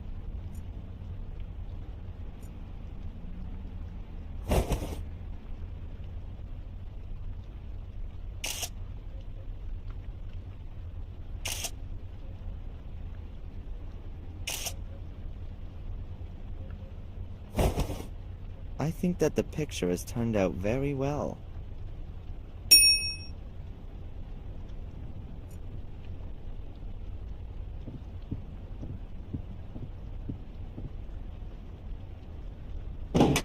What piss-awful weather.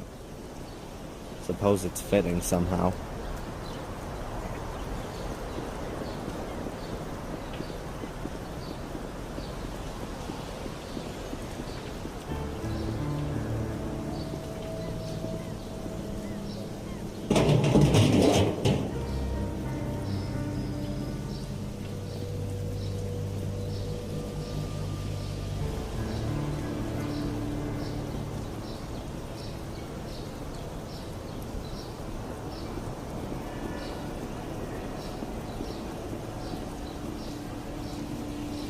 Clues in the trash, huh? It's worth a try. Oh, man, that stinks. So, what we got here? Trash bags with leftovers, packaging, paper towels, and... Hey, Some torn up pieces of paper. That really might be interesting.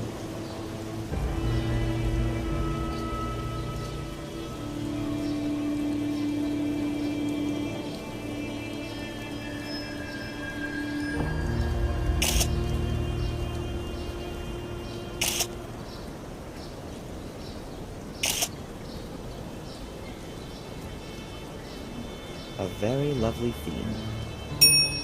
There's nothing more of interest in that.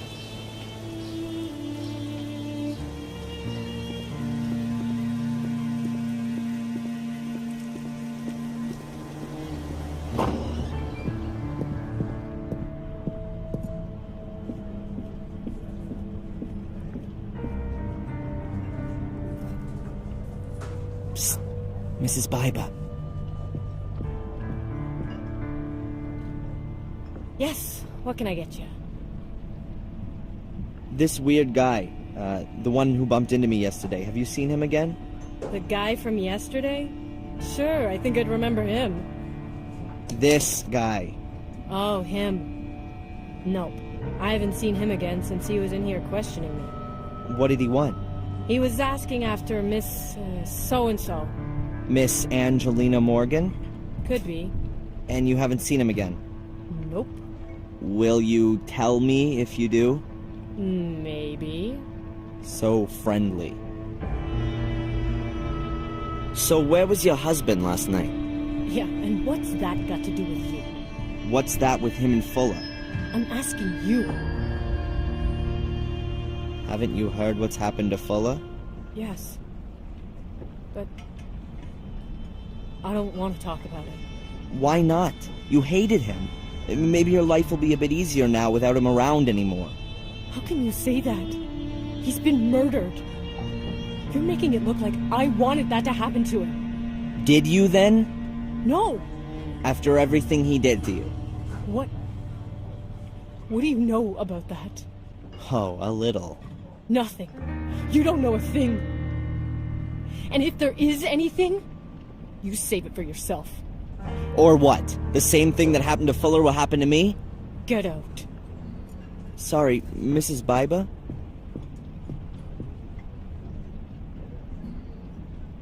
A girl I know is being suspected of having killed Fuller. I'm sorry about that.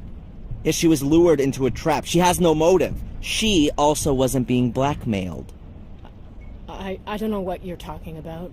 Was Fuller blackmailing anyone else? Did anyone else have a motive apart from you? Oh, you've got nerve. I wasn't being blackmailed. Listen, I'm sorry about what happened to your friend. But if she's not guilty, then she won't be held for long now, will she? And I don't know anything about blackmail. Huh. So you don't want to help me get an innocent girl out of jail? I can't.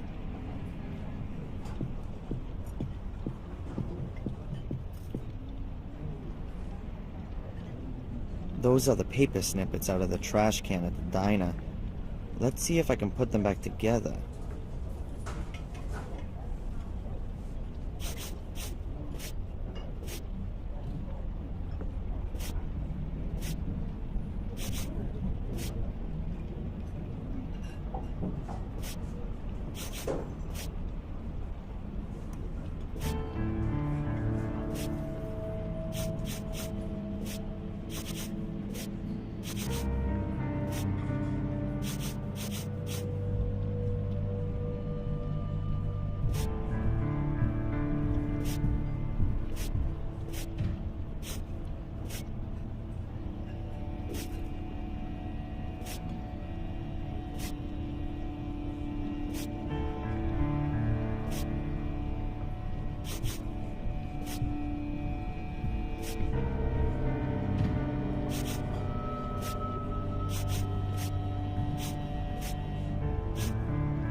Yeah, I think it's a letter from Fuller to Mrs. Biber. Maybe even the one I stuck in her hand yesterday? Dearest Claire, I'm a little disappointed that you don't come to visit me anymore. Don't you miss our time together at all? All the fun we had? Take a look at the pictures. You look so happy and contented. Don't you think so too? I tell you, that was some kind of fun we had too. And you just can't bring yourself to admit it. Are you worried about it getting out? Well, it would be too embarrassing, wouldn't it? A married businesswoman has to watch her reputation. What would the folks say? What would your husband do with you? It would be a scandal. But I'll protect you from it. Me and 15 Ben Franklin stand between you and shame. I'll expect the, bonus this evening. Bring it to me, and I'll enjoy myself with your pictures for a few more weeks. F.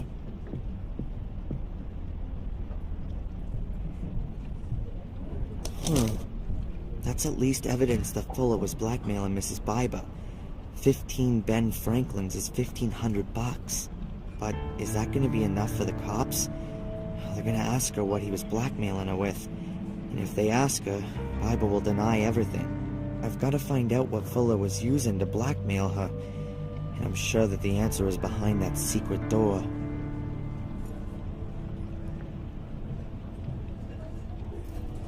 Mrs. Biber?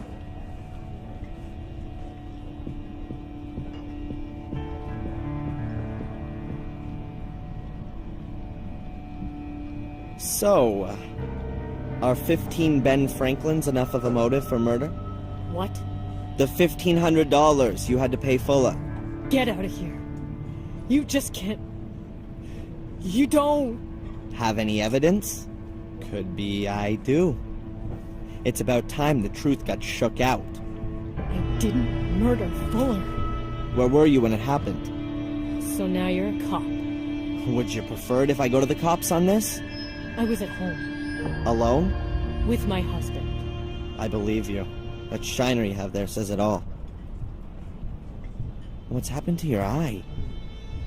Let me guess. You fell down the stairs.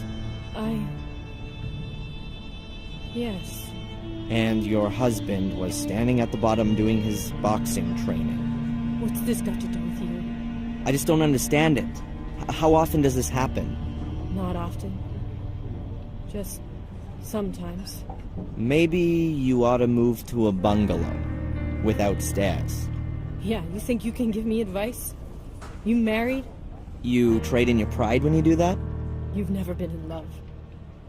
If you had, you'd never ask that. Okay, what do you want to drink? Is it too early for a whiskey? What do you think? Dr. Newhouse from the hospital. Oh, excuse me, the health center.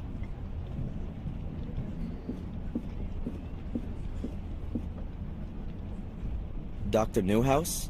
Yes? Do you know how my mother is? Or should I ask someone in the hospital? I've already seen your mother today, Darren. No change. And, I think we ought to take that as a good sign. Are there good medical reasons for thinking that? Or is that just wishful thinking? Optimism never hurts. So it's just wishful thinking, then? Darren. Thanks, Doc. So how was old Fuller killed, then? Oh, I'm afraid I'm not allowed to tell you anything. They're still investigating. What? You think I'd tell the press? I did used to work for him, and I'd like to know what happened. Well, okay then. He was stabbed. And more exactly? He was stabbed nearly a dozen times. Not a nice sight. Did he bleed to death? Not necessarily. Could have been shock. Could well have been that some vital organs were injured. Huh. So it looks like Fuller had a pretty free choice of how he checked out. Somebody wanted to cover all the bases for him. Darren, you really shouldn't speak of the dead like that. I'm not interested in the dead. I'm interested in the murderer. So, are the cops in Biddeford any good? How do you mean that? Do you trust them to find the killer? I'm sure they'll do their best. Oh, right. We've never had a case like this before. Oh, so you don't reckon it's such a bad thing if they've got the wrong person, since they still have to practice? I'm sure that the captain will solve the case. Have you ever seen this guy? He was in the hospital yesterday. In the hospital? I don't think I saw him. Why did you ask the nursing sister? He was here in the diner, too. That's right. I think he was talking to Mrs. Biber. Did you notice anything else? Afraid not. As I understand it, there's also a department in the health center for the less mobile. Morgue. Yes. That's right. This is a small town. We doctors at the health center are also responsible for checking corpses. So don't you have to have special training for that? If there's even just the slightest sign of a crime, then we get an experienced pathologist over from Portland. So that means that Fuller still hasn't been looked at. Right now, we're waiting for the pathologist. We've only prepared him. Do the nurses sometimes stick their fingers in the deceased's personal effects? Outrageous! Of course not. These things are properly stored away in the morgue, as they should be. Thank you. Well, that's it for now, I guess. If you've got any more things you want to ask, just come and find me.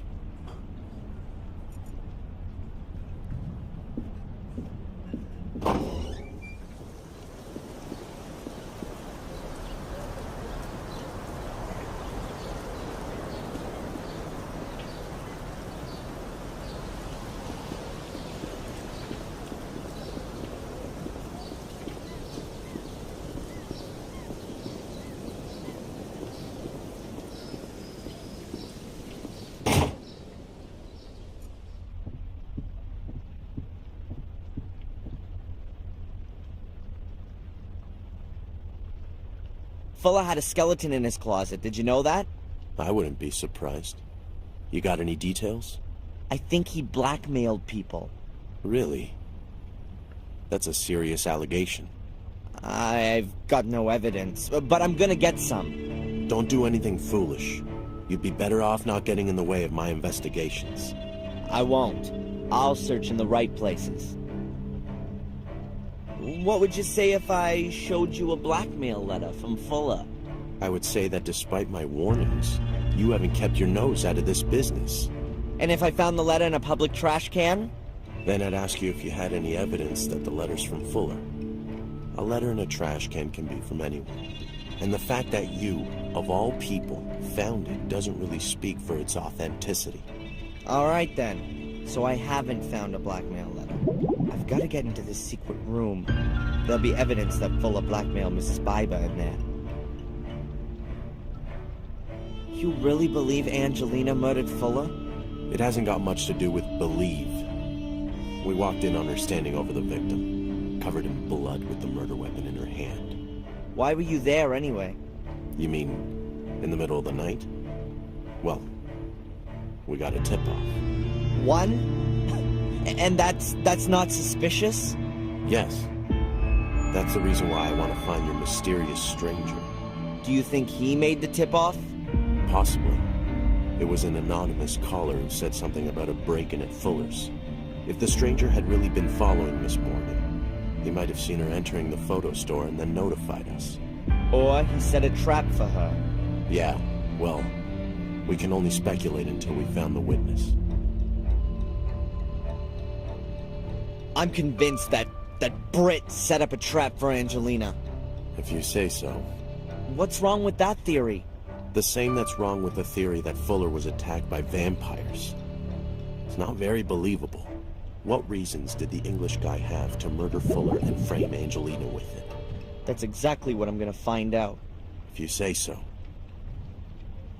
Have you found Angelina's pursuer yet? No, not yet. Talk to Sergeant Kinney. She's leading the search. Good.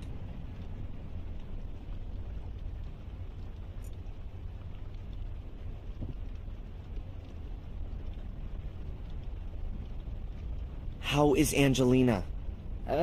Well, she's in shock, anxious.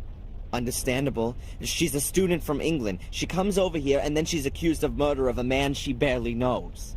The circumstances are quite clear. And nevertheless, wrong. It was someone else. We will be following up on all lines of investigation. And until we find something new, your girlfriend has a problem. Have you found the guy from the photo fit? No, not yet. But the picture's been posted up. It won't take too long. If he's still in town, that is. If he is the killer, then he's gonna get out of town right now at the latest. He's a witness at best. The captain. Accurate and dutiful. Do you know that my mother almost died yesterday? No. I didn't know that. What happened? She tripped and cracked her head open. Oh. I'm really sorry about that. Tell her from me to get well soon. Don't you find it even a bit strange that this Brit appears out of nowhere and the next day we got a corpse and a serious injury? Are you suggesting that her accident wasn't an accident? I don't know. I don't think we should start hunting around for possible crimes, Darren. We've got a very real crime to solve here. I don't feel any need to talk to the guy.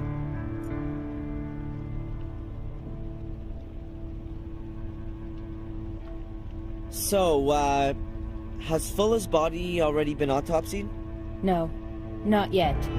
We're waiting for the pathologist from Portland. They're due around midday. Until then? We wait. Great. Where's Fuller's body now? In the hospital. They have a morgue there.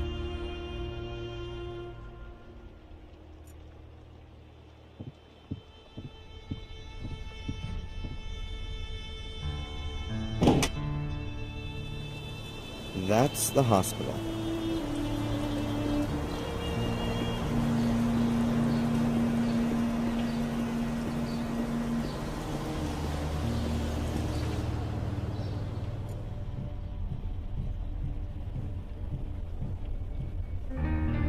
Hi. Hello, Mr. Michaels. What can I do for you? Has the guy who inquired about my mother been here again?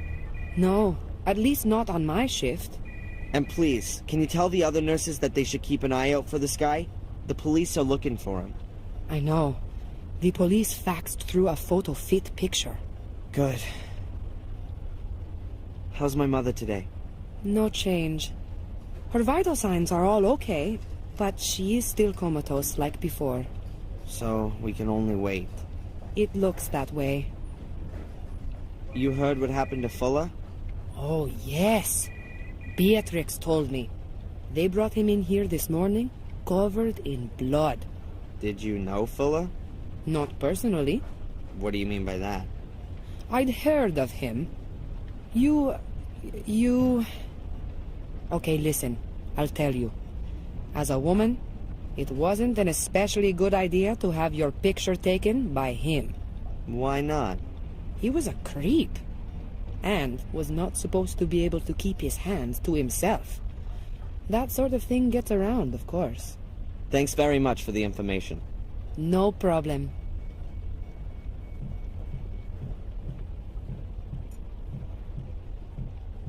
The morgue's through there. That's where Fuller must be. Yes? Hello. Are you delivering something? Yes. Delivery note? I must have forgot it. Well, go and get it. Oh, of course. Excuse me. This area is only for staff. You're not allowed in there. Oh, excuse me. I didn't know that. I've got to distract the nurse somehow. She won't let me in there. From there, she's got a good view of the entrance to the morgue. I'll never get past her as long as she's sitting there. There's a delivery note for liquid soap. I can't take anything. The nurse will notice.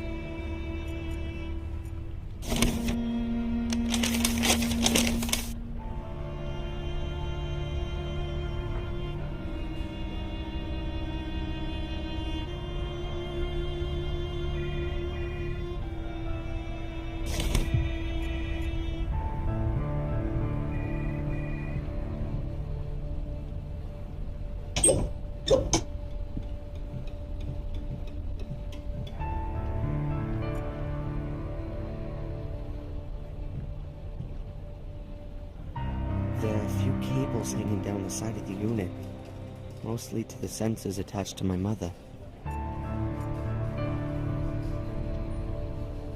The machine only monitors my mom's vital functions, so it doesn't matter if I loosen a cable here.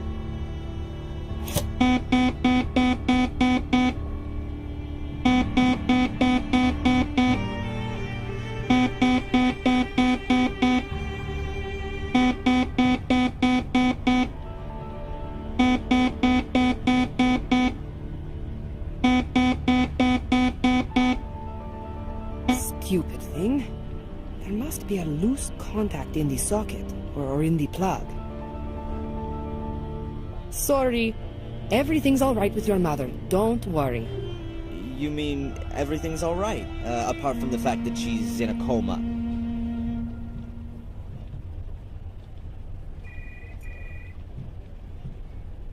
Alright. Again.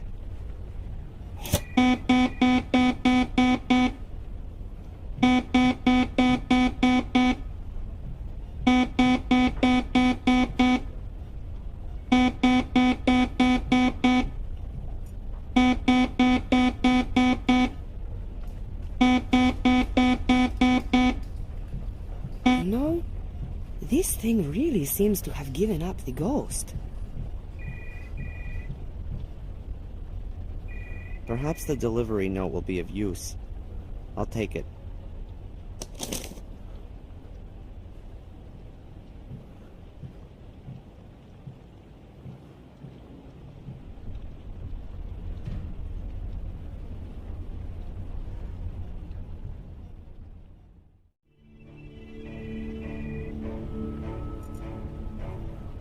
She's moved seats and is preoccupied with the papers.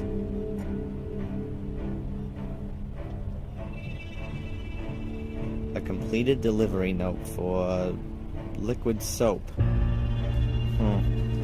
Why not?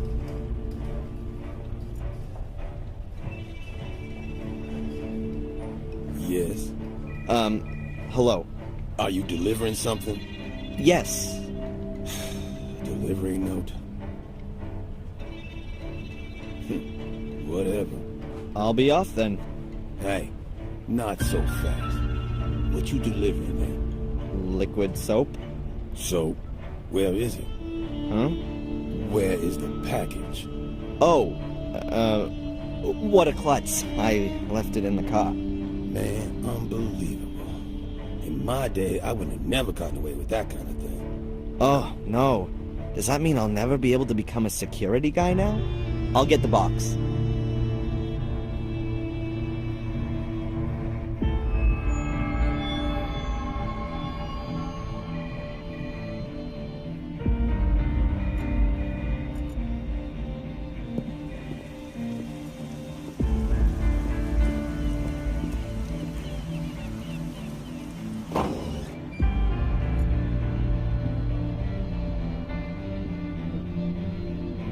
Hey, Rosie. Hard at work, I see. What do you want? Have you already heard what happened to Fuller? Isn't that something? I know, right? Alas, something's happening here. A bloody murder in the middle of the night? A suspicious foreign lady? Who knows what's gonna come out of all this? Maybe the suspicious foreign woman is innocent and has been wrongly arrested. Oh yeah, and the killer is still on the loose and is gonna kill again. Oh yeah, maybe a souvenir shop employee. That's not funny. You shouldn't joke about that. Do you know this man? Has he got something to do with the Fuller murder? Of course. I can see it now. That's a real criminal face. You know him or not? Never seen him. Then not. Thanks. Yeah.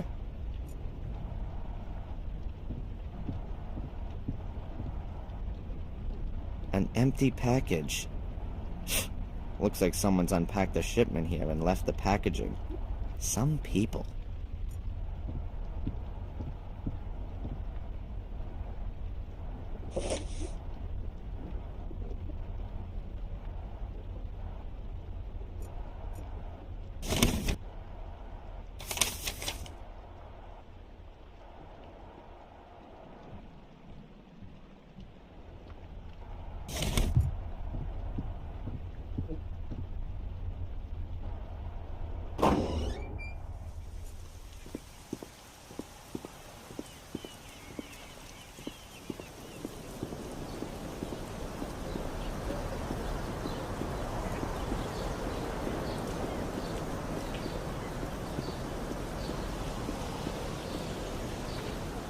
I should have guessed. The police have sealed the door. I've got to find another way. The cops could have at least brought the sign back in with them.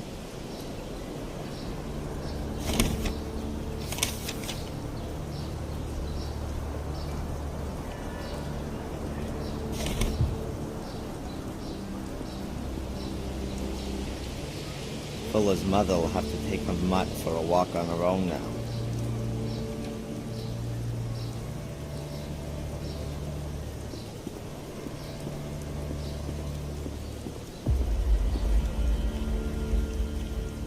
The path to the street is overgrown and very muddy in this weather. Oh well, now Fuller's mother's got less washing to hang up.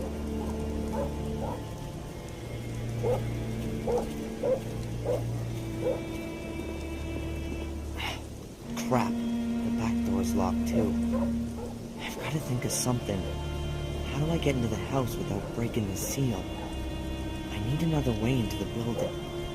Breaking the police seal is taboo. I can't and won't break the police seal.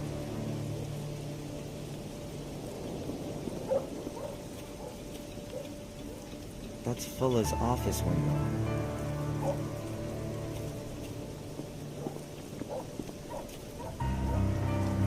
The window's barred. The bars seem pretty strong and are bricked into the wall. That idea is almost as good as breaking open the door with cocktail sticks. Yep, that could be my way into the house. I can get into the basement through the light well. I've just got to get rid of this grill first. It looks very heavy and it's rusted into the concrete. No way. I won't move an inch if I try with my bare hands. The grill isn't made of wire. It's made of sturdy iron strips, so not a good idea.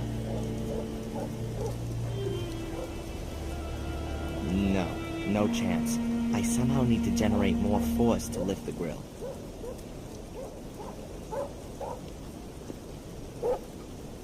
I'll tie the rope to the window grill and the basement grill.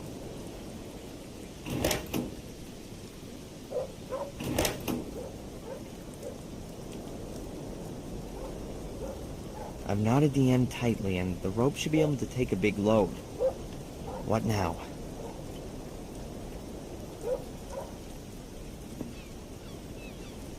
Hey, if it worked in ancient Egypt, it should work here.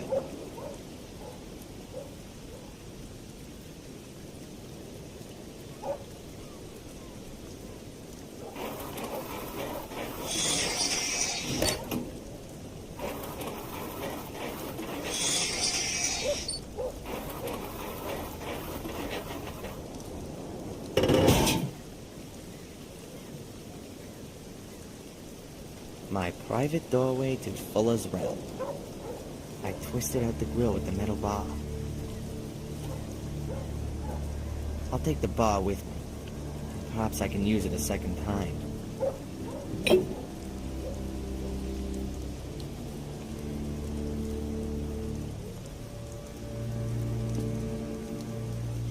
Beaten by a centuries-old technique. Shame on you.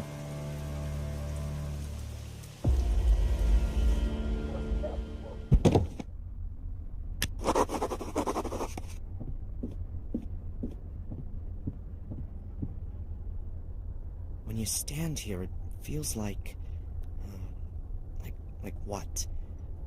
Something like when you see in the dock and he has you stand on a set of mechanical weighing scales. Everything slides slightly back and forth. The floor gives a little as you stand on it. Could it really be a set of scales? Would that fit in with a secret door? Aha, I knew it. I bet this is a weighing scale. Fuller's secret door is behind this photographic screen. But it could cause some trouble with the cops if I bust it. There has to be some kind of a knack to getting the clips to open. The photo backdrops are made from some kind of heavy material. The wire cutters aren't going to be much use to me here.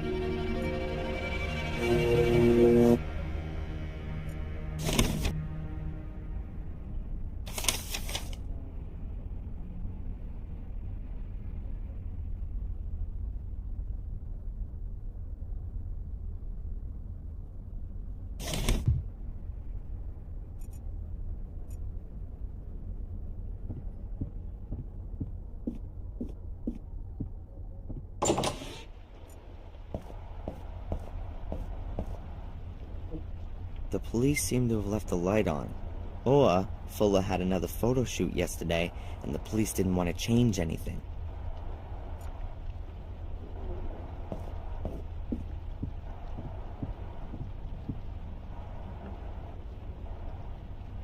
It works.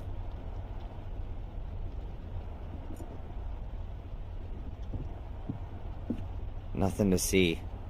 And I can't use the door as long as the police seal is sticking to it.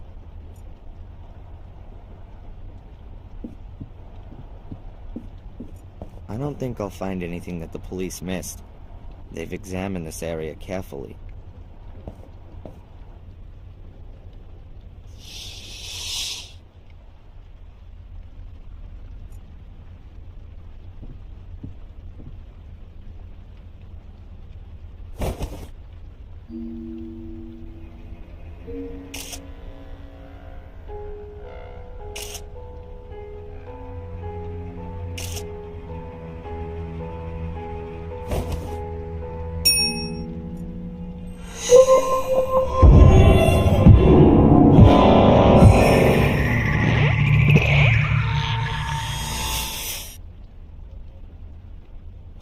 Whoa.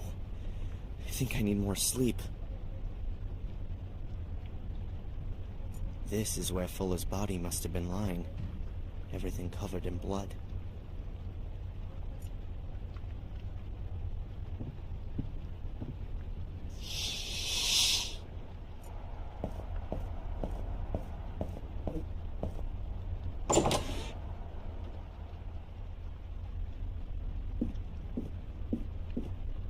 Nothing stands out. Perhaps this little angular hole on the clock face. Is that how you wind it up?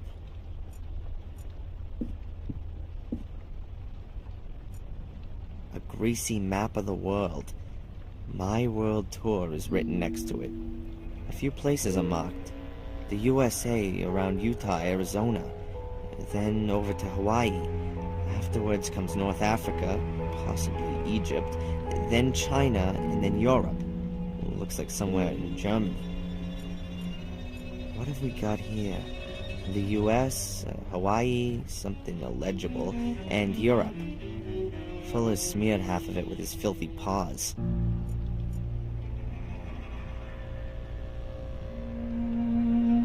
The door's been sealed by the police.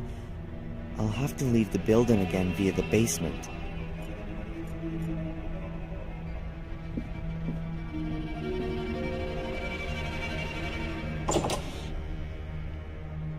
That's the way down to the basement with the secret door.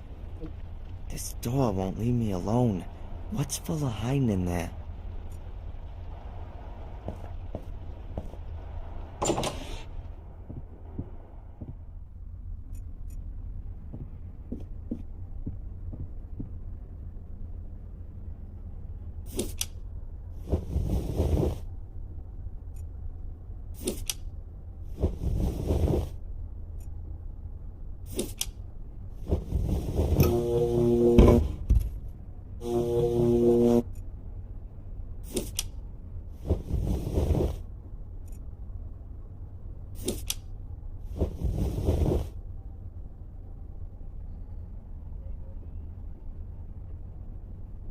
That's got it. The clips are off and the screen's gone up. Battered-looking numeric pad with small metal buttons. I guess that you have to enter a code to open the door. I don't know the numbers, and I don't even know how many digits the code has. Guessing is not gonna work. Maybe Fuller's noted the numbers down somewhere. Now, if I could just get a look at his stuff in the morgue. If it really is a kind of scale, then it could measure Fuller's weight while he tapped in the secret number into this pad, and the door would only open when the two matched. Pretty well thought through, for sure. For me, there's the problem that I have no idea how heavy Fuller is. I've got to find that out if I want to make progress here.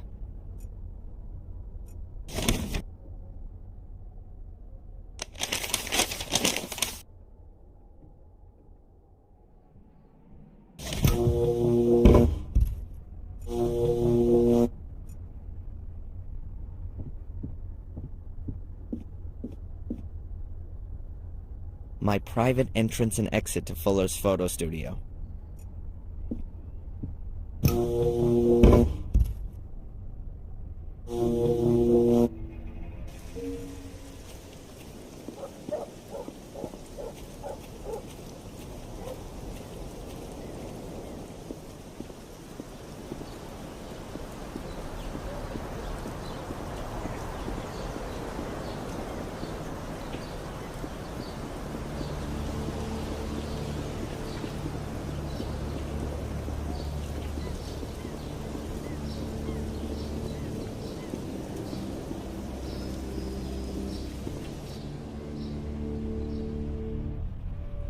I've closed up the package again. You can't see that it's already been opened.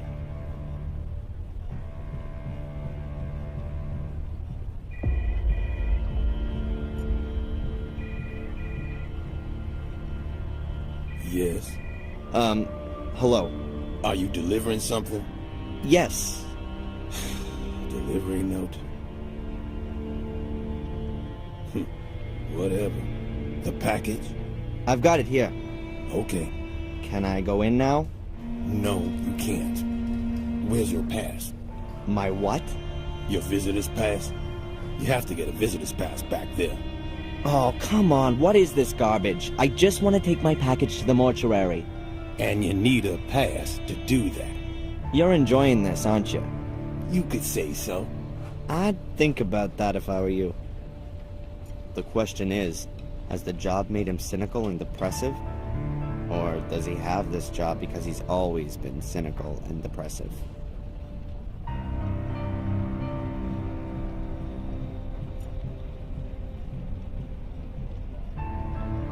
Hi. Hello, Mr. Michaels. What can I do for you? What's up with your security guy? Does he think he's guarding a bank or something?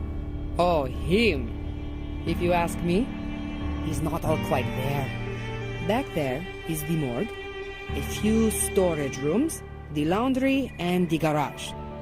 Don't know why it has to be so secure. This here is Biddeford. Nothing gets stolen here. Oh, just a few people get butchered, that's all. But only extremely rarely. Oh, sorry. We shouldn't joke about it. You don't seem to be too worried. I'm not scared. That was the first murder here for years. I don't think such a thing will happen again quite so soon. That's reasonable.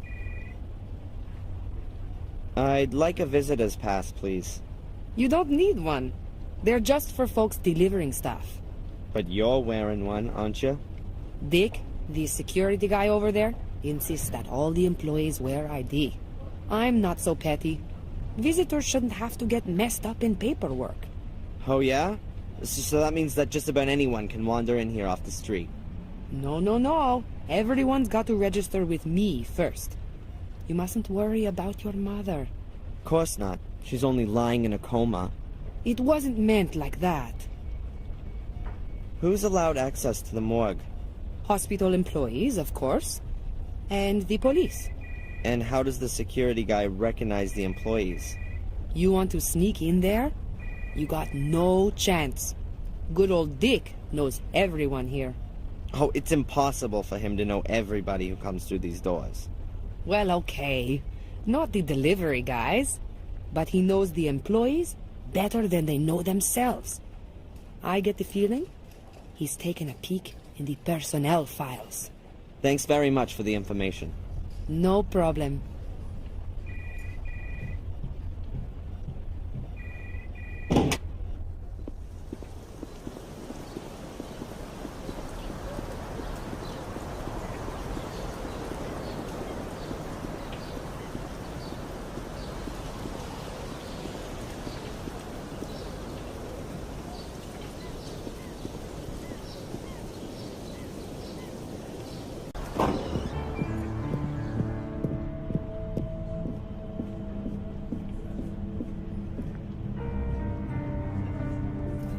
Mrs. Biber?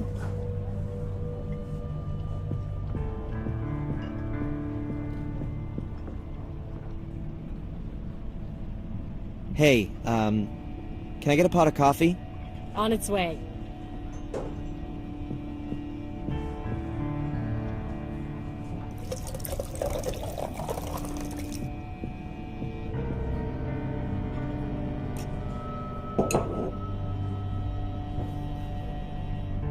Cup of coffee. You can have it filled again as often as you like. But the coffee here is so strong that you probably wouldn't survive drinking more than 2 of them.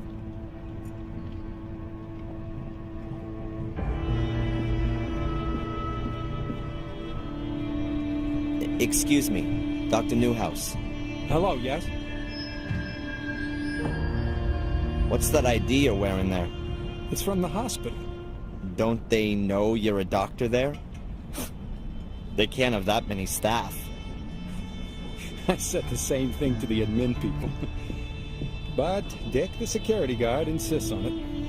He's very meticulous. And apparently can't recognize faces.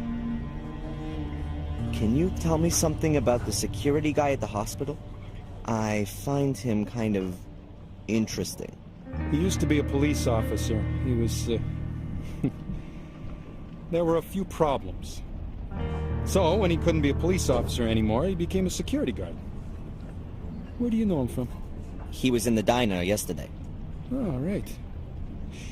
But strange as it may seem, I believe he lives for his job. He lives for that? Being a security guy. He takes his job very seriously. Sometimes too seriously. Well, that's it for now, I guess. If you've got any more things you want to ask, just come and find me. The dog's got his hospital ID with him. Perhaps I can somehow get my hands on it. No. The laxative has such a strong smell, you'd notice it.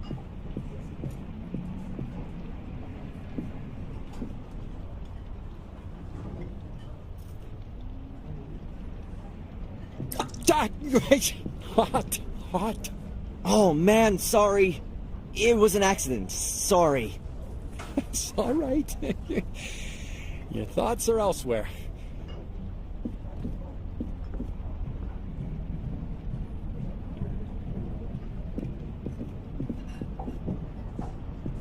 Oh, give it here, Dr. Newhouse. I'll rinse out the stain. Thanks.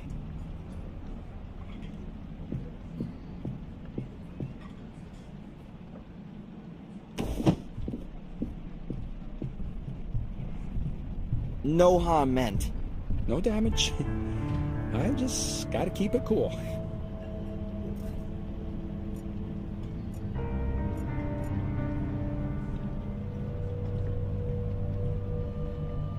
Now that's what I call a serious coffee stain. And the ID badge is still pinned to the lab coat. So now I've got some ID. Excellent. The security guy at the morgue surely won't inspect it that closely. The doctor's ID. It ought to help me with the security guy outside the morgue. I'll put it on the next time, just as soon as I enter the hallway to the morgue.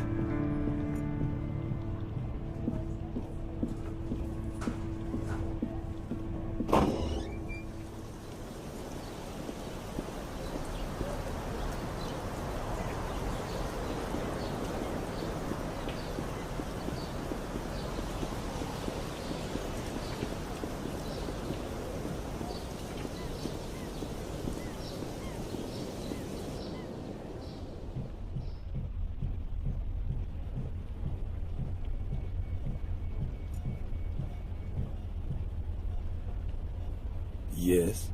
Hello. Are you delivering something? Yes. Delivery note. Whatever. The package? I've got it here. Okay. Can I go in now? I've got a pass as well. All right, then. You could go in.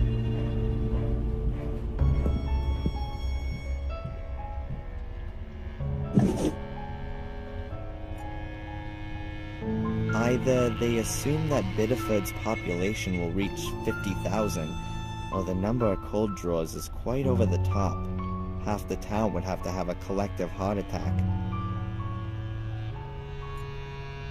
A metal biome.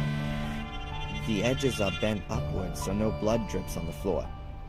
It's got wheels and seems a bit rickety. It's probably taken to another room for the actual autopsy. A syringe. Quite a size. I guess any remaining fluids are sucked up with that. I certainly wouldn't want my flu shot injected with it.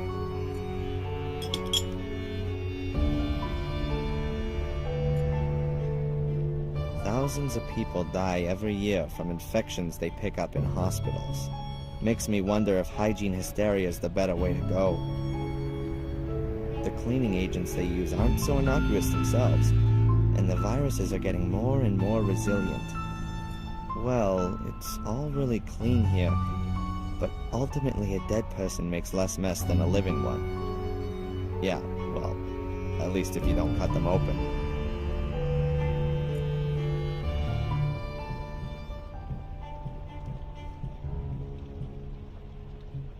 Ugh, not a pretty sight. Fuller's body's peppered with stab wounds. They've undressed him. I won't find any clues here. First, I gotta find Fuller's things. How else am I gonna open the secret door?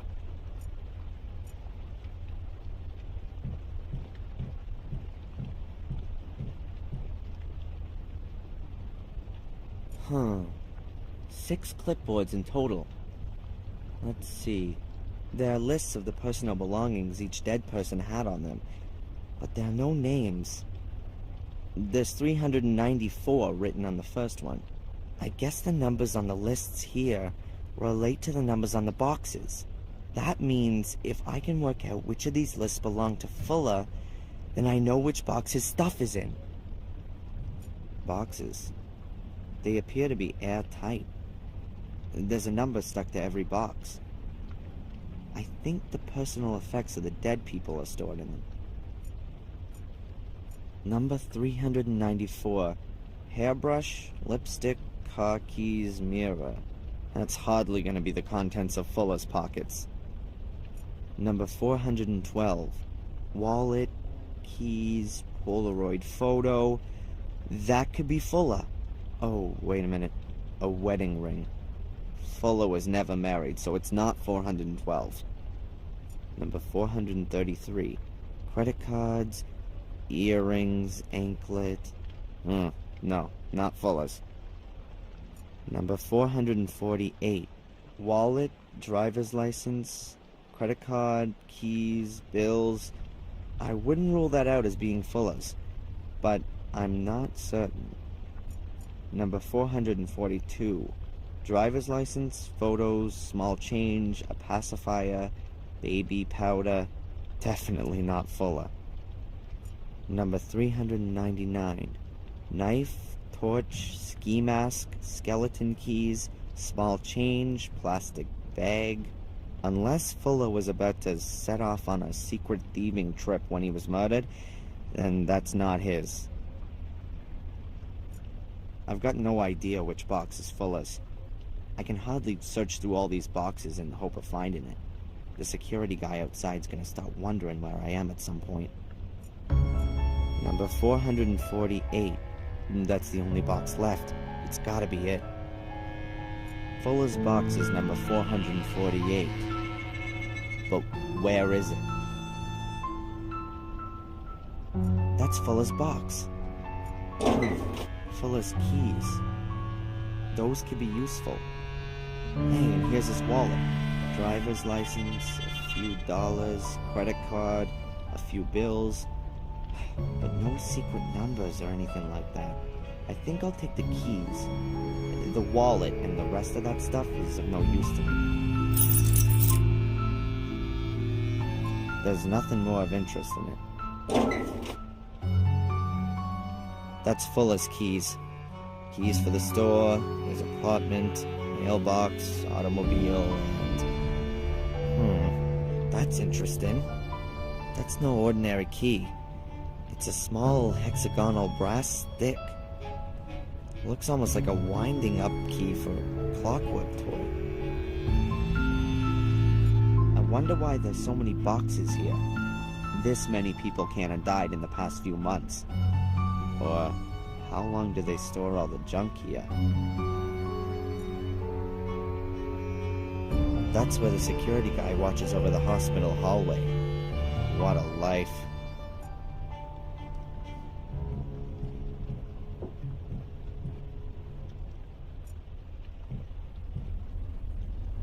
Excuse me. Now what? Are you all on your own here? I mean, who occupies this strategically important position if you have to go to the washroom? Man, I can't just go. Just every few hours or so. And then I shut everything up. What did you think I did? And you can't fit in a quick smoke every now and again either? Nope. And I've given it up anyways. What's much worse is not having a drink. You drink alcohol in your work time? Man, of course not. I'm in a Coke or something. I left my bottle in my car today, and it's still some way off until my first break. And right now, boy, I'm parched. Life's a bitch, huh? You want me to wait here while you go off and get yourself a soda or something? I bet you'd like that, wouldn't you? The guy would probably accept it. But why should I do him the favor? He'll still just be hanging around here drinking his soda.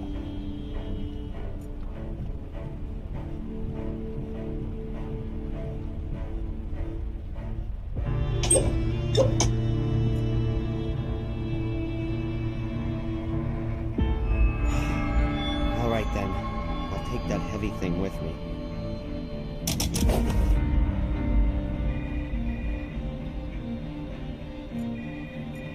Better not. I've got what I wanted, and Mom needs some peace.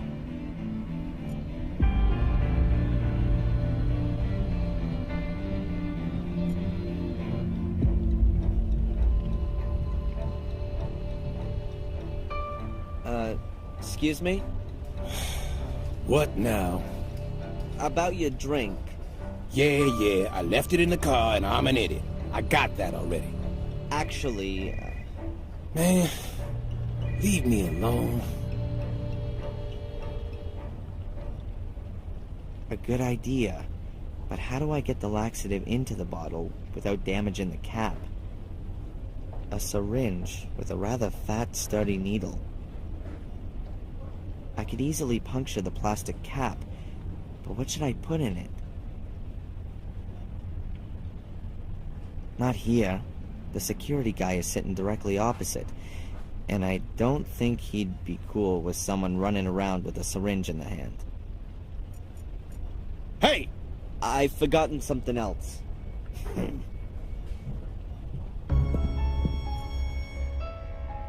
Weighing scales in a metal housing. Looks a bit old, but must be pretty durable. I should first divert the security guy's attention. All the racket's gonna be quite suspicious.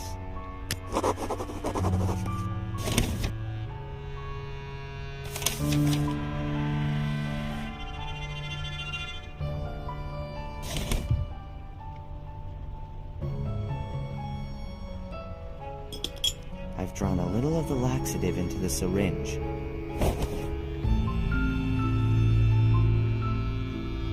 Alright, the syringe is filled with laxative. Nice. That's the laxative in the soda bottle.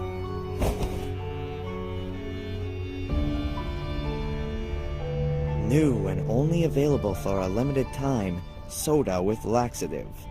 Yummy.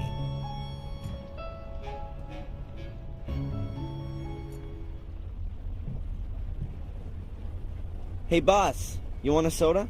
What do you want for it? Nothing. You just gonna give me a soda as a friendly gesture? Exactly. That's very... nice.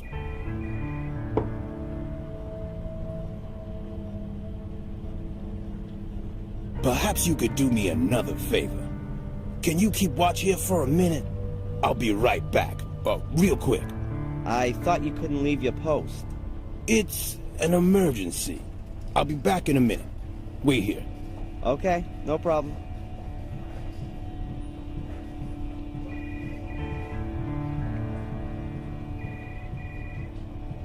What was that about? Strange. Oh well, he's gone.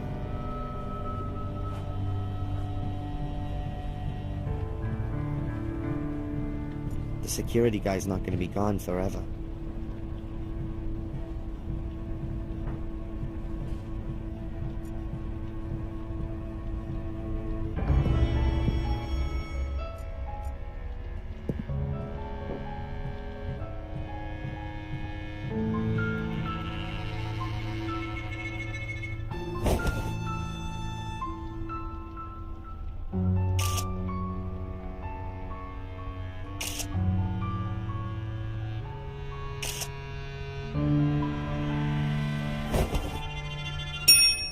I'd rather not do that.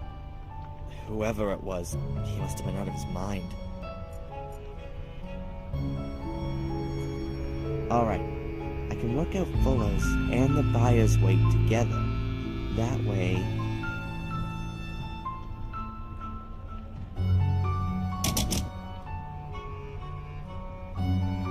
£348. The only question is, how much of that is buyer and how much is Fuller? I've already determined Fuller's weight and the buyer's weight. I've written it in my notebook. There's a buyer, just like the one out in the hall. I think it's for transporting the corpses. The upper part can be removed. Let's see.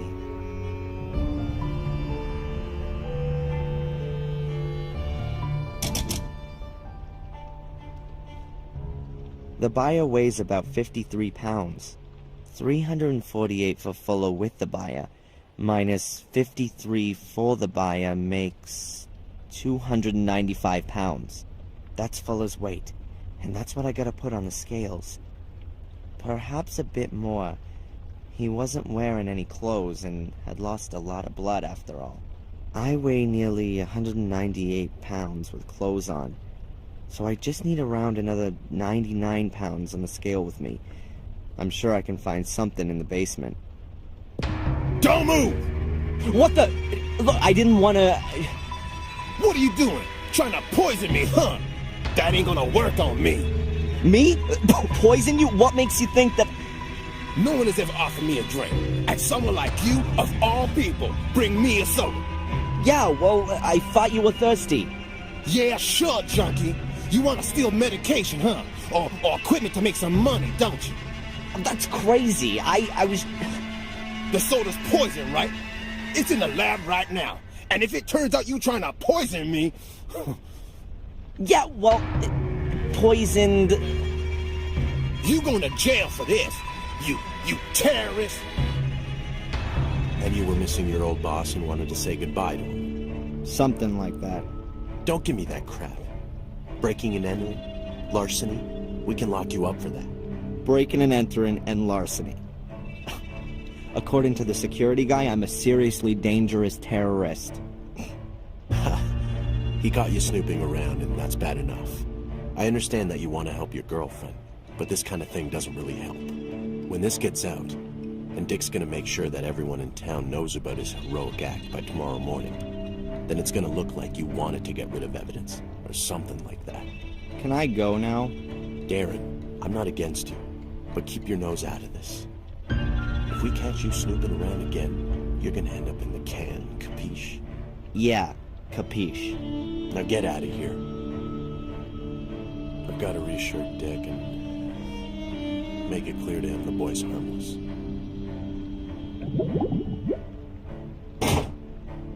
And I'm gonna continue where I left off, at Fuller's secret door.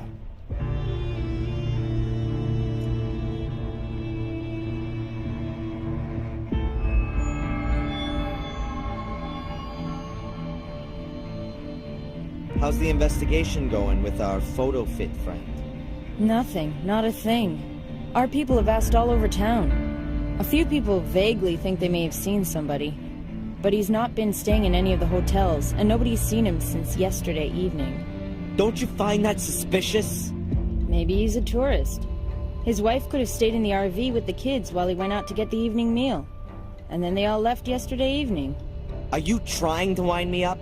The guy had been asking Fuller about me and Angelina. He was in the diner, and in the hotel.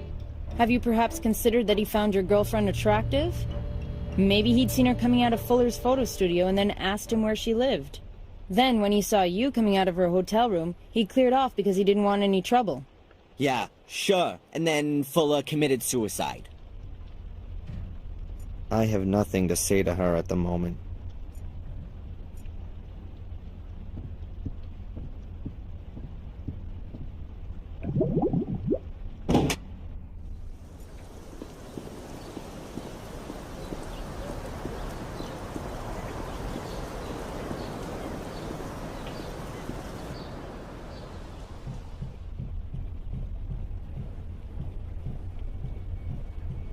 I'm definitely not going in there again.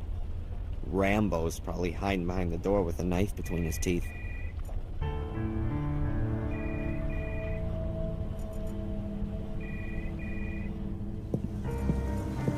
I've used this door for the last time. If I want to get into the shop, I can go through the basement.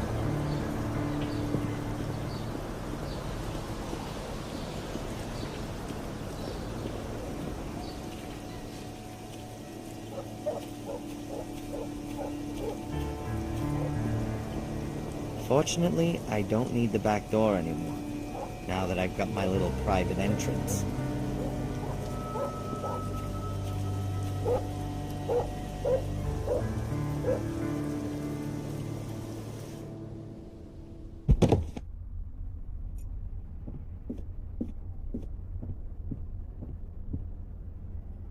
Battered-looking numeric pad with small metal buttons. I guess that you have to enter a code to open the door. Nope, the door doesn't have a key lock. It would seem you can open it using a code. There's a keypad on the left. Now all I have to do is find out the code.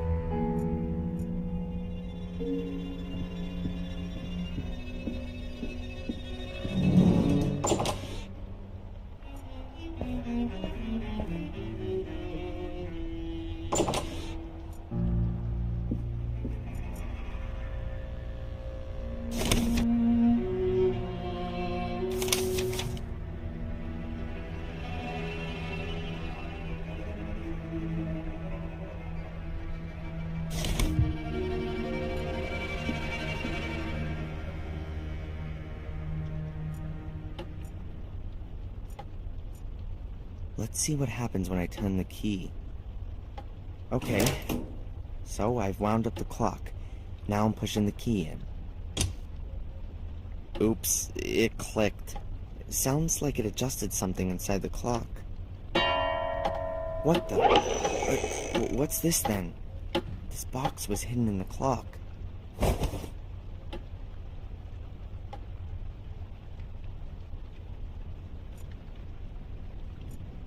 The box was hidden in the clock.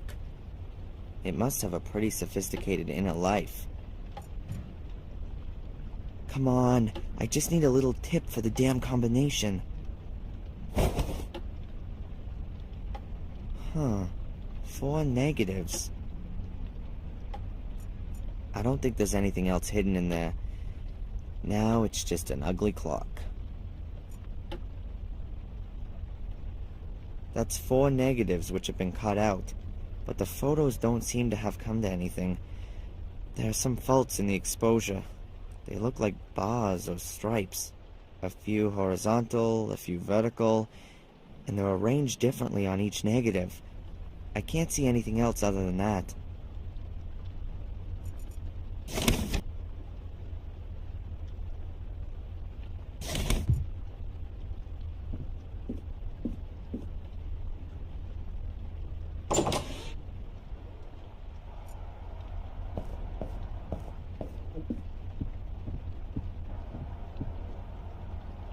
Right, let's give it a go.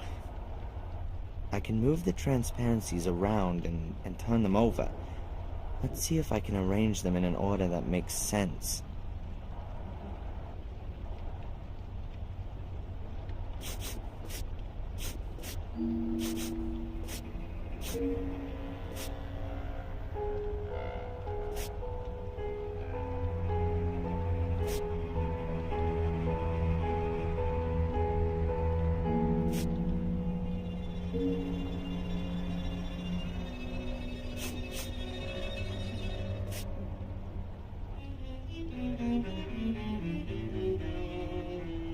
Hey, 2, 4, 8, 2. The rows produce digital figures when arranged in the right order. I'm certain that's the code for the secret door. The negatives were Fuller's emergency memory aid.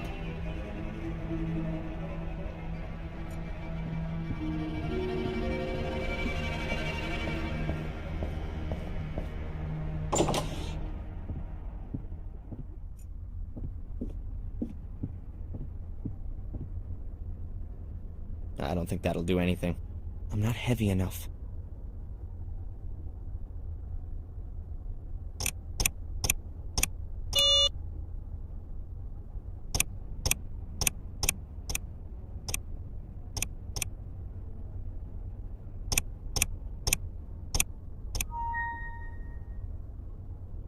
It's the weight. I have to put Fuller's exact weight on the scales. The code on its own isn't enough.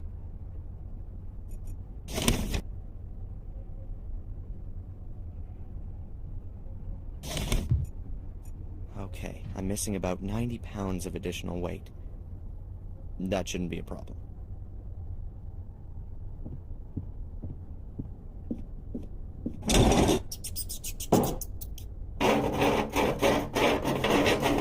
Along with my weight, another few pounds ought to do it.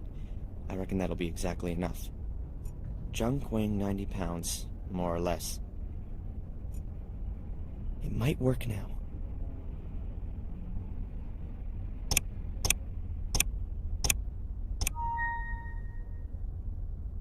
That's it! At last. Now that the door's open, I'll get this junk out of the way.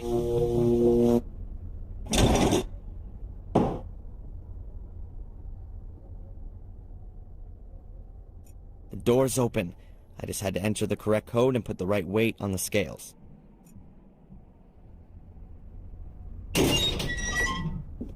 Somewhere there's gotta be... Ah, here. Oh my God.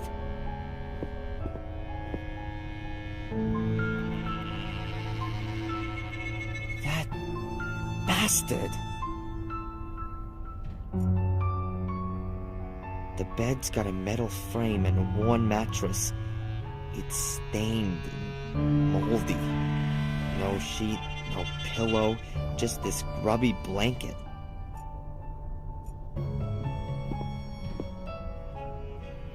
Lots of little bottles of knockout drops. That's... oh, God. I picked them up. Oh, Fuller's package, it clinked. I don't want to have anything to do with that. What would have happened if he still had some of that stuff when Angelina was here? Did he call her, perhaps?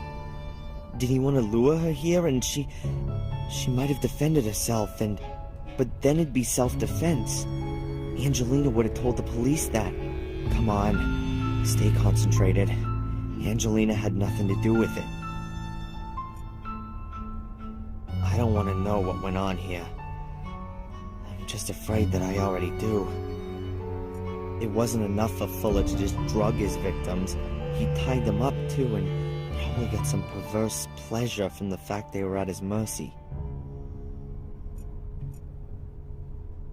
He recorded it. The pig got it all on video. This way he got his kicks from it all a bit longer. And he had evidence. There's no tape in the camera.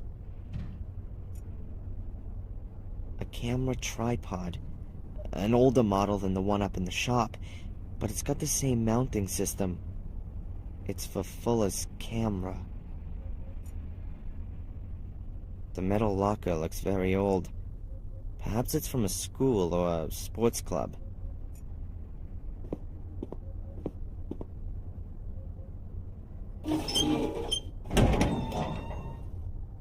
Cupboard's locked. But there's no padlock and no combination lock on the door. There's gotta be some other kind of mechanism.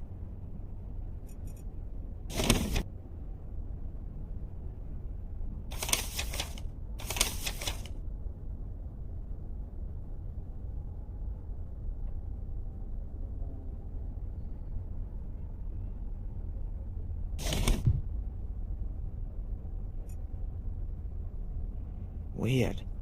That curtain looks like Fuller stole it from his mother. Old-fashioned, but in better shape than everything else here.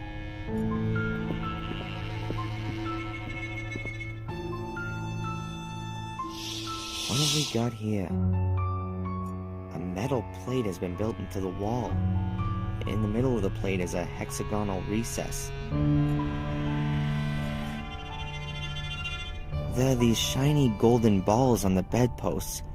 That must be brass.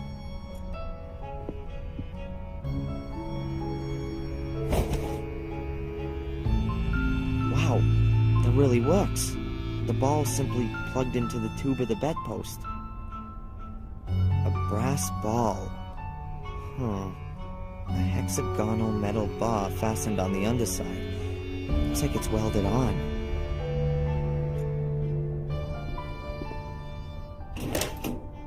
Something's happened.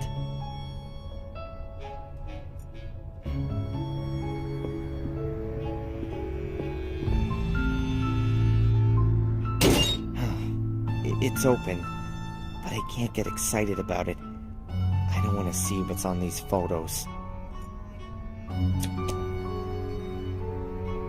Oh, there's only Mrs. Biber in these pictures, but there could be other pictures of other women. And therefore lots of people with a motive. That, along with the blackmail letter, should easily convince the police. Fuller was a blackmailer. And worse, there must have been dozens of people who wanted him dead. Dozens of people with a motive. Unlike Angelina. I'll get her out of jail with this.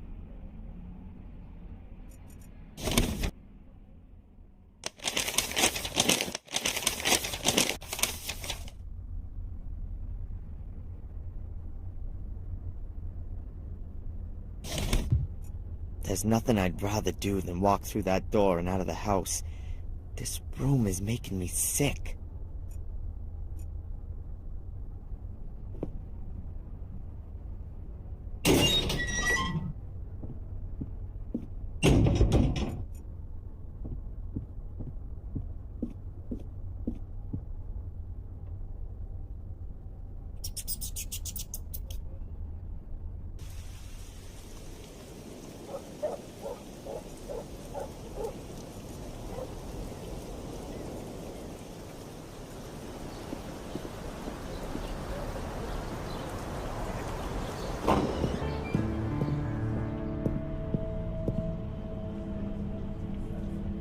not nice. And every time she goes out, Mrs. Biba has to reckon with maybe seeing the guy who took the photos.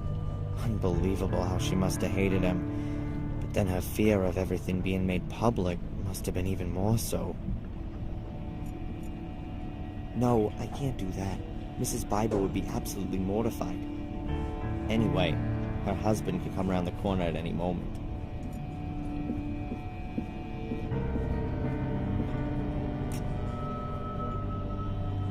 Mrs. Biba?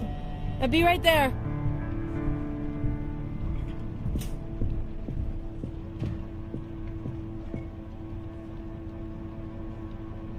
I have evidence that you were being blackmailed by Fuller.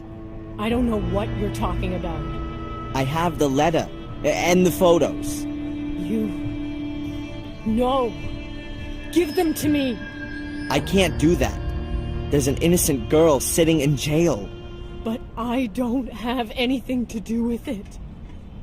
You're going to destroy my life, and it won't change a single thing. It'll prove that plenty of people had a good reason to take revenge on Fuller. I'm sorry. I beg you, don't do it. There's nothing else I can do. I've promised her.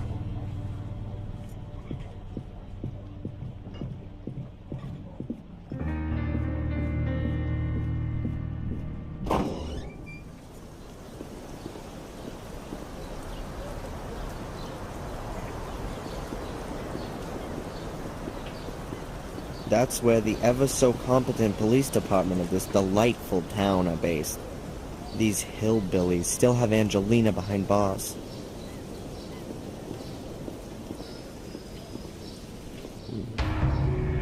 That's really interesting.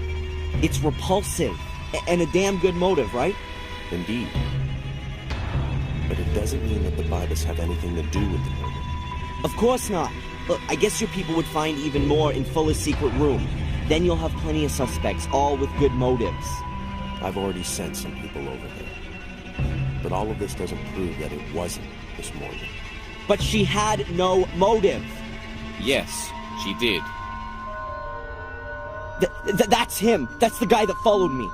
Nice that you came, Mr. Reginald Boris is my name, Captain.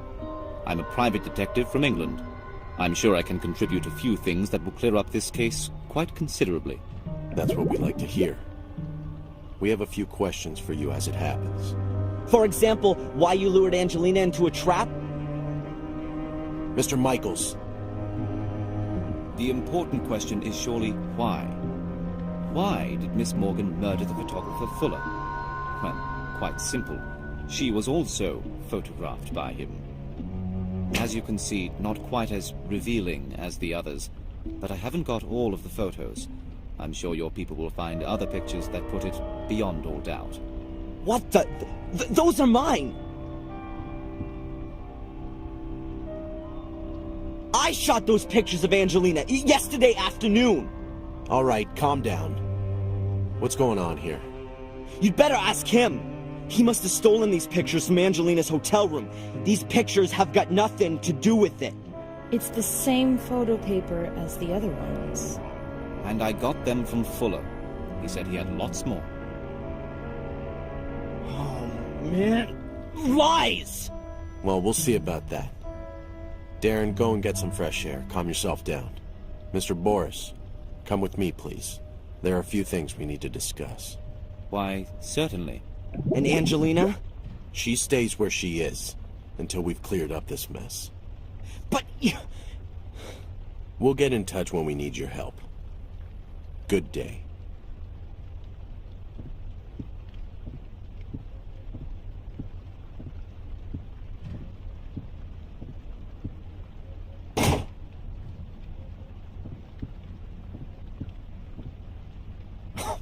This can't be for real. You know, I believe you. You were right about Fuller, and there's something not quite right with this Detective Boris. Then go in there, arrest him, and release Miss Morgan already. It's not that simple. But it'll all become clear. In a few days, everything will be cleared up. Until then, you should just wait. And go visit your mother. Wait, a few days? And give this asshole time to get new evidence? Yeah, right. Next thing you know, he'll frame her for the Kennedy assassination. I'm gonna find out what game he's playing. Good. But be careful. The end doesn't justify the means. You've already broken into Fuller's house. If you get caught doing something like that, you'll get it for real. Then you'd better stay away from me.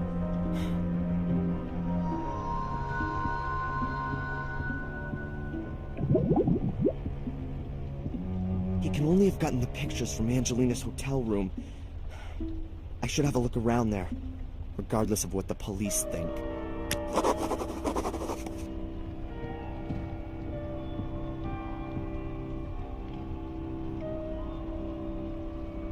How is Angelina? Not so good. She pretty well flipped out when we took her back to the cells. Can you blame her? Right now, I don't know what I should think. I don't quite get it either. I hope you do something about it. Listen, we're on it. We're all working on just this one single case. Yeah, well, there weren't too many other murders yesterday, were there?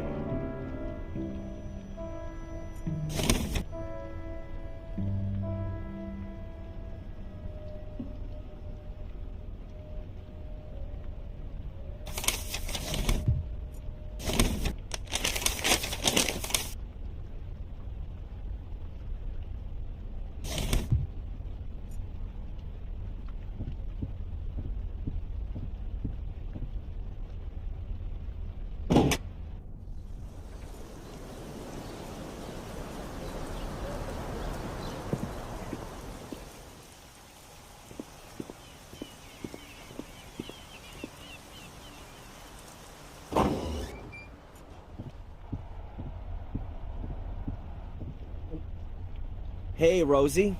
Hard at work, I see. What do you want? What can you tell me about the hotel down the coast? The Wild Coast? Belongs to an old town family. Been there for about 100 years. It's a well-run place. Doesn't do badly. Bit boring, though. No scandals? The owner doesn't get on too well with his son. He's hanging out in Portland. Some kind of musician. But exactly what? I don't know. And anything else? There's an illegal card game up there sometimes. The cops don't bother with it, though. Why'd they do that? How should I know? The chief probably plays with them. Thanks. Yeah.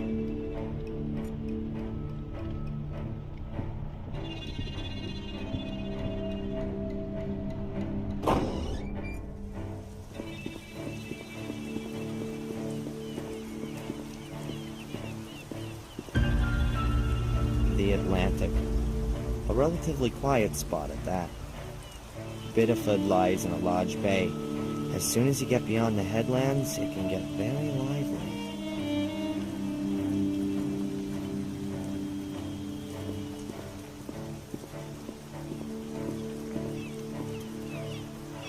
Get lost, you damn critters! Get off my veranda! The seagulls seem to like the veranda just as much as the hotel owner does.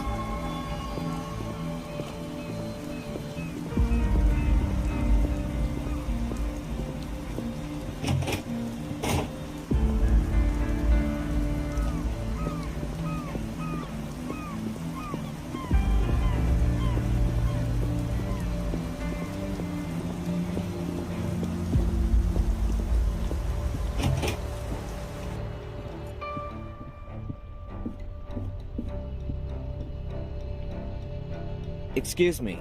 Yes, please? You got a seagull problem here? I wouldn't call it that. They kind of come with the coast. It's just, it would be nice if they kept away. In my opinion, they ought to be out on the ocean, or on rocks on the coast, but not on my veranda. And they've lost their fear of humans, and the hotel guests are always feeding them, especially with bits of fish. And then at some point the guests leave, and I'm left with a flock of seagulls on my veranda. They wreck the cushions, and, well... They crap on your tables? Well, I wouldn't have put it like that myself, but yes. The weather isn't going to be suiting to your guests. Oh, yeah, well, There's not much going on anyway. The change in the weather was already announced. And to be honest, right now I'm quite happy there's not so many guests in the hotel. You know why. What with the incident. Do you know that Angelina's been arrested? I can't tell you anything about that. But you do know. Look, Darren, this is a family hotel. I understand. Can I have a quick look around in Miss Morgan's room?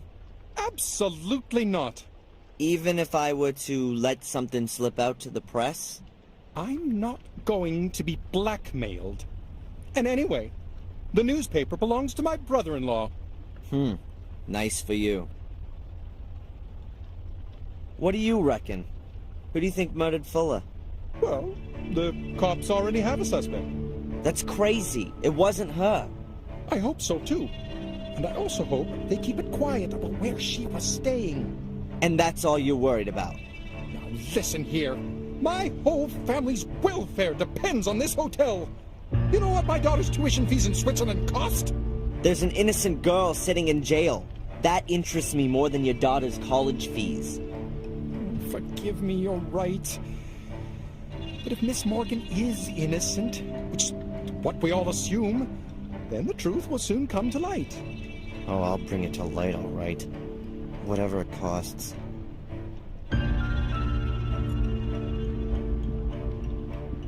Where are you going? I was on my way to Miss Morgan's room. She gave me permission. That might be the case, but the room has been, well, sealed off by the police. You know, the incident? I can't let you go up there. But it's very urgent. Maybe so, but that's a police order, and I'll be in serious trouble if I don't follow it. This is a family hotel, and I've been instructed that the police will operate discreetly. I'm sorry. Key number 5 is the one for Angelina's room. But I can't get it as long as the hotel owner is here.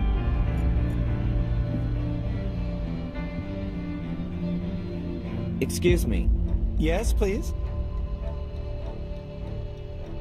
Have the cops sealed off Miss Morgan's room? They were here first thing this morning. Got me out of bed, they did. I was worried that they'd pull the whole room apart. Took a whole lot of photos and fingerprints. You know, like in a movie. But they didn't. The captain had a look around the room, made a few notes, and told me that nothing should be touched. But after 10 minutes, he was off again, without taking anything with him.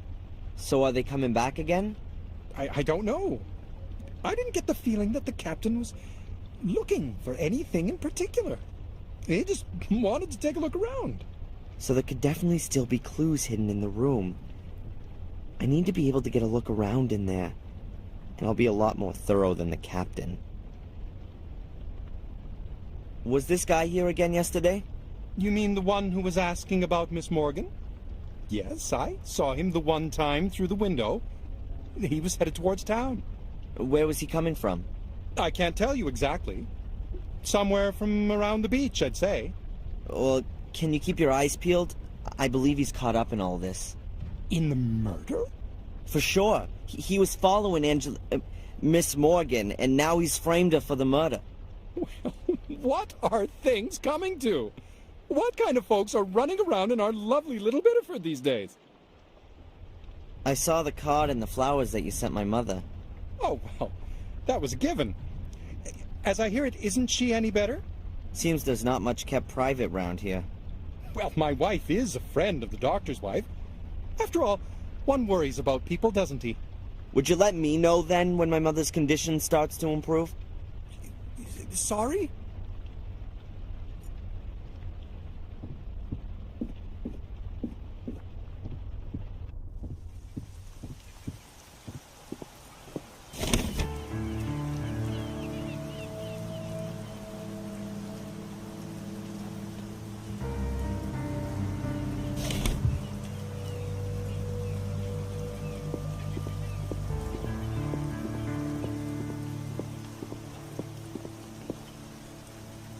Like the whole hotel, Very well maintained and just so nice.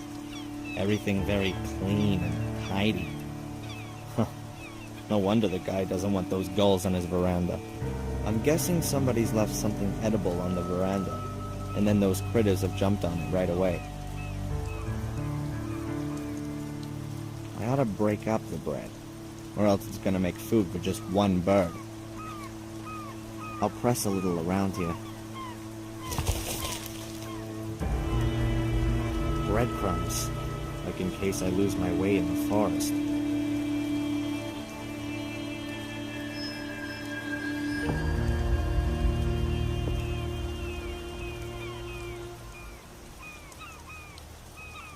I ought to wait for the porter.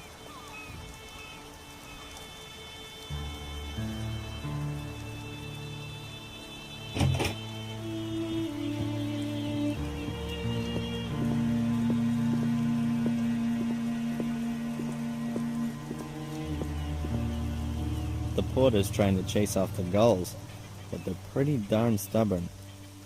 He's so deeply involved with his favorite creatures. I really don't want to disturb him.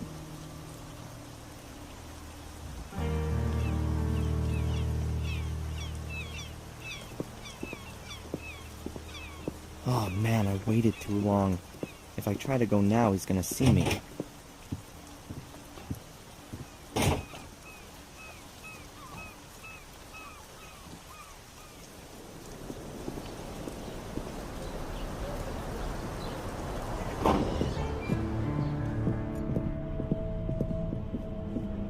I'll take some bread. Mrs. Bible won't mind.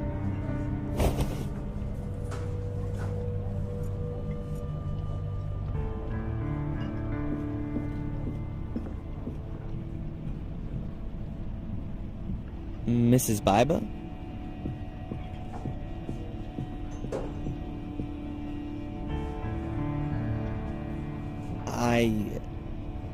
I'm sorry if I was rude to you.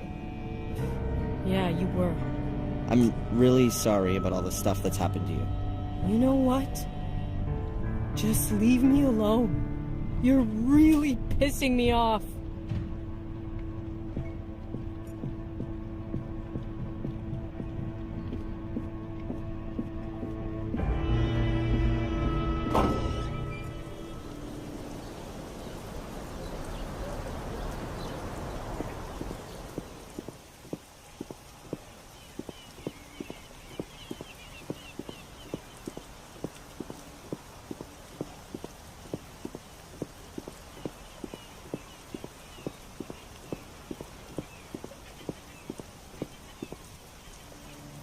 A few feathers and a whole load of seagull crap lying around here.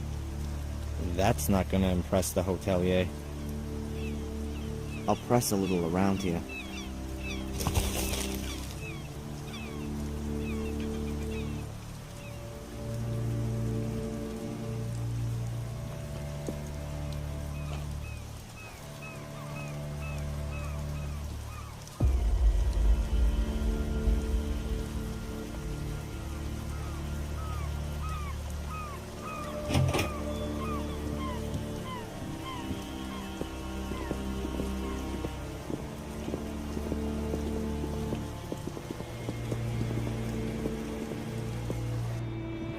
As long as the hotel owner's on the veranda, I can't go out that way. I'll have to finish what I came in for and try to leave undetected.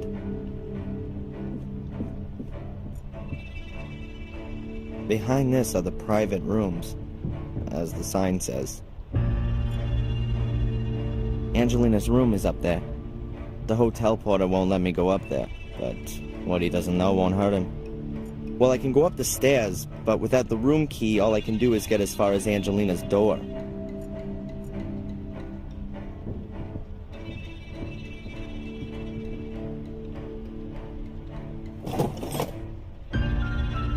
Got it. The key for room number 5.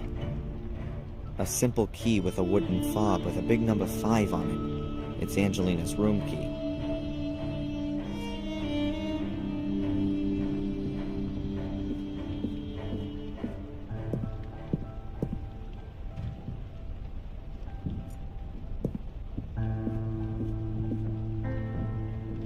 Nice work. There were skilled craftsmen across the whole region all those years back. They brought all of their experience and designs from Europe and supplied the whole of the States from here.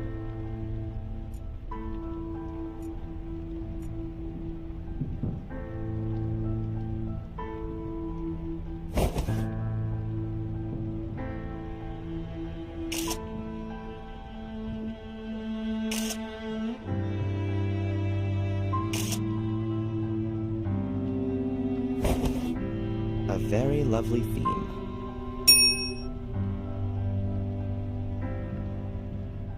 I'm gonna keep this portrait of Angelina. She looks just stunning. The most beautiful girl I've ever met.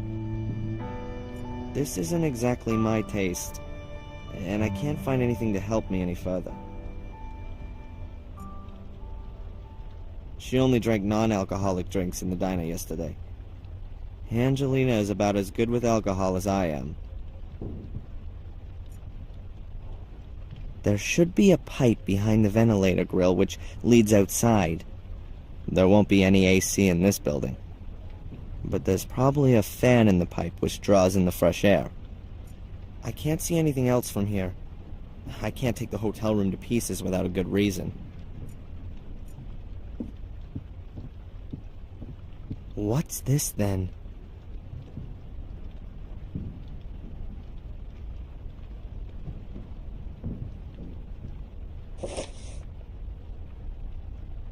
I don't believe it. A microphone. A listening device. The bastards bugged Angelina. There's no cable on it. It must have a little transmitter, but such a tiny transmitter can't have much of a range.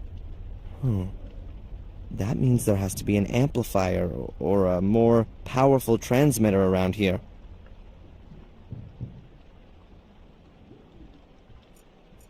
That leads back to the gallery. The hotel owner's back. That's gonna cause some big trouble. I'd better make sure that there's no more interesting stuff in this room. A ventilation shaft could be a good hiding place for a radio set. I bet the hole leads right up to the roof.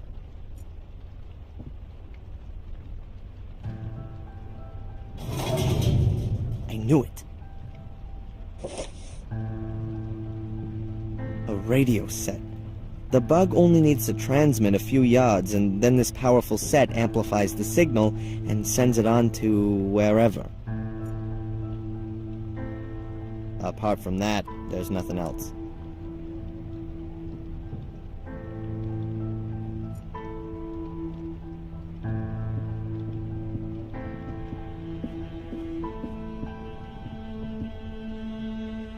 Where have you come from?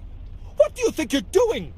You can't just march through the rooms. This is a discreet, familial hotel. Where is the key for room 5? Miss Morgan's room. You've got it. Give it here. Immediately. Don't let the police hear about this, for heaven's sake.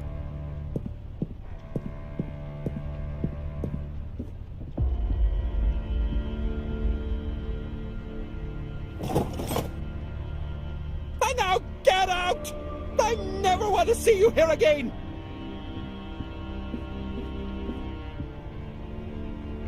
If you just... Don't! Man, was he upset or what? Doesn't matter. I've got everything I wanted and I don't need to go back into the hotel again. I better not go into the hotel again. Discretion aside, the porter would definitely call the cops.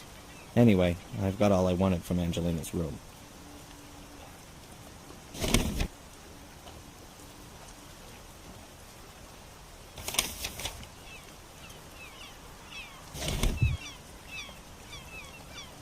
A microphone in a small metal housing. I don't know much about these things, but the bug doesn't look like the work of some hobbyist. But I can't see any letters or numbers. No symbols, nothing. Nothing that might help a little. Looks like a normal radio. I don't really know. I could ask Eddie. He sure knows about these things.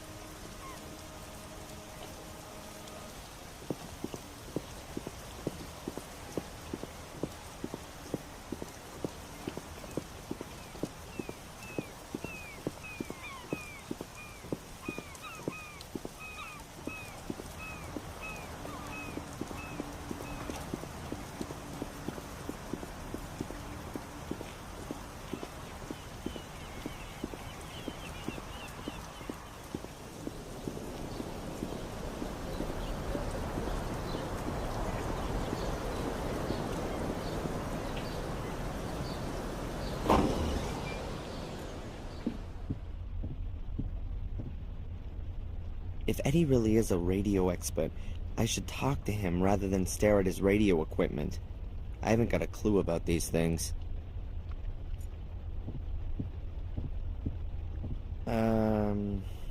What's with my slide projector? Don't worry, I've got it here. Is it broken? No, but old and battered as ever. What do you need the projector for anyway? You're blind. You just look after your own junk.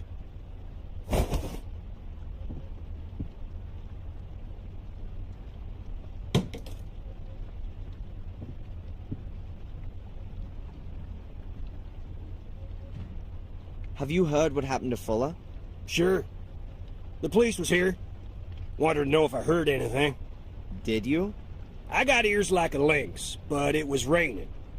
When the rain falls on that tin roof out my window, I can't hear nothing else. Do you know this man? You want to play me for a sucker? Oh, sorry. The police are looking for a man called Reginald Boris. He was hiding in a side street next to your shop. Did you notice anything? If I noticed a little punk like that, I'd have given him an earful. That I can believe. The police have arrested an innocent woman. It happens. I'm gonna prove that she's innocent. Is she that pretty? She's damn pretty. But that's not why I'm doing it. Whatever. You would have helped a 60-year-old wrinkly biddy in just the same way. But it don't matter in the end. The strong gotta help the weak. It's your duty to get her out of there. Will you help me? If I can. You're an expert on radio equipment, right? Can you tell me what this is? Who the hell? Darren. Can you help me or not? It's important. Well, that's a plain old transmitter. Cheap Asian trash. I found that thing in a ventilation shaft in a young woman's hotel room. What kind of range does this thing have? Not far. If it's used in a room, a couple of miles at best.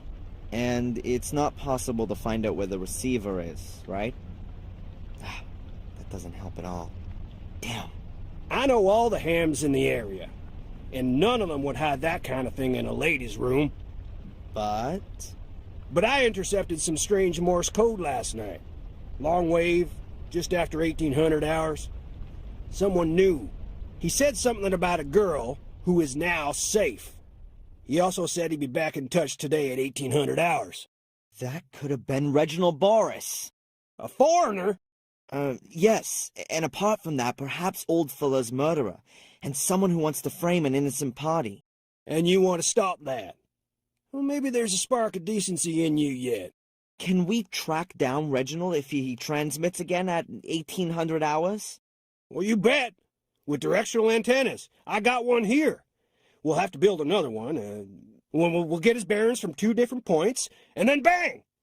We got him. What do you need for it? Oh, well, let me think. I've got a radio here. We can use that.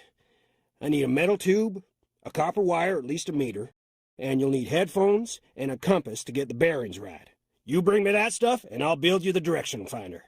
And hurry! There ain't much time till 1800. 1800 hours. That's 6 p.m., right? Oh, my God.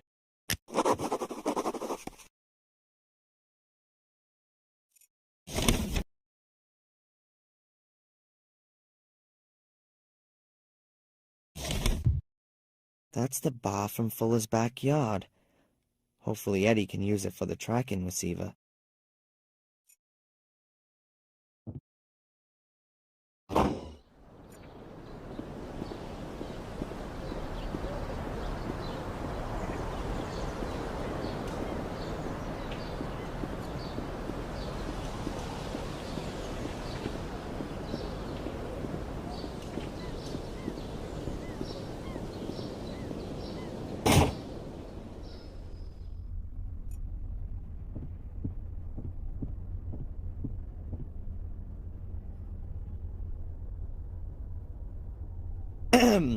Fuller's basement has already been searched? Yes, it was, really incriminating. You weren't there? The captain said I ought to stay at my post here. He didn't want to have you there, in other words. Kinda looks that way. You don't give the impression of being the, faint-hearted type. And I'm not. But from time to time, the old macho management style comes through, I think. I was down there. You wouldn't have wanted to see it. I would rather like to have decided that for myself. Has Mrs. Biber already been questioned? Yes. The chief interrogated her and her husband individually. And? Ask the chief.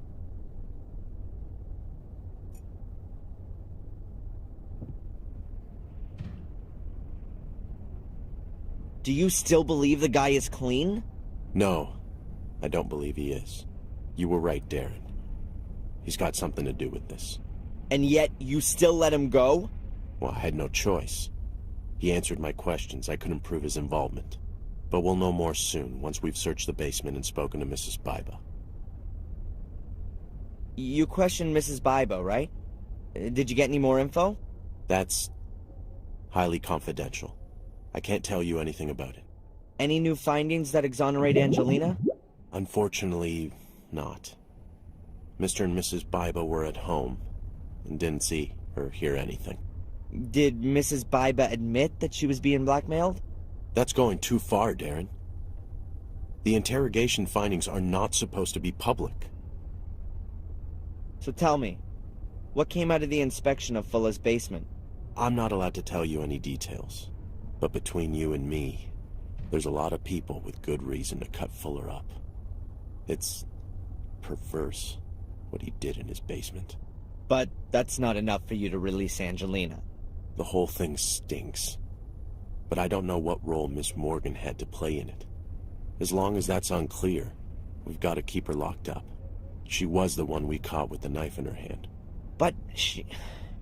I promise you we won't focus so much on her this time. We'll investigate all the possibilities. You've helped us, and I won't ask you where you got the information that's put us on the right track. But you've got to keep out of this now. If Angelina isn't the murderer, then the murderer is still at large, and that could be dangerous for you.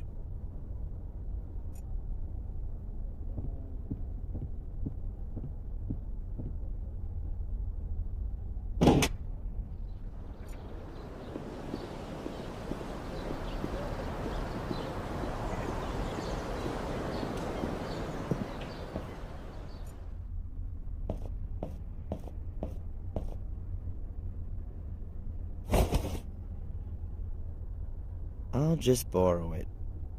Mom's headphones. They're much better quality than the ones back at my student house.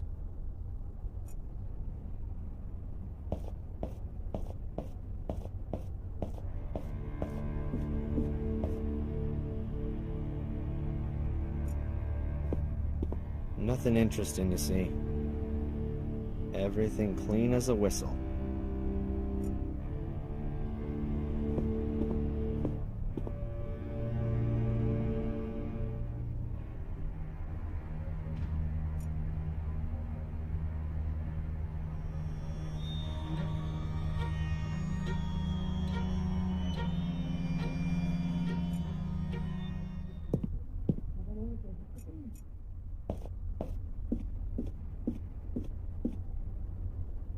Alright then, I need the compass.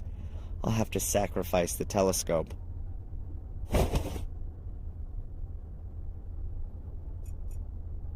The broken off compass from my mother's telescope. Let's hope that she gets to bawl me out about that one day.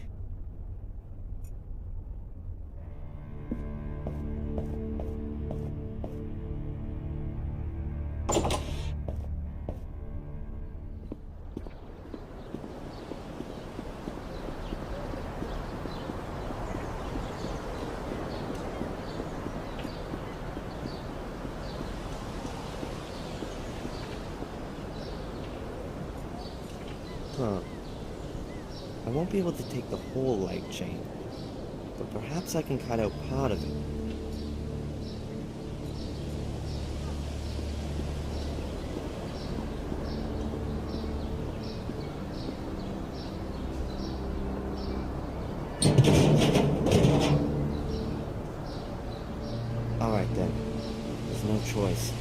need the copper wire.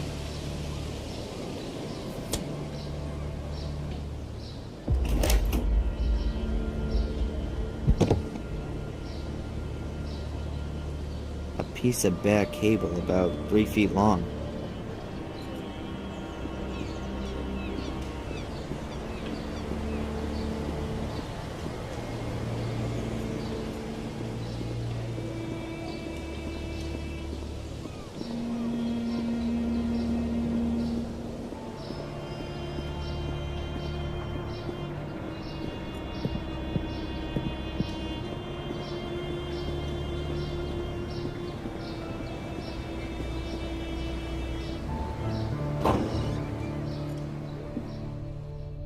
And? You got everything? No, not yet. Well, get going. Metal tube, bare copper wire, headphones and compass. Not much time till 1800. I've got a cable here. Will that work instead of a copper wire? No, you'll have to strip it.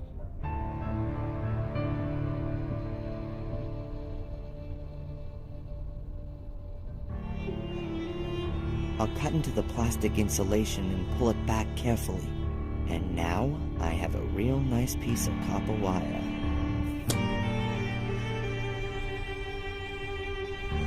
A piece of copper wire about 3 feet long.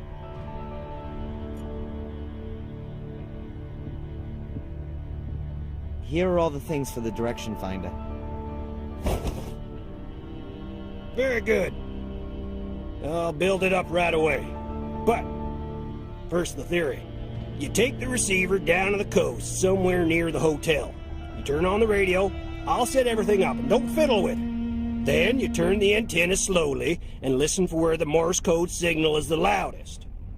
Look at the compass and write down the bearings and degrees where the antenna is pointing. Good.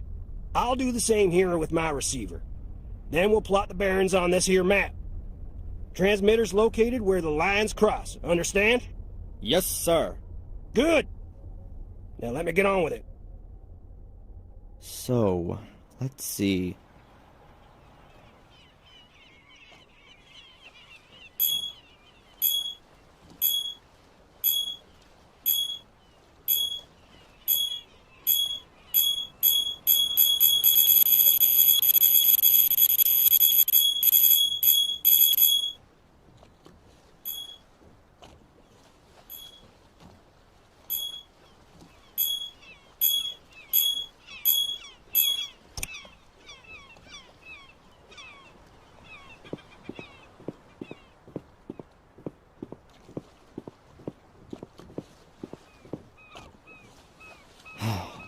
I'll try again.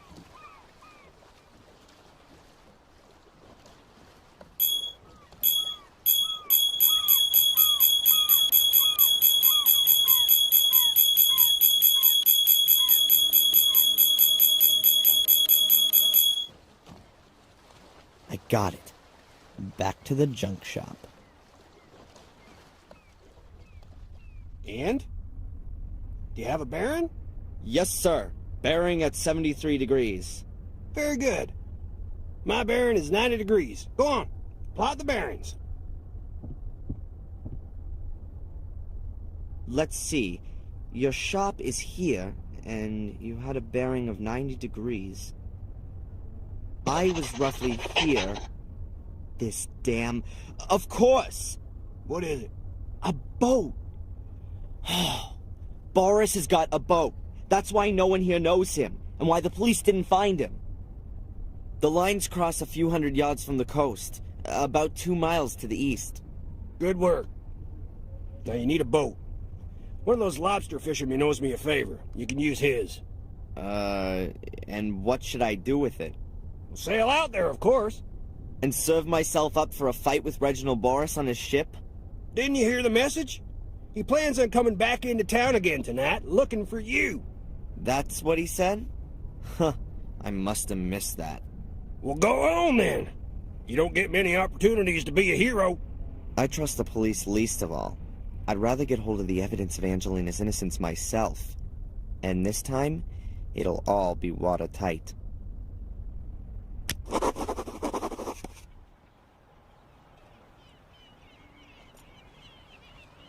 A wooden paddle that looks pretty heavy.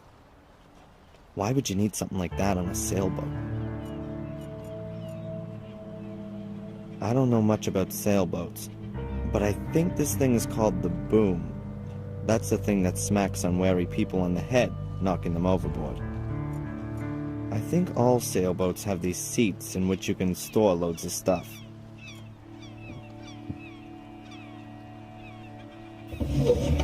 Life jackets, a lifesaver, a few ropes, a buoy, and a gas can.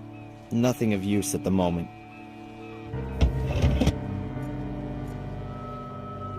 I'd rather leave it. It's clearly too unwieldy for me. That's the way below deck.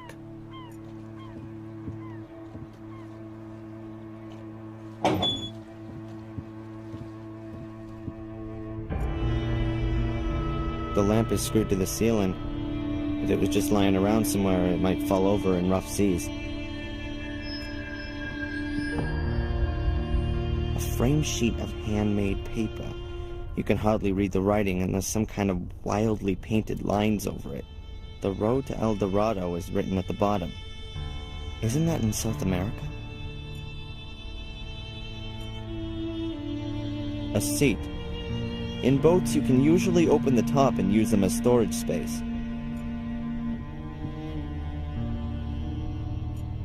A flip-up seat with a lock on it. I need to get the lock open first. The lock doesn't seem particularly strong, but it's still a problem. Nah, I'm not gonna get any further without the key.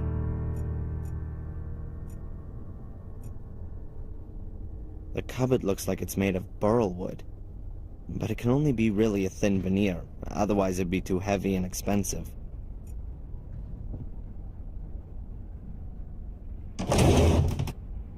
Alright, a few maritime maps, tools, screws, and measuring instrument, and... a key.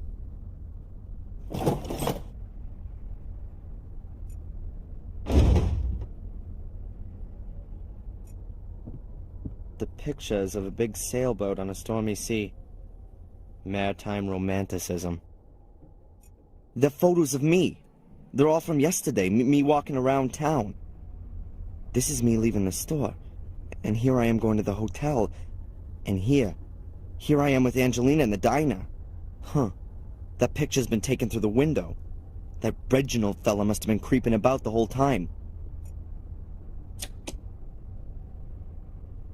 Huh. I'll take them. Even though they'll probably be of no use. Those are the photos of me and Angelina that Boris took. Kinda strange. I never noticed anything.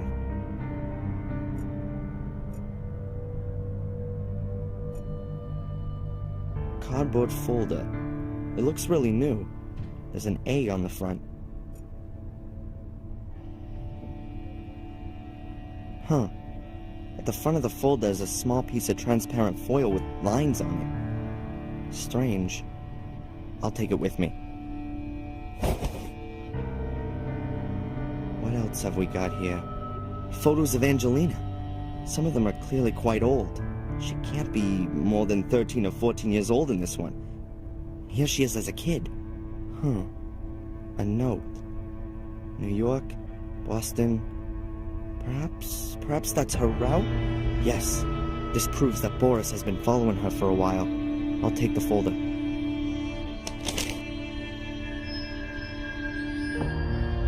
There are various photos of Angelina in this file, and a few of Boris's drawings. They prove that he'd been following her for a while. But why? That's an extremely new and expensive laptop. Let's see. Wow, this is a cool model. What have we here? A file titled Willow Creek. I don't believe it. Why the hell does Reginald Boris have pictures on his computer of a place where my mother regularly receives money? Something very strange is going on here. My mother and some guy. On the back it says, Black Mirror Castle, Willow Creek, England, August 1969. I'll take it with me later. First, I need to find some more clues to what's actually going on here. What the hell? What links Boris with Willow Creek, and what's my mother got to do with it? There's nothing I'd rather do more than disappear through this door. But I need evidence of Angelina's innocence. A key for a padlock, I'd say.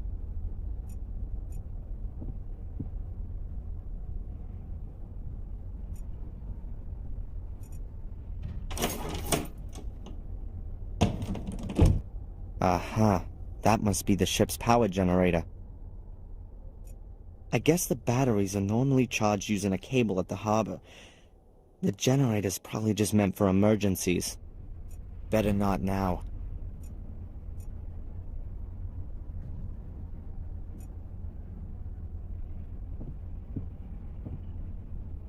There are hinges on one side of the frame. A safe. Hopefully it contains a few answers. The safe was hidden behind the picture. It's locked. Here's a windrose that you can turn. I guess the idea is the same as with Fuller's safe. But unfortunately, I don't have a stethoscope with me to listen to the mechanism.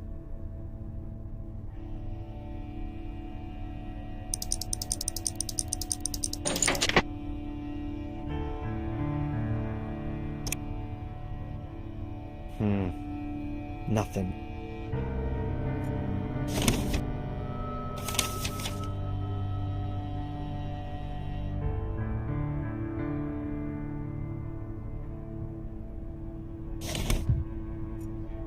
A transparency with some strange lines on it.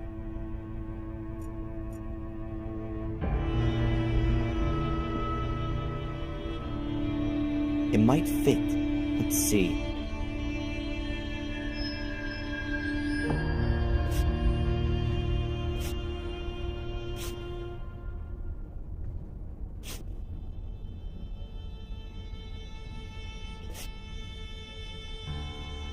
The foil fits perfectly. It shows a route around the southern tip of Africa. The route is southwest, south, southeast, east, northeast, and northwest. The picture and the foil together must give the solution to the safe. The route is southwest, south, southeast, east, northeast, and northwest.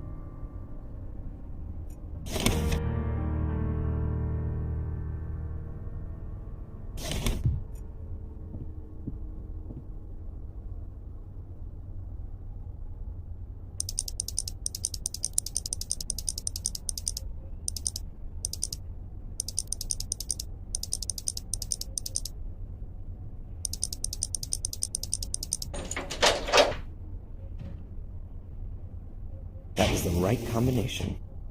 It wasn't that difficult to open the safe.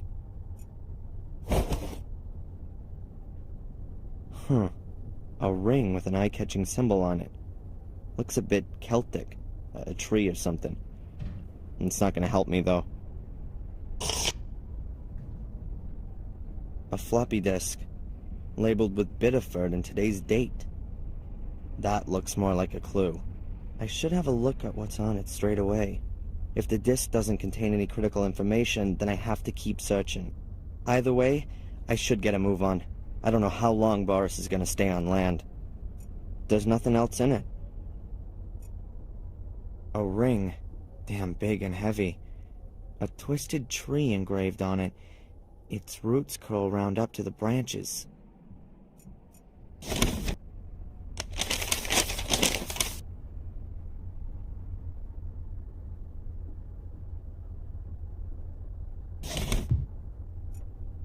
A 3.5-inch floppy disk, like you see more and more of today. They're steadily replacing the trusty old 5.25 ones, but they've got a massive 1,440 kilobyte capacity.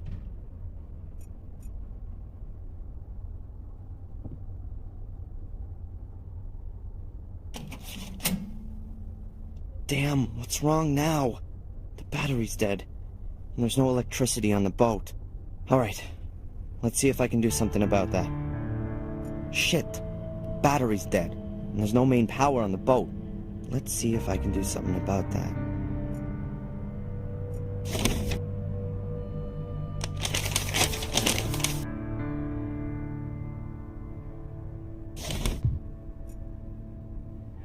The boat's emergency power generator is under the seat.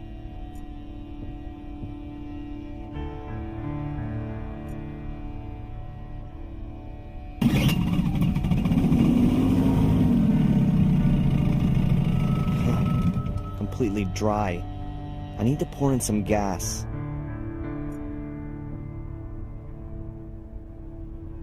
There's no fuel in the tank. I need to put some gas in if I want some electricity.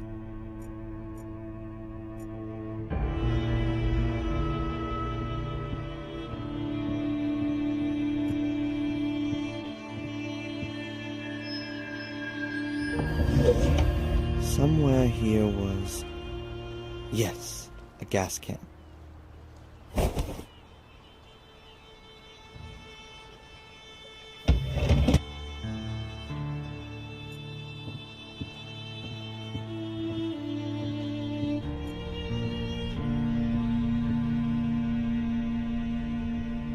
A 2-gallon can of gas, half full.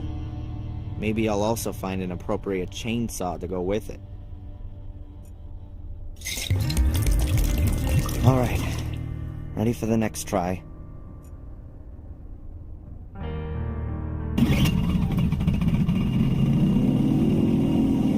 Very good, but also quite loud. Hopefully no one can hear the noise on land.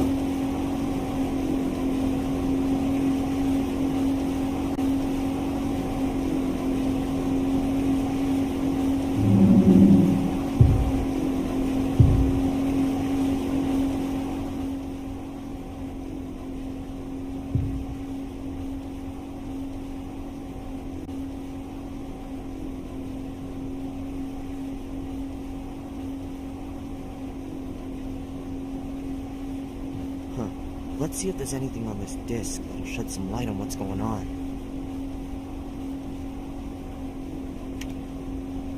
Mrs. Michaels' medical records? What the... Mrs. Rebecca Michaels. 2nd and 3rd degree burns on the hands, arms, and legs. Fractured back, partial cervical fracture, blah blah blah. Due to a bad fall. This entry is from 1973. Right after the car crash. Or rather, an alleged car crash. What does Reginald Boris want with my mother's medical records? Does he know her from her time in England? I'll deal with that later. Let's try and work out the Angelina thing first. Angelina. Hey, Fuller's store. And there's someone standing in the shadows. It's Mr. Biber. He must have found out about the blackmailing and then lost it. And there's Angelina. She's going into the store. Oh, this is the proof. Fuller was already dead when Angelina arrived at the store. But Boris saw that Biber had murdered Fuller, and he must have called Angelina and then the police afterwards. Why did he get her arrested? Was she in the way? In his search for my mother? Or me? Good evening, Mr. Michaels. You! Stay away from me! That's very difficult on such a small boat, wouldn't you say? What do you want from me? It's all very complicated, believe me. But we'll have enough time to clear it up. We're both going on a little trip. I don't think so. Ah! Damn it! Can't we talk about this? No.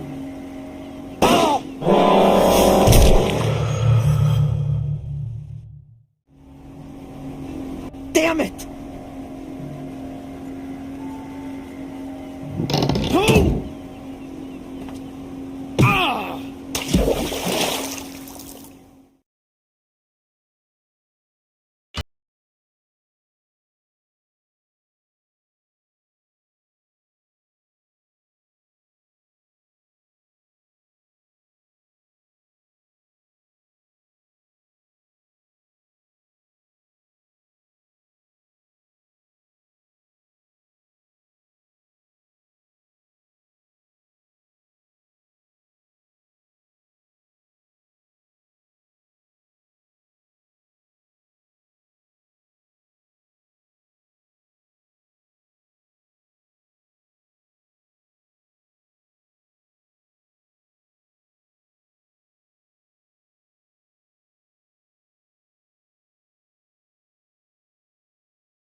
going to miss you. Anyway, I know who could save me if I get into trouble.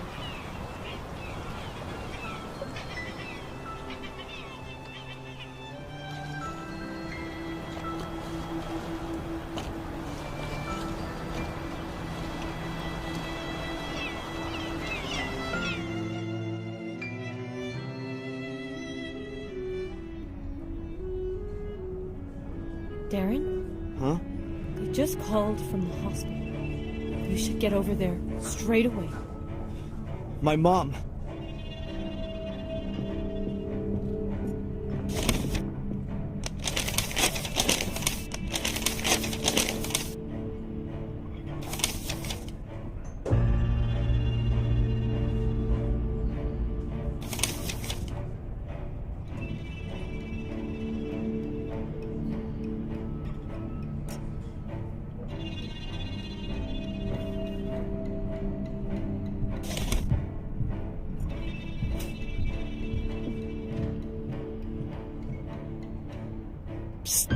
Mrs. Biber. Just a moment, please.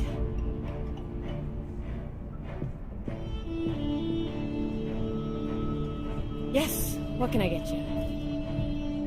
What was that call about? Somebody from the hospital calling to see if you were in here. You need to get there fast. I hope it's nothing bad. I hope so too.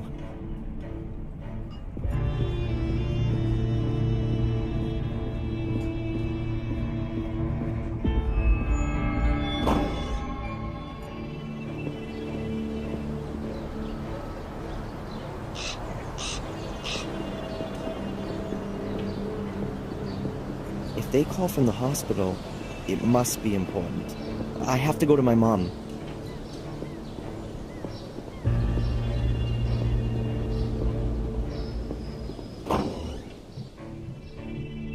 Mr. Michaels? It's, the doctor would like to speak to you. Has something happened? Just go through, please. The nurse sounded as if my mom... I gotta talk to the doc.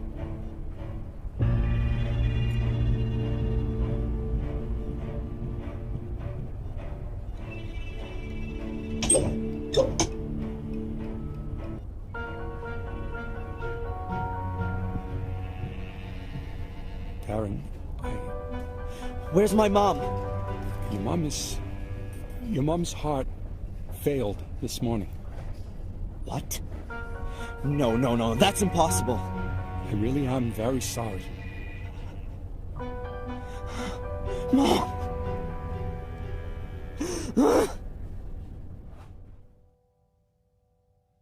Hello, this is Rebecca Michaels. Unfortunately, I'm not at home at the moment. Leave me a message and I'll get back to you. Darren? Darren, are you there? He's here, Darren. Reginald Boris is here. I went to Willow Creek. I couldn't resist. Please forgive me. I found out a few things about this place. It seems there's something like a conspiracy here, and I think Reginald Boris is part of it. I saw him today, and now... No, go! Ah! Darren! Help me! Hello? Angelina!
Wakey, wakey!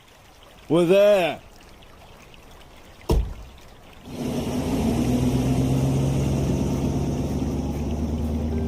So, this is it. The one and only hotel in this godforsaken place. I had to change trains in London and then sit for another 45 minutes in a cab. And now here, I'm in the middle of nowhere.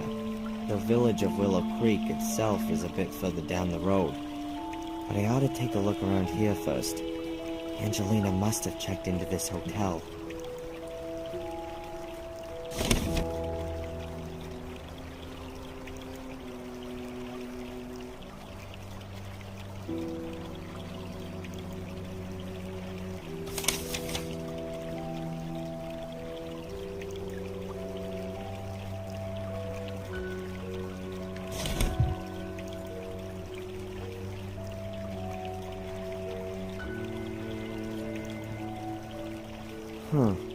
The words Gordon's Palace have just been simply printed onto the awning.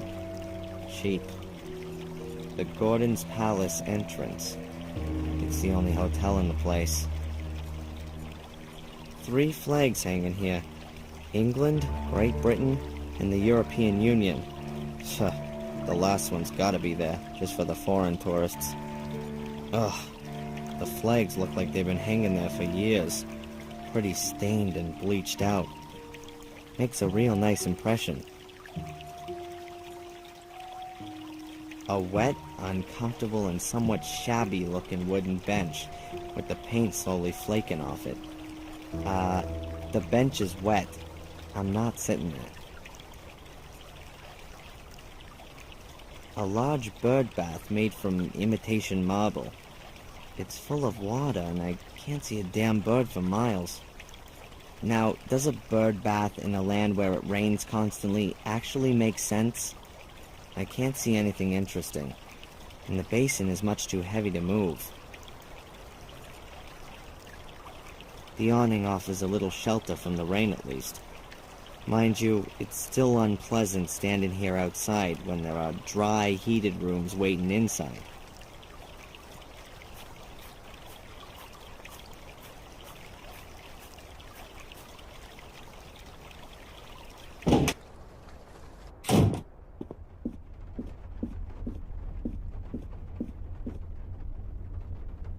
Oh, a new guest! Welcome to Gordon's Palace. My name is Murray. Hello. I'm looking for a young woman who's spending some time here. Maybe you've seen her? Yes, maybe I have, but maybe I haven't. You have to understand, this is a discreet hotel. I can't talk about my guests. So, she's a guest here? As I said already, a discreet hotel. Almost dead, one could say. It's off-season right now. It'll get busier. This is the best hotel in Willow Creek, and a place with history.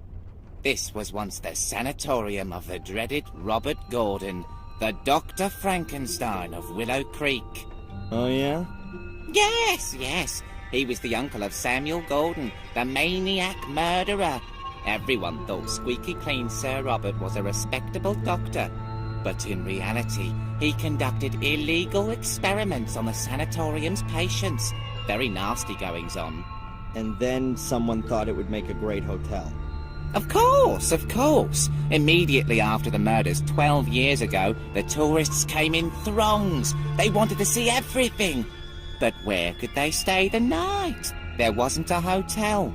So, I bought this building. The patients were taken away straight after the incident, of course. Some also escaped. So, anyway, I bought the house, had it renovated, and now it's the best hotel in the place. How many nights did you say you wanted? Actually, I just wanted to know if you've seen this young lady. Her name is Angelina Morgan. Now, I can't talk to strangers about guests. The hotel's reputation, you see. I see. And if I were a guest myself, then... Then, of course, we could have a little chat about who else has a room here at the moment. All right, then. A room, please. For, let's say, 2 nights to start with. Very well. That'll be £90.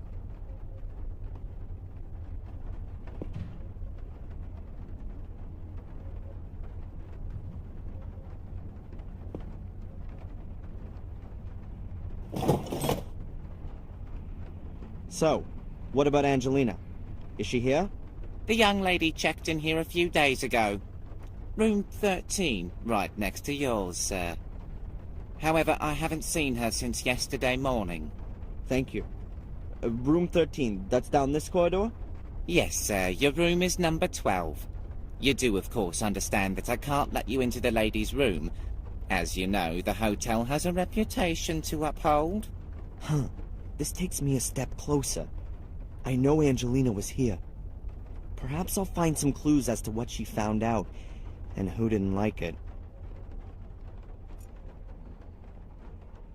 What else can you tell me about Angelina?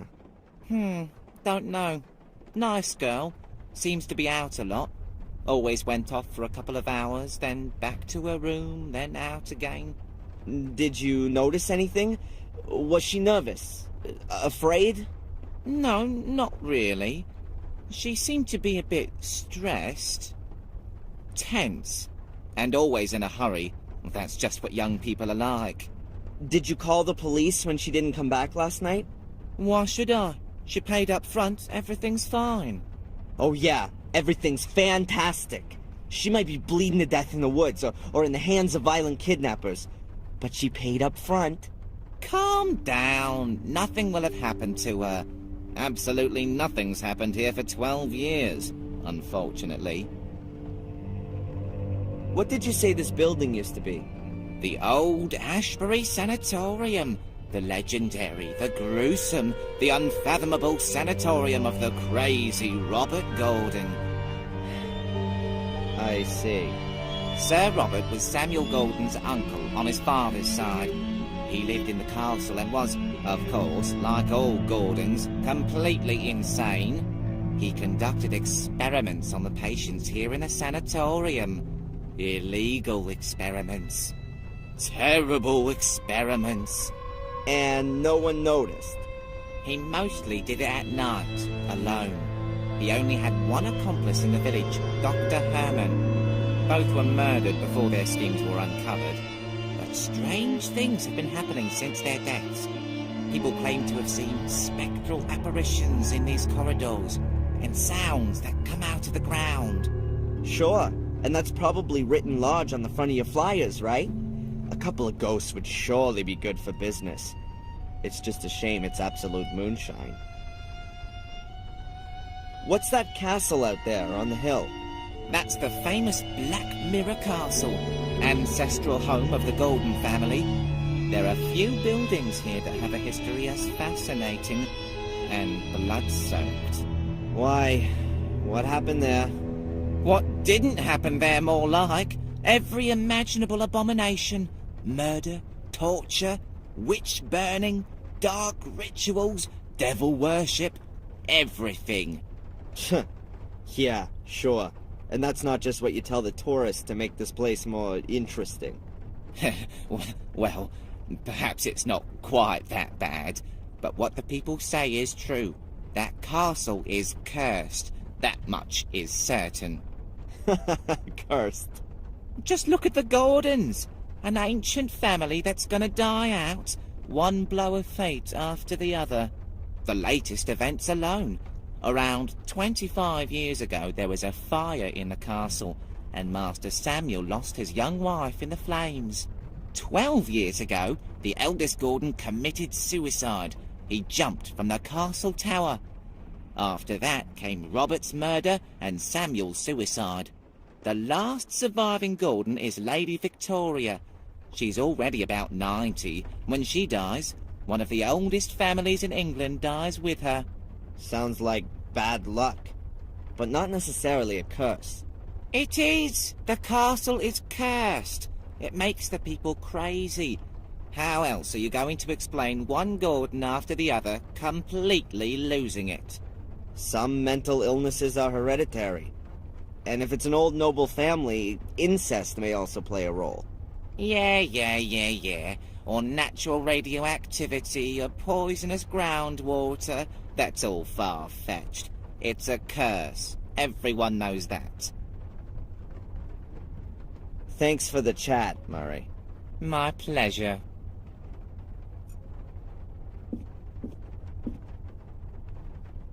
A stand with what looks like tasteless postcards from tourists. They show either pictures of the village or blood-stained knives. Here's one with a screaming woman on it. Huh. Willow Creek. I was here and survived. Willow Creek makes your blood freeze. Willow Creek, home of murderers. Unbelievable. You know, I can never be bothered with most postcards. But here's a card with a drawn map of the area showing the murder locations of 12 years ago all marked out. I could use the map to help me keep myself oriented. I'll take it with me. I'll put it on your bill. I can't do a thing with the other postcards. It's already bad enough that I've been supporting Murray in his rip-off business by buying the map.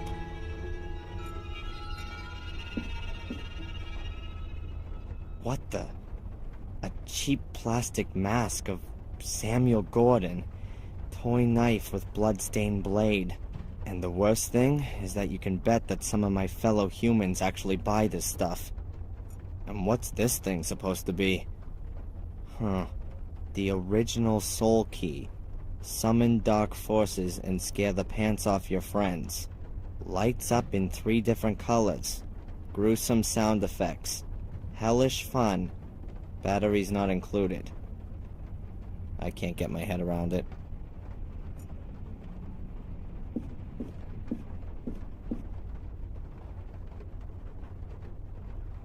What's that then? A soul key? They are powerful, magical artifacts. After the murders 12 years ago, the police seized documents from the castle. Amongst them were also pictures of these soul keys. Samuel Golden must have been nigh on obsessed by them. The police believe that Samuel had several of them. Perhaps the devil himself gave him the order to do it. Perhaps. What's for certain is that he killed for it, and that the keys, assuming they ever existed, disappeared when he committed suicide. And what has that got to do with this plastic trash? That's no trash! Do you know how expensive it was to produce thousands of these and ship them here? Pal, that cost me a fortune. Thousands! How many have you sold? Put it this way, I won't need to reorder in the near future. Even though they're so fantastic, but they even light up when you put a battery in them. Oh, awesome. Thanks for the chat, Murray. My pleasure.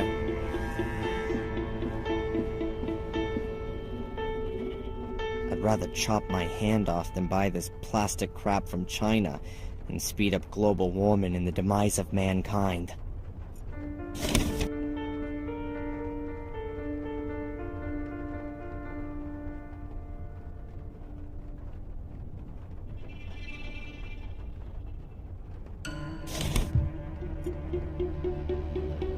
That's one of those things they use in big hotels to carry cases on. I find it rather hard to imagine them having hotel porters here. If at all, that thing was maybe used during the first months when the place opened. I'd like to bet it hasn't turned a wheel since. A classic dark brown leather armchair. The arms are worn somewhat. It's seen better days for sure. A whole row of old-fashioned lockboxes.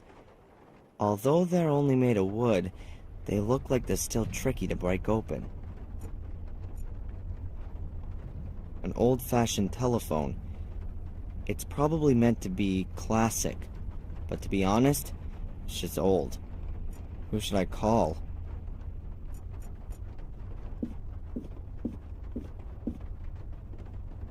Angelina checked in here and is staying in room 13. The guest book probably can't tell me much more. Even if there was something interested in the guest book, I'm sure Murray wouldn't give me a look. The hotel's reputation, you understand? Oh, man. A big houseplant in a hefty flower pot. No idea what type it is.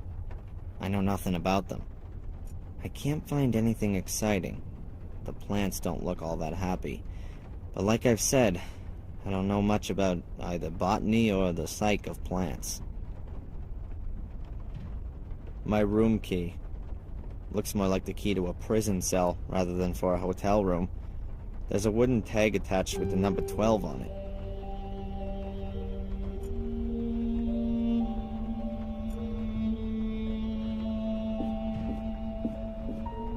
That way goes to the wing with the guests' rooms. They would once have been the sanatorium inmate cells.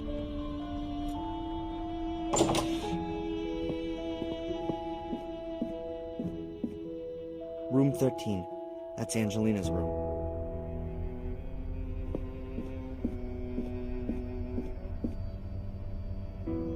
And that's my room, number 12. First I'll get rid of this rucksack, and then I need to find a way to get into Angelina's room.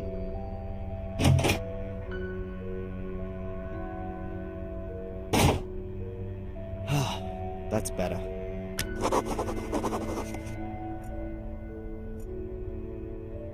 That's my room. Like all the rooms here, a converted cell. It doesn't really feel all that friendly, and it's rather uncared for. Apart from the price, there's nothing much here that's first class. Strange. The wall doesn't look like it belongs here. It looks temporary to me. It's pretty dark back there, but it looks like the passage simply hasn't been renovated. I'd like to guess that this wall's been put up just to prevent the guests in the front part of the hotel from being disturbed while the restoration work's still going on in the back. Perhaps Murray ran out of cash, or he saw that he didn't need any more rooms. Whatever the case, the renovation didn't get finished. No. I don't think there's anything of interest waiting for me back there.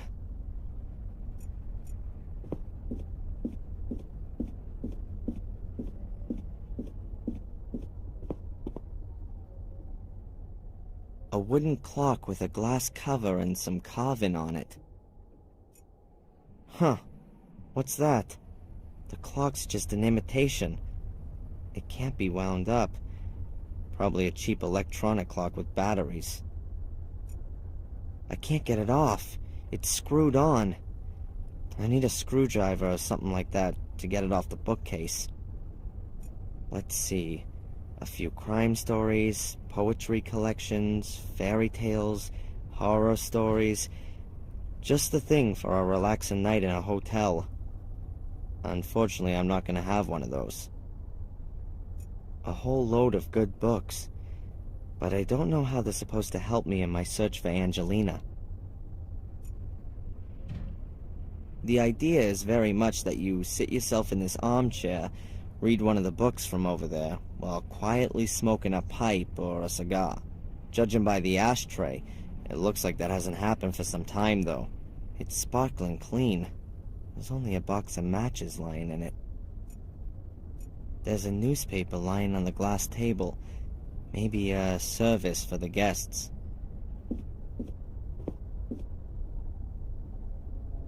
Oh no, can't be. The paper's already several weeks old. Probably so little going on here that Murray hardly ever gets back here to tidy up. Nothing's older than yesterday's paper, but I don't have to read it. I think I'll just take a few pages.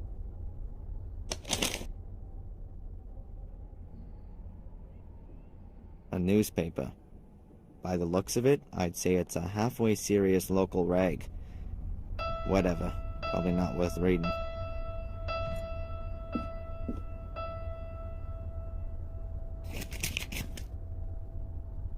Allardyce matches. Sounds like there's still a few in here. Angelina's room's locked. I need to get hold of the key somehow.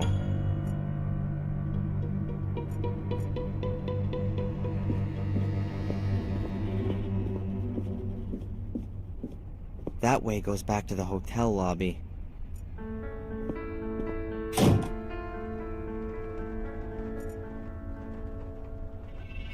One of the keys belongs to Angelina's room. It's number 13. I can't get my hands on it while Murray's standing at the counter.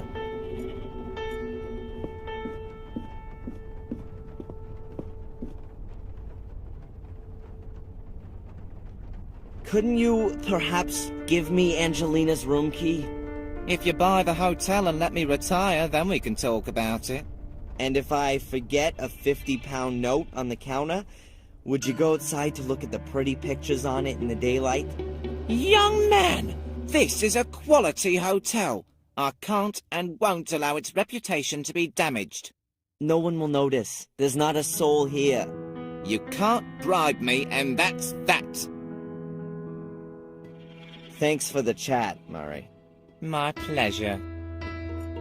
That Murray guy is sitting behind the counter with no intention of giving me the key for Angelina's room. I've got to distract him somehow.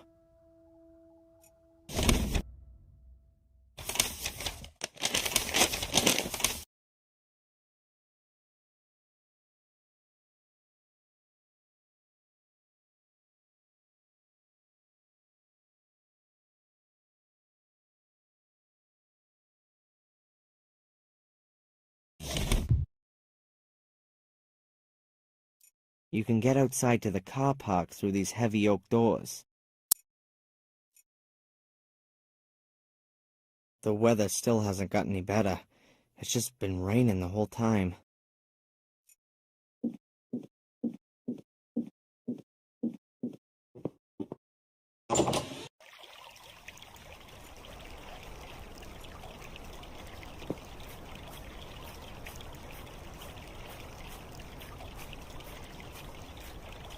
A narrow cobbled path leads from here along to the village of Willow Creek itself.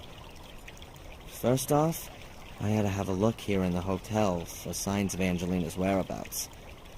Going straight into the village without any kind of plan doesn't strike me as being a good idea.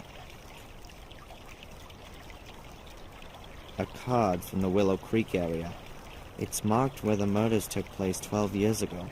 As long as I don't have any leads, I'd better just give a look around here once again. She was definitely here. Or maybe not in the village.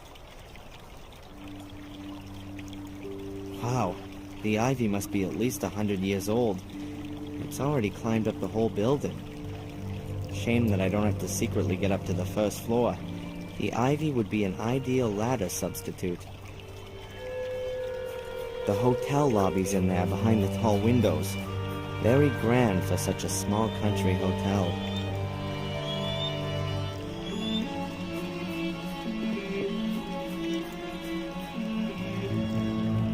A steel-framed conservatory. It's quite obvious that it's a newer addition to the rest of the building. There's a few tables and chairs in the conservatory. I would imagine they use it as a dining room. Right now it looks deserted.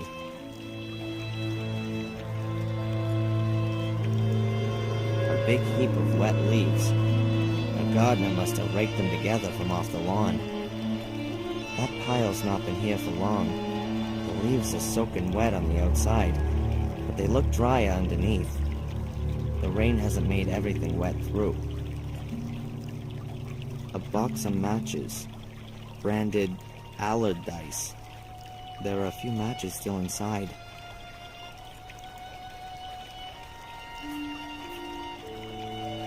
There's no way I could light this heap with a match on its own. The leaves underneath are too damp as well. A match wouldn't even char them. No, I'm not doing that.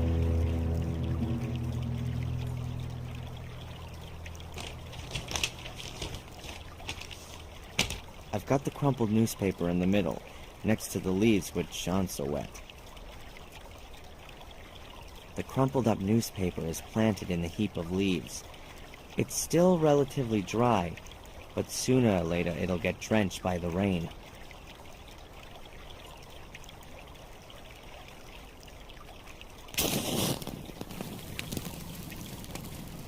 The newspaper's lit. The leaves next to it are just charring. They're not gonna burn, they're too damp for that. The newspaper's burning on the inside. The smoke's coming from the wet leaves. Quite a lot of smoke for such a small fire.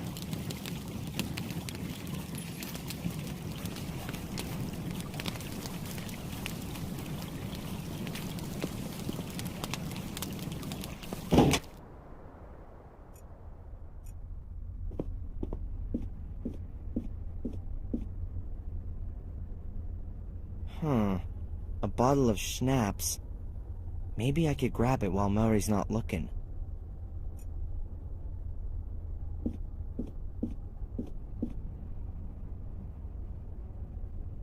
Murray, there's smoke outside. I hope the hotel isn't gonna burn down around our heads.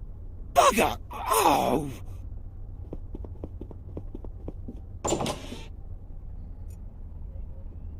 Now let's see. Yep, that's her name. Angelina Morgan, room 13. Checked in the day before yesterday. Oh, shame. No new information.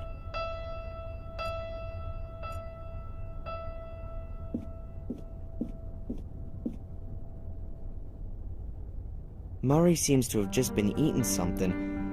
I'm guessing that he's the only employee in his hotel, so he can't just go and leave his position at the counter to go and eat. The knife hasn't been used. I could use it to unscrew the clock from the wall. An ordinary butter knife. Luckily still unused, otherwise I would have hardly pocketed it. It's probably crockery that was intended for the guests. I can't see anything special about it. A bottle of schnapps. Now, would Murray miss it if I were to take it?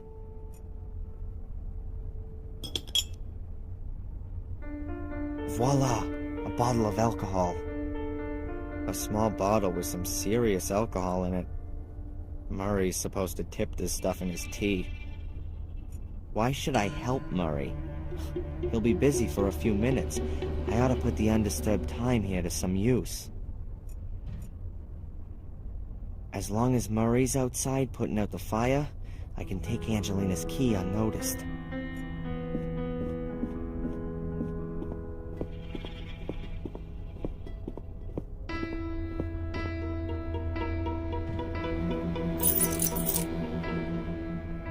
Now we'd like to have that.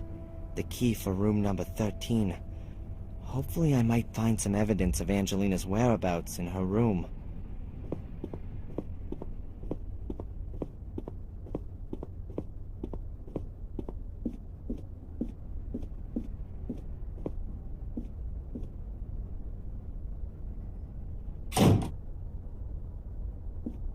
Those little brats!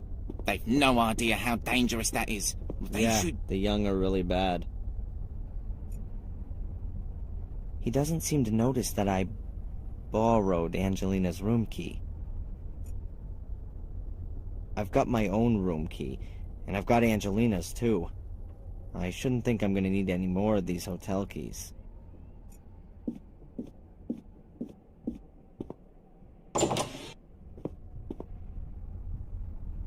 That's Angelina's room key with the number 13. Looks exactly like mine.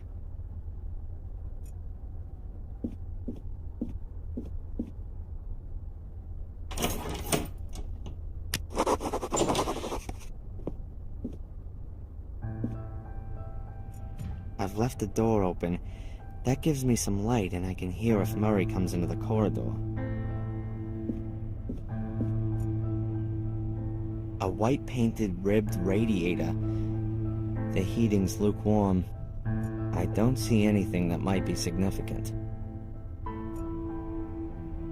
A completely normal tube TV, like most folks have at home.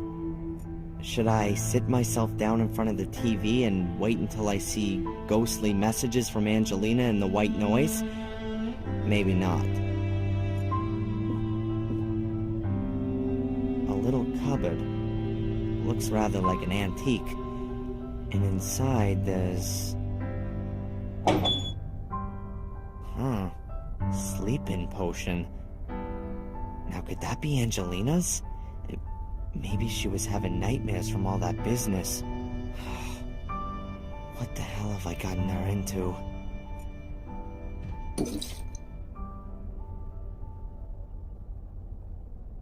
A small, brownish bottle of a liquid sleeping preparation. 3 drops from dropping off.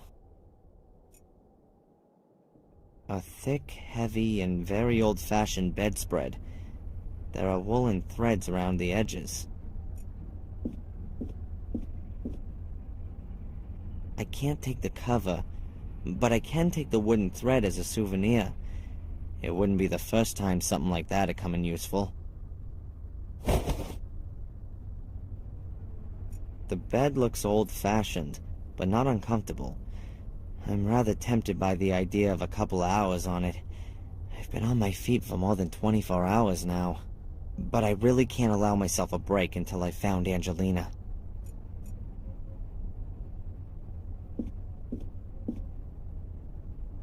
Let's see.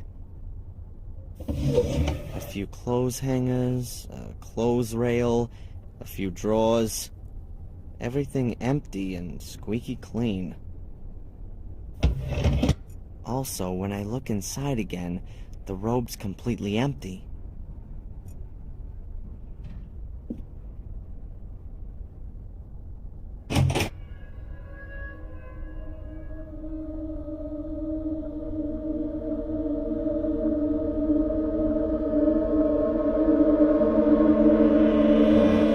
Nothing special. A typical hotel bathroom, like you can find all over the world. I'm not gonna find anything interesting in the bathroom. The room is very small, and it doesn't look like Angelina's left me a message.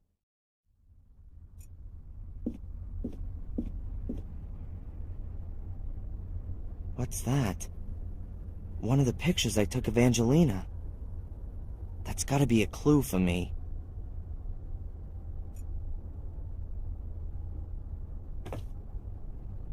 So it is. There are a few white notes on the back of the picture.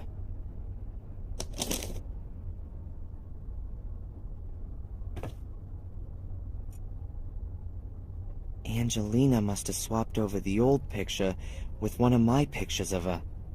She knew that anyone who knew her would spot it immediately. Strange. There are 2 sheets of writing paper folded twice, but there's nothing on them. Either it's a secret message written in invisible ink, or the empty pages themselves are some kind of clue. But right now, though, I have no idea myself.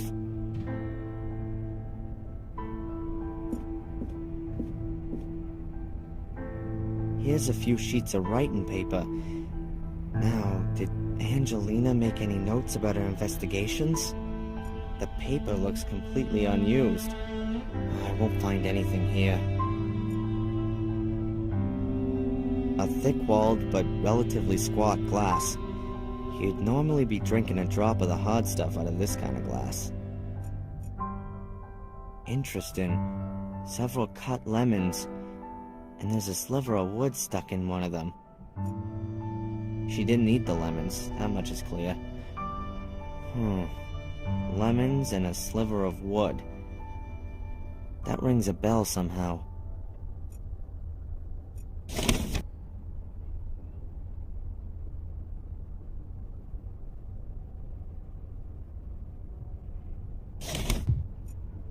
There are just 3 matches left in the box. Let's see. There, you can see a black script. Of course, a real old trick. Angelina must have used lemon juice to write with. The heat makes the clear juice turn black. Ouch! Damn it. The match is burned out and there's only a tiny corner of the text that's turned visible. A few words have appeared in one corner. It's the place warmed by the heat from the match, but there's too little to make sense of it. I need the whole note, and to do that I need to warm the citric acid. But how? Better not. There are only 2 matches left in the matchbox, and there's no way I'd ever be able to make the whole message visible with them. I need something that's gonna burn for longer. A small, even flame. Or else I'm gonna set fire to the paper by mistake.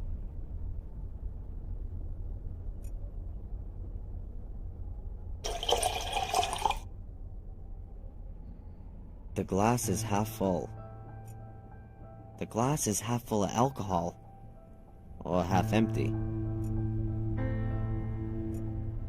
That can't work. No matter if it's rum or whiskey.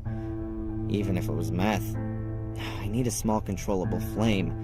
I'm missing a wick. A thick, approximately 2-inch woolen thread from Angelina's bed cover.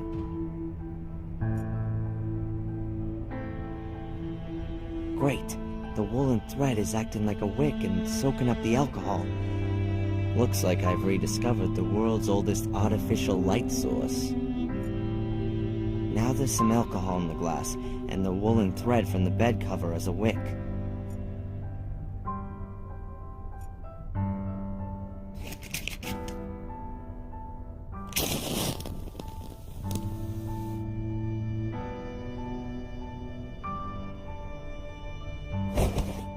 Awesome!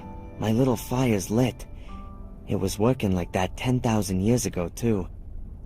Now what do I do with it? A nice even flame. The alcohol gets drawn up the wick and burns. The woolen thread itself is saved from the flame as long as there's alcohol there.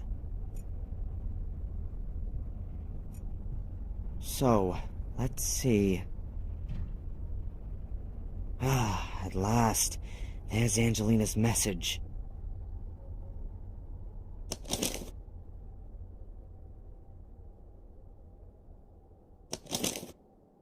Sunday, 1600. I don't know what's supposed to be so special about Willow Creek. It all seems so forlorn, poor and desolate. Hopefully I won't have to disappoint Darren. He's helped me so much, and I only now hope that I can help him too. Sunday, 9 p.m. That Porter Murray is a damned shark. He had money off me for every single bit of info. I'm not doing that again. I'll go to the library tomorrow, and there's supposed to be a town museum too. Maybe I'll pick up something there about Darren's castle. Monday, 11 a.m. Black Mirror was built in the 14th century by the two brothers, Marcus and Mordred Gordon. The brothers argued and virtually waged war with each other. To this day, descendants of the Gordon line still inhabit Black Mirror Castle. They will, however, soon die out. The last young Gordon died 12 years ago, having committed suicide. Monday, 2 p.m. I've got something on the tree symbol that Darren discovered on Boris's ring. The symbol is mentioned in the Chronicle of the Gordon family. I also stumbled across it in the library. It's the symbol of a secret society, a kind of sect that wants to summon up dark powers and uses corpses in the process. What if Boris is one of them? Monday, 4 p.m. I found out in the pub that people believe there's a curse on Black Mirror Castle and the Gordon family. Maybe I'll change the topic of my degree thesis. I'd much rather write about accursed castles, though I can't see my good Prof. Hubbard being too thrilled about the idea. Monday, 9 p.m. He's here. Reginald Boris is here in Willow Creek. I've just seen him sneaking about the hotel. What should I do? Is he here because of me? Now, of all times, right when I want to investigate the passage. I'm not going to let myself be stopped, but I'll send off some insurance. Oh man, Reginald Boris. Angelina had been doing some research, and Boris had caught her at it. Now, he's holding her prisoner, and does he want to lure me to him? In Maine, he wanted to take me on a journey. Is this all about me? Whatever the reason for all this might be, Angelina doesn't have anything to do with it. She's got into danger because she wanted to help me. It's my fault if something happens to her. I ought to go into the village and listen around. Angelina was there. But I need to be careful. I don't know who might belong to this order that Angelina warned me about.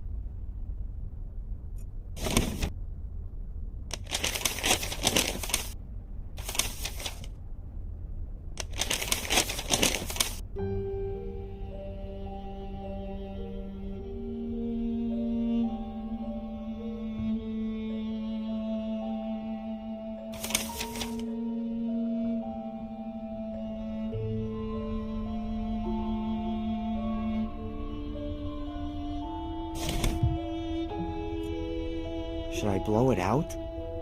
No, better not. It'll keep burning away on its own, and the matches are all just about gone. I might need a light again.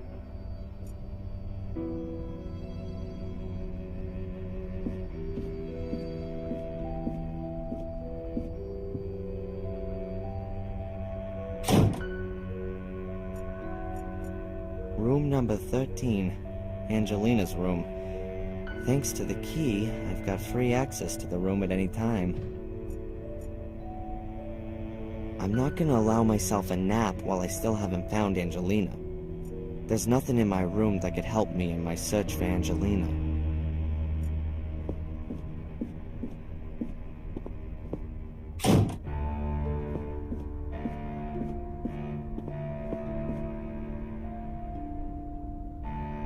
What can you tell me about this place?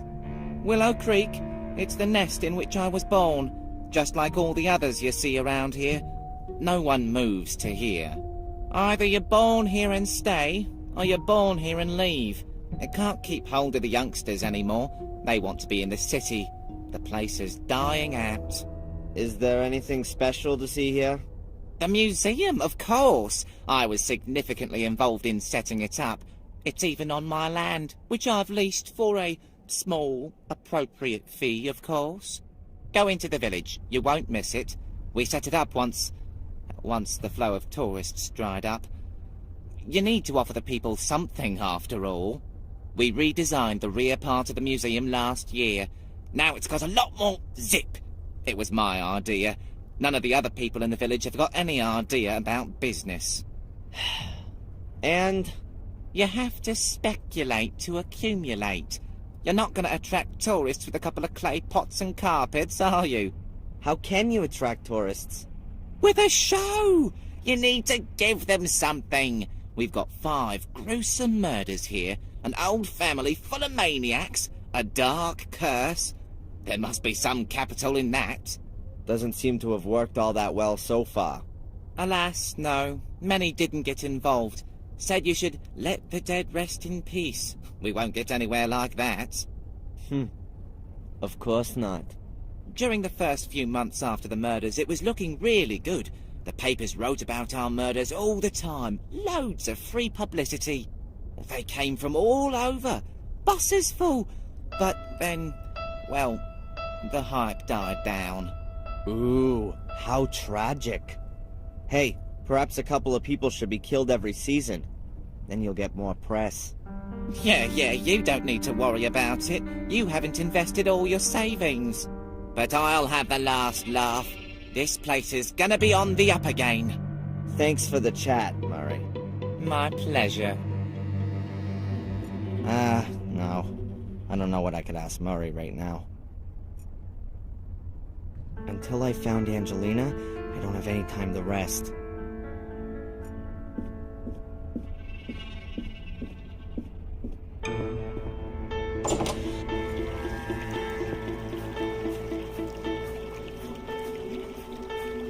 You can hardly tell the heap's been burning.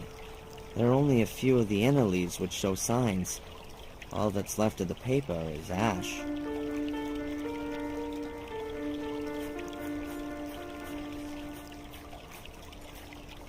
A card from the Willow Creek area. It's marked where the murders took place 12 years ago. 5 murder locations are marked. Now, whether these had anything to do with the alleged curse...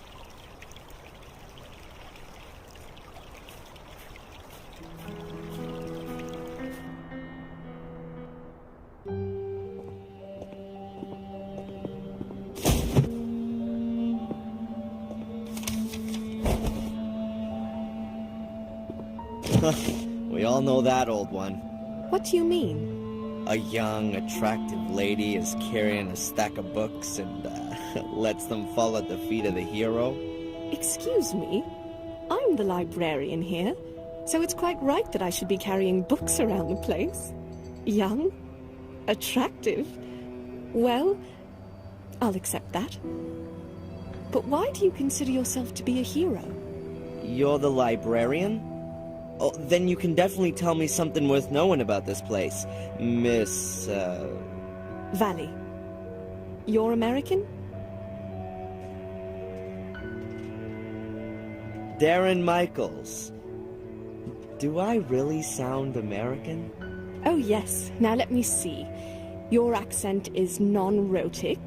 That is, you don't sound the phoneme R at the end of a syllable, or before consonants. And you have hard A sounds. That's the famous Boston accent. Awesome! I really do come from Boston. I've spent half my life in books, so something has to have stuck. So then you can probably tell a damn Yankee something about Willow Creek? What do you want to know? Well, is there anything about Willow Creek that's worth knowing? Not a lot. There must have been a settlement there for a good 1,000 years or so. They found remains dating back that far. Yeah, a stone circle in a forest. So I've heard. Yes, there's one of those. It really only kind of got going around the 13th century when there was a monastery built in the neighborhood. Also a church and the first part of a castle. And more recently? You're talking about the murders. That's 12 years ago now. Let's not talk about those.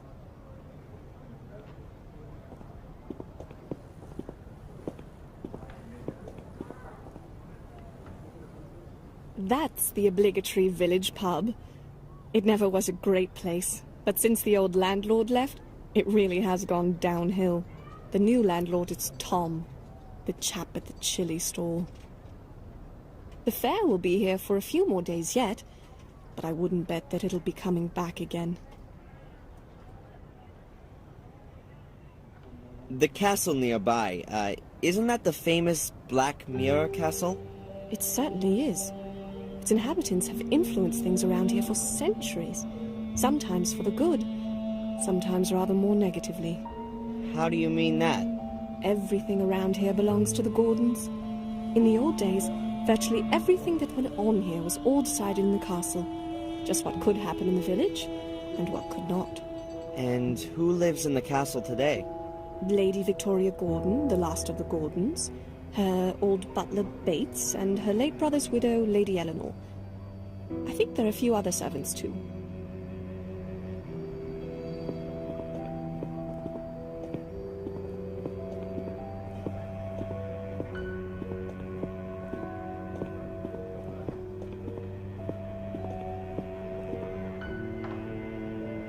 Back there, by the town hall, is my empire, the library.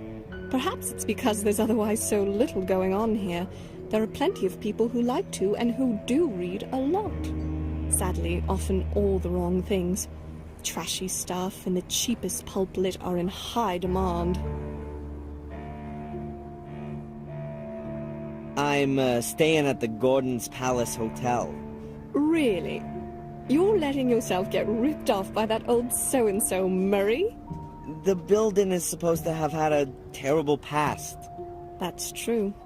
It would seem that all of the male Gordons were a little bit crazy. The curse of the Gordons. Please don't tell me you believe in all that hokum. I never used to. You English. You like your ghost stories and all that a little too much.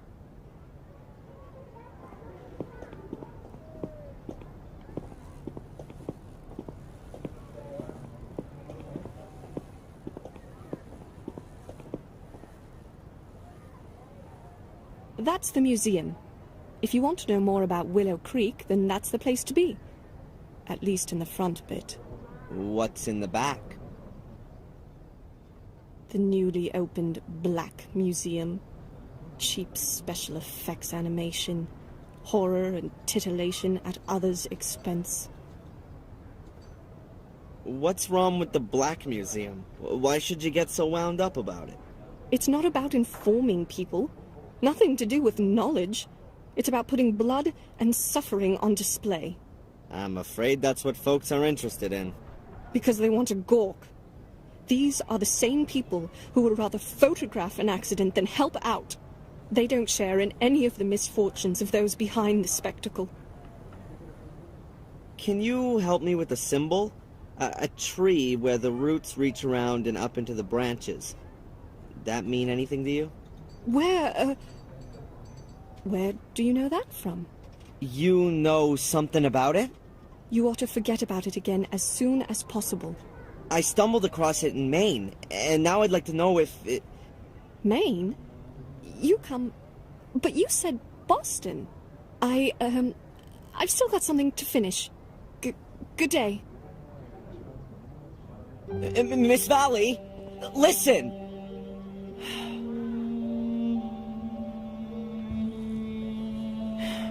And she's gone.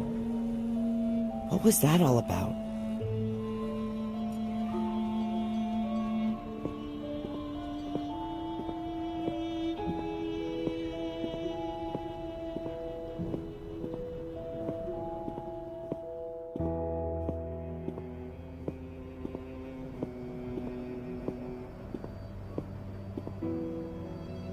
The library.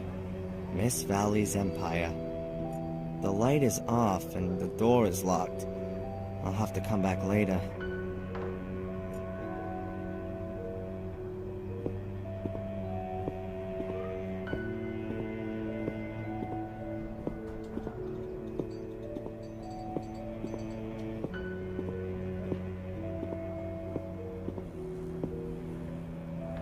The clock on the tower is huge.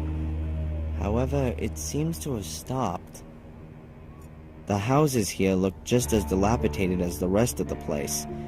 The village comes to an end less than 100 yards from here.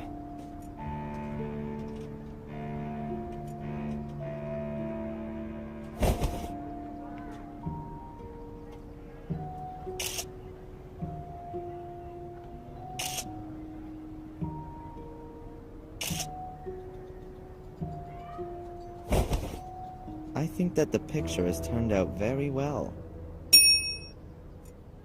That must be the town hall. There's no church in the village, but I saw one on the way here.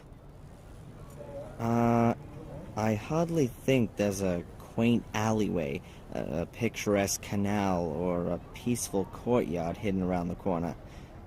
Actually, I'm quite sure there isn't.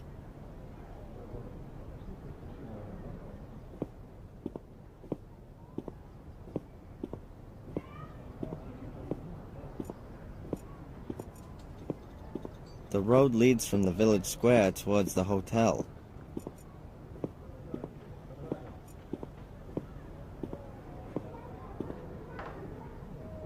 It looks like it's a bakery.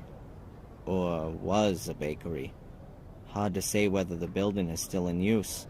It must have been built years ago, but now it looks rather untended and abandoned. There would have been a pulley attached to that girder in the past, to lift goods into the storage space under the roof. For a bakery, that would mostly be flour. The local pub.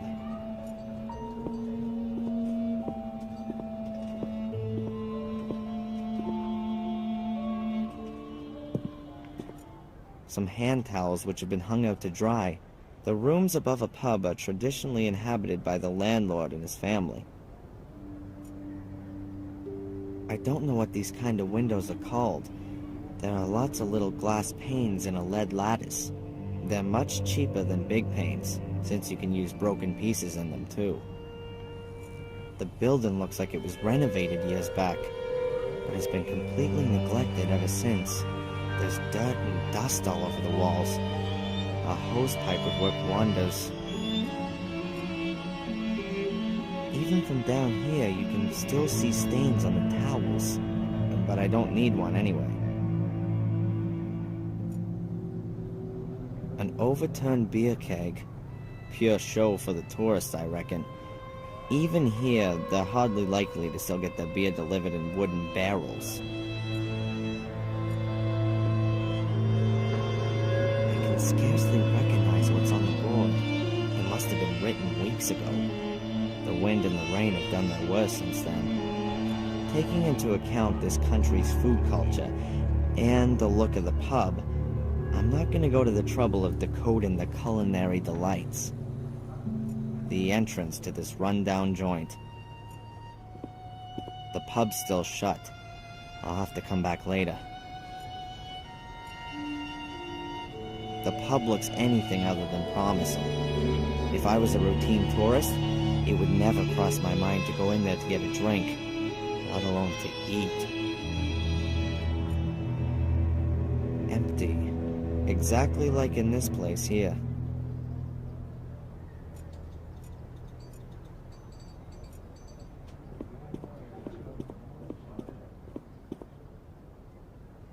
That's gotta be Willow Creek's bench.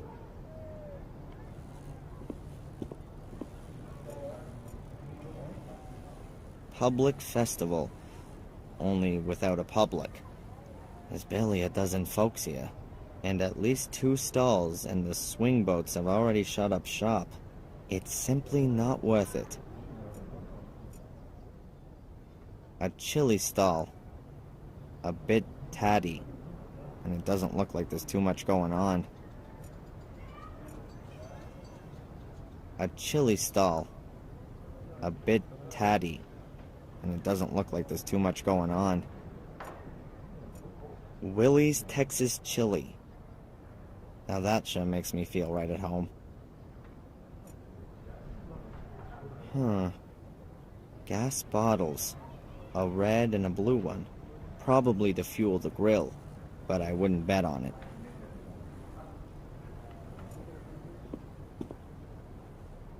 Chili, hot chili, super hot chili, Guatemalan hellish hot chili.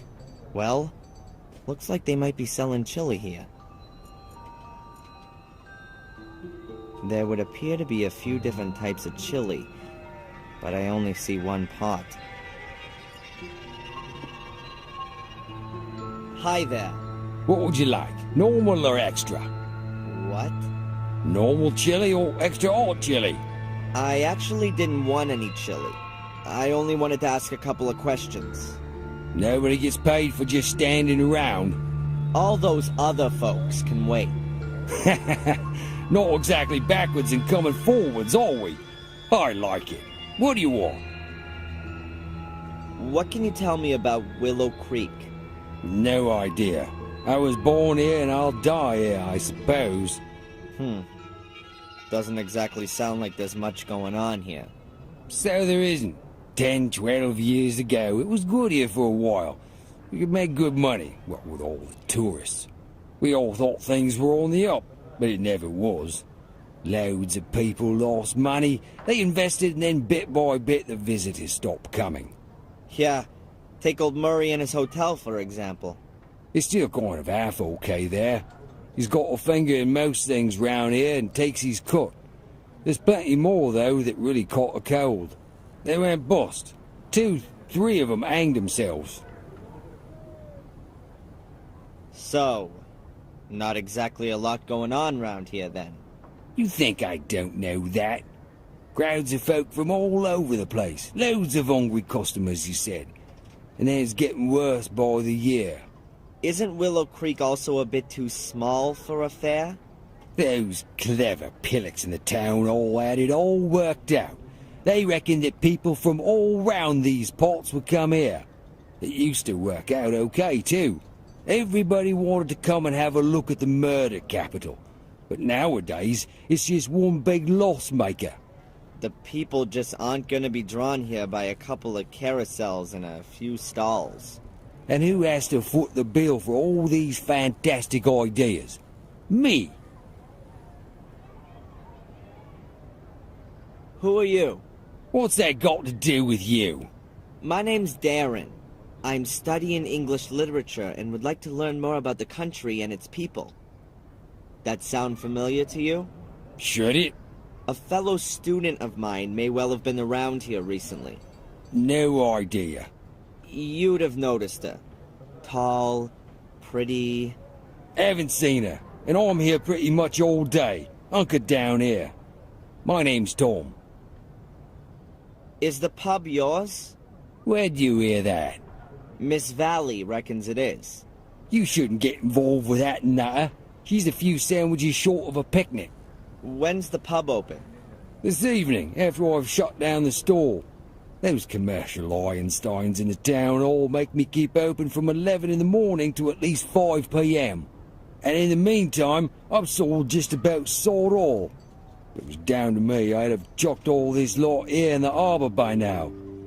Shoved it up the Lord Mayor's arse.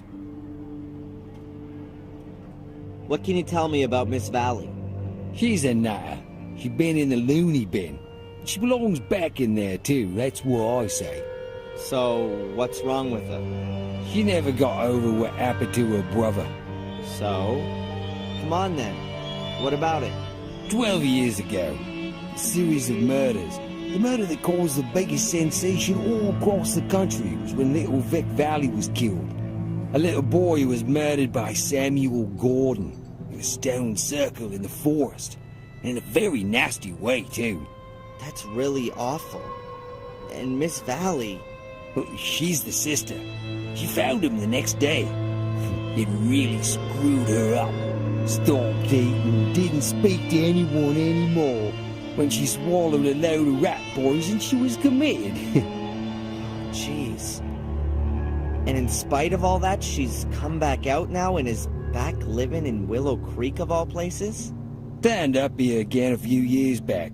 The doctors reckoned it would be better for her, but once you've had roof damage, then, well, it's always gonna leak, isn't it? That's what I say. I need to get on. I don't reckon I'm gonna make too much progress here at the fair. The show people aren't from around here and won't be able to help me for sure.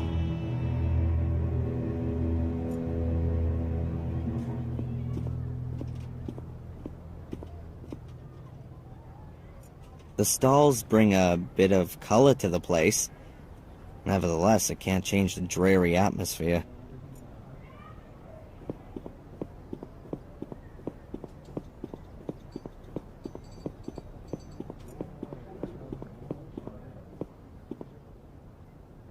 Willow Creek Museum.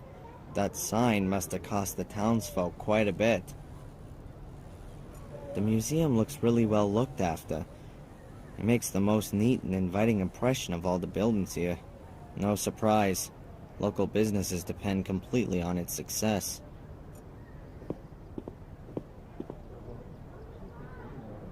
The flight was supposed to be cheap, but the airport is in the middle of nowhere. The taxi here was more expensive than a private jet. Calm down, Albert. And on top of that, your friend's guidebook is totally out of date. You were happy that we didn't have to buy one. No one could have guessed that so much would change here within a few years. Yeah. Just shut up, okay?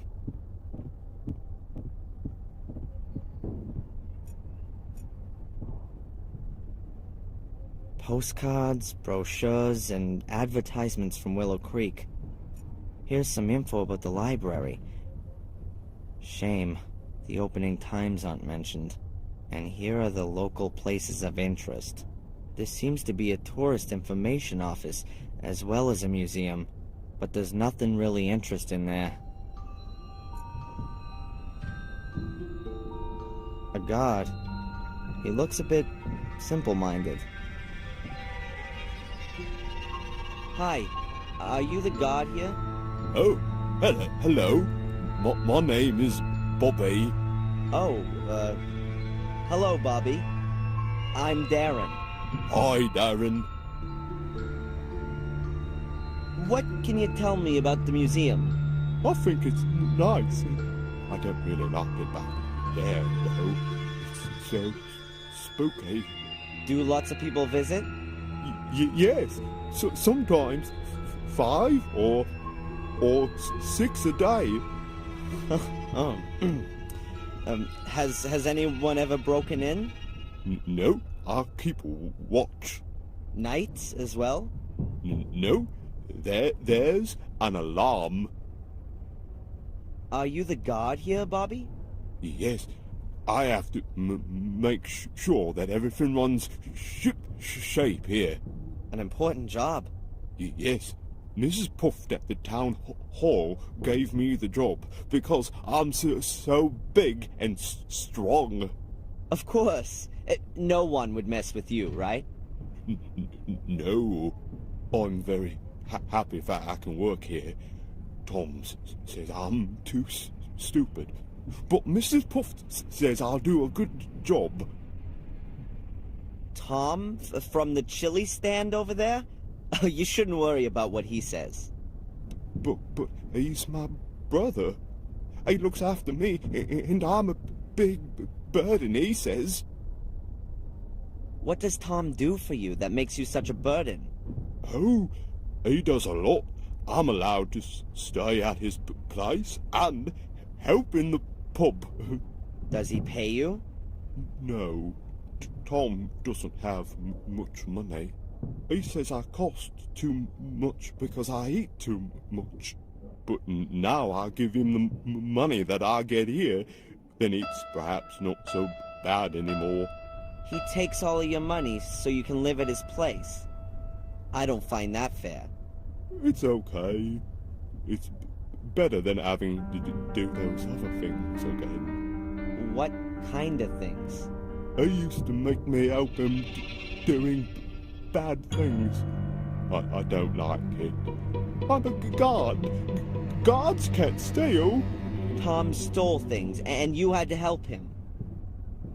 Oh, no. I didn't say that. Oh, no. Bobby, it's okay. I didn't hear a thing. Thank you, Darren. All right, I'm out of here. See you around. See you soon, Darren. I don't know what I could ask him at the moment. A barrel, like the ones all over the village. I guess there used to be a blossoming barrel industry here.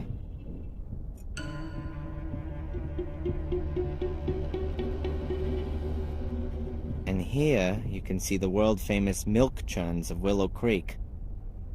Yay, a treasure chest! I found the treasure! Now I'm rich! That's just a stupid empty chest. An old cast iron stove. Does that belong to the exhibition? I doubt it. Reminds me of my mom's tiled stove. I always felt good when it was cold outside and the wood was crackling in the stove. I don't really understand why there's a globe here.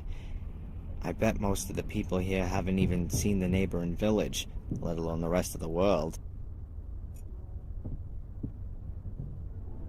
A broken display cabinet. Nothing in it, of course. It says Black Ball of Destiny on the sign. Alright, I'm apparently standing right next to Samuel's corpse.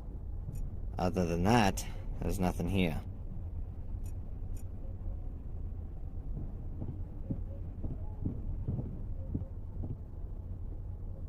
Hello, Bobby. Hi, Darren. Tell me, Bobby, the cabinet back there, has it been broken long? Yes, Darren. For 4 weeks already. How did it happen? I don't know. One morning I came in, and it was just broken.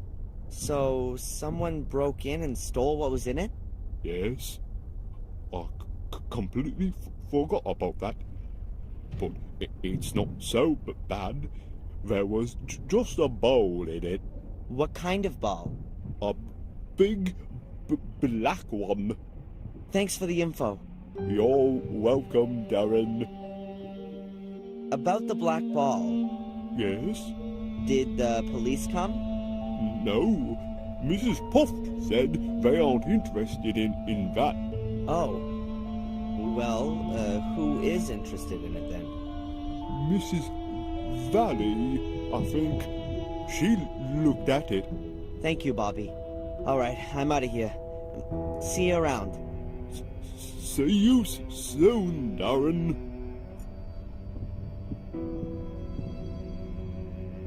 Eddie would have fun with this shelf. There are normal plates, painted plates, decorated plates, and glasses with soil. I don't really want to know anymore.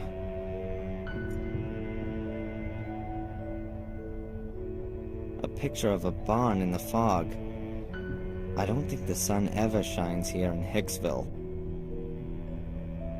An old telephone, like the ones they used here in Europe at the beginning of the century. More like towards the end of the century for Willow Creek. I don't think that's part of the exhibition.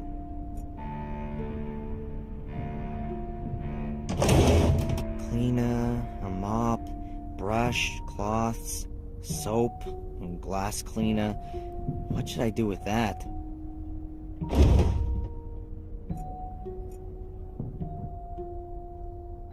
Looks like a cross between a Roman chariot and a lawnmower. I study physics, not agriculture. I have no idea what that is.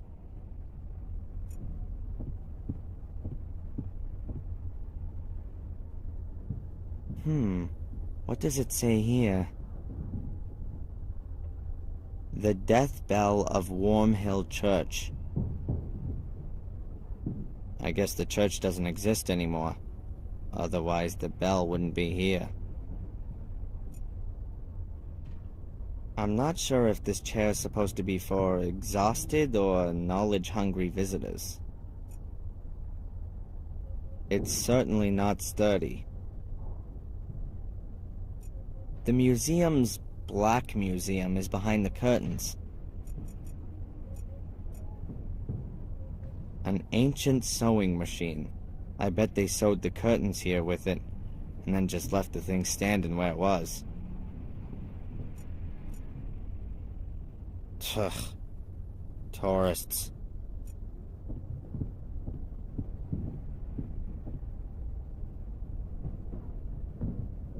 Excuse me. Hi. I've just arrived in Willow Creek. Have you got any tips for me? Is there anything worth seeing?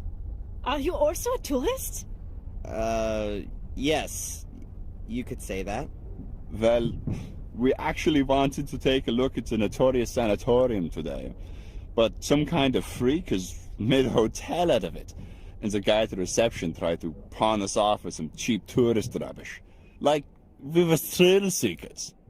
Exactly, Albert. And then he said that the ghost of this Samuel Gordon still haunts the castle. You can see him at night at the windows of the burned wing. Really spooky. Laughable.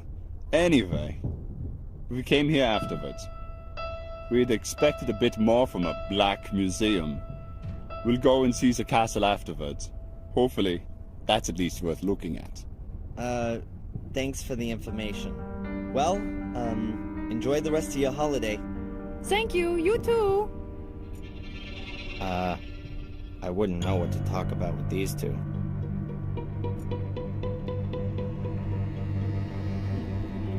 The pictures show farmers at work in the fields. Apart from that, I can't see anything interesting. Huh. What's that? An escritoire without a lock puzzle. It's gotta be an old model. An endlessly long history of Willow Creek. Let's see. Willow Creek's underworld. The village of Willow Creek was founded during the time of the ancient Romans. Even back then, the river often broke its banks, turning the surrounding area into marshland. A few years after the foundations were laid, a small drainage system was constructed, which managed to alleviate the problem for many centuries. In the Middle Ages, the drainage system fell into despair and was largely forgotten. However, in the year 1867, Werner Gordon ordered the construction of a completely new drainage system in order to put a stop to the growing number of floods and resulting crop failures. This made it possible to keep the parts of the surrounding area dry and prevent the river from flooding again. Next to it is a little illustration of where the water's redirected when the level gets too high. And what's that? There's an old bunker from the Second World War here, too, directly connected to the drainage system. Sounds quite unpleasant. I'm not gonna touch it, unlike the hordes of tourists before me.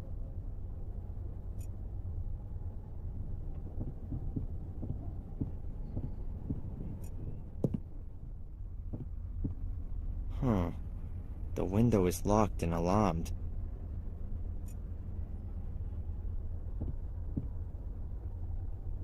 The madman Samuel Gordon murdered the respected Dr. Heinz Herman in a bloody frenzy. He decapitated the popular doctor in his own home, near to the village.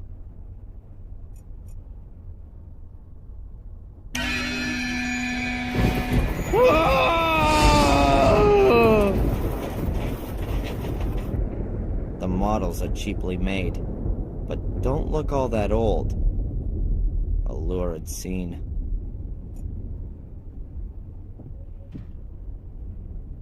This seems to be about the murder of a boy. The youngest victim of the series of murders was the 12-year-old Vic V. He was brutally murdered at a stone circle in the forest, not far from the village. Here are some pictures of the stone circle. Witness accounts, a statement from the police, newspaper clippings. It looks like people assumed it was a ritual murder at first. Heavy metal Satanists in murderous frenzy.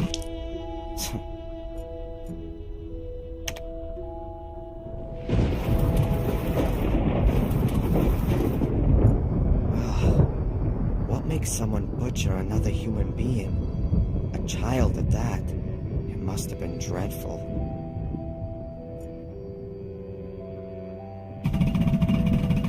A shredding machine? What's that all about? Shredding machine from the garden of Black Mirror Castle. Who do the mysterious traces of blood on the inside of the shredding machine belong to? What kind of gruesome stories could this machine tell us about its former owner? In what kind of bloodthirsty crime did it play an incisive role? A mystery that will probably never be solved. BS.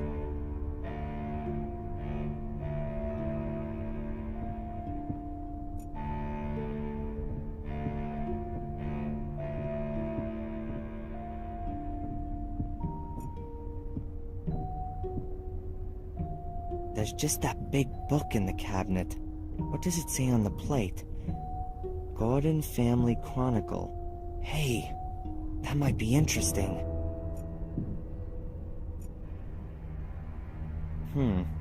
This page is full of medals. But there's a bit of text there too. And therefore our brotherhood should operate in the spirit of this great man for all time. It shall serve beyond the dominion of the church, free of all the conventions, and over and above all earthly jurisdiction. Commit yourselves only to your one aim, that you may take control of that higher power. Our great strength lies in our secrecy. We stand in the darkness, in the shadows, and look into the light, invisible to all who may impede us. For if no one knows we exist, then we cannot be stopped. Therefore, my brothers, hold to these rules. The members of the order shall not be known to one another. Only the high priest of the order shall be able to call every member by name and rank. At order assemblies, every brother shall be masked so that none may recognize him. No outsider may be informed by the order, neither purposely nor through carelessness. Be wary, my brothers. Behave inconspicuously, but be wary. The day on which you must prove yourselves will come sooner than you think. Not very fruitful. I still don't know what the Order's aim is, but it seems to be one single big aim.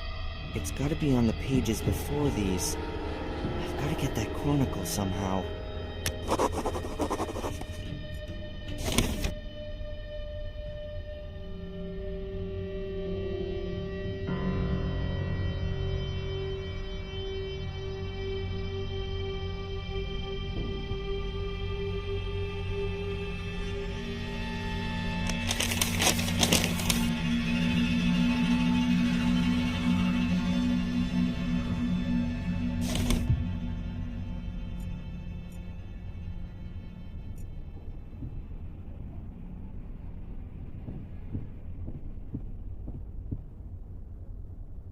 Hello, Bobby.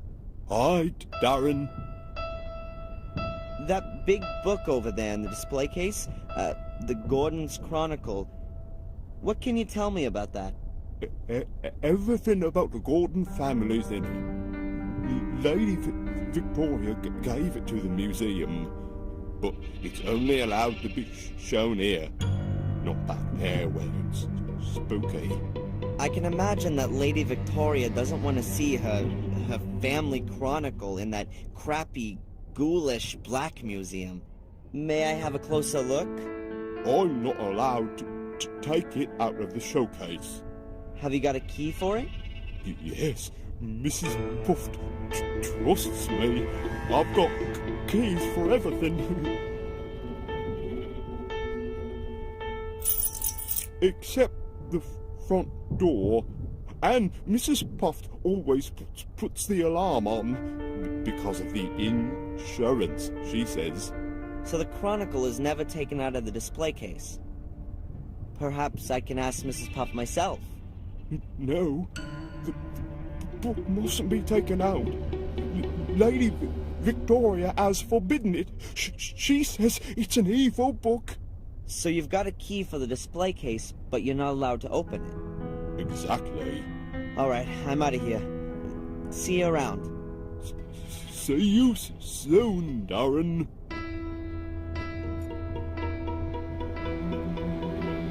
A small, colorful tube. Looks like bubble mixture. That's mine. Yeah, sure. I just wanted to have a quick look at it.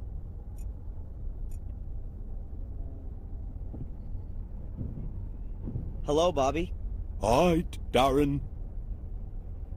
Is that your wonderful bubble blowing kit? Oh, yes. I love blowing bubbles. But I've blown so many today that it's empty. Maybe I can get some more soapy water for you. No, thanks. It's nearly closing time. I'm not in the mood anyway. I'm too hungry. Why's that? I had no breakfast. Tom didn't buy any bread. We've got no money because the pub isn't doing well. And now there's this expensive stall as well. But you still need to eat. Tom doesn't eat much. Beer's just as good as bread, he says. Yeah, I bet. How about I get you something to eat? Oh, that would be very nice of you, Darren. Let's see what I can do. Alright, I'm out of here. See you around. See you soon, Darren.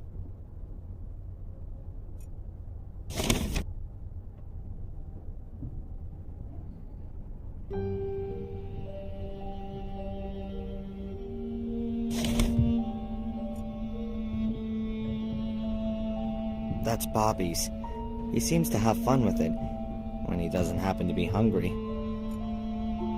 The door is quite heavy and well secured, as if the crown jewels were on display here.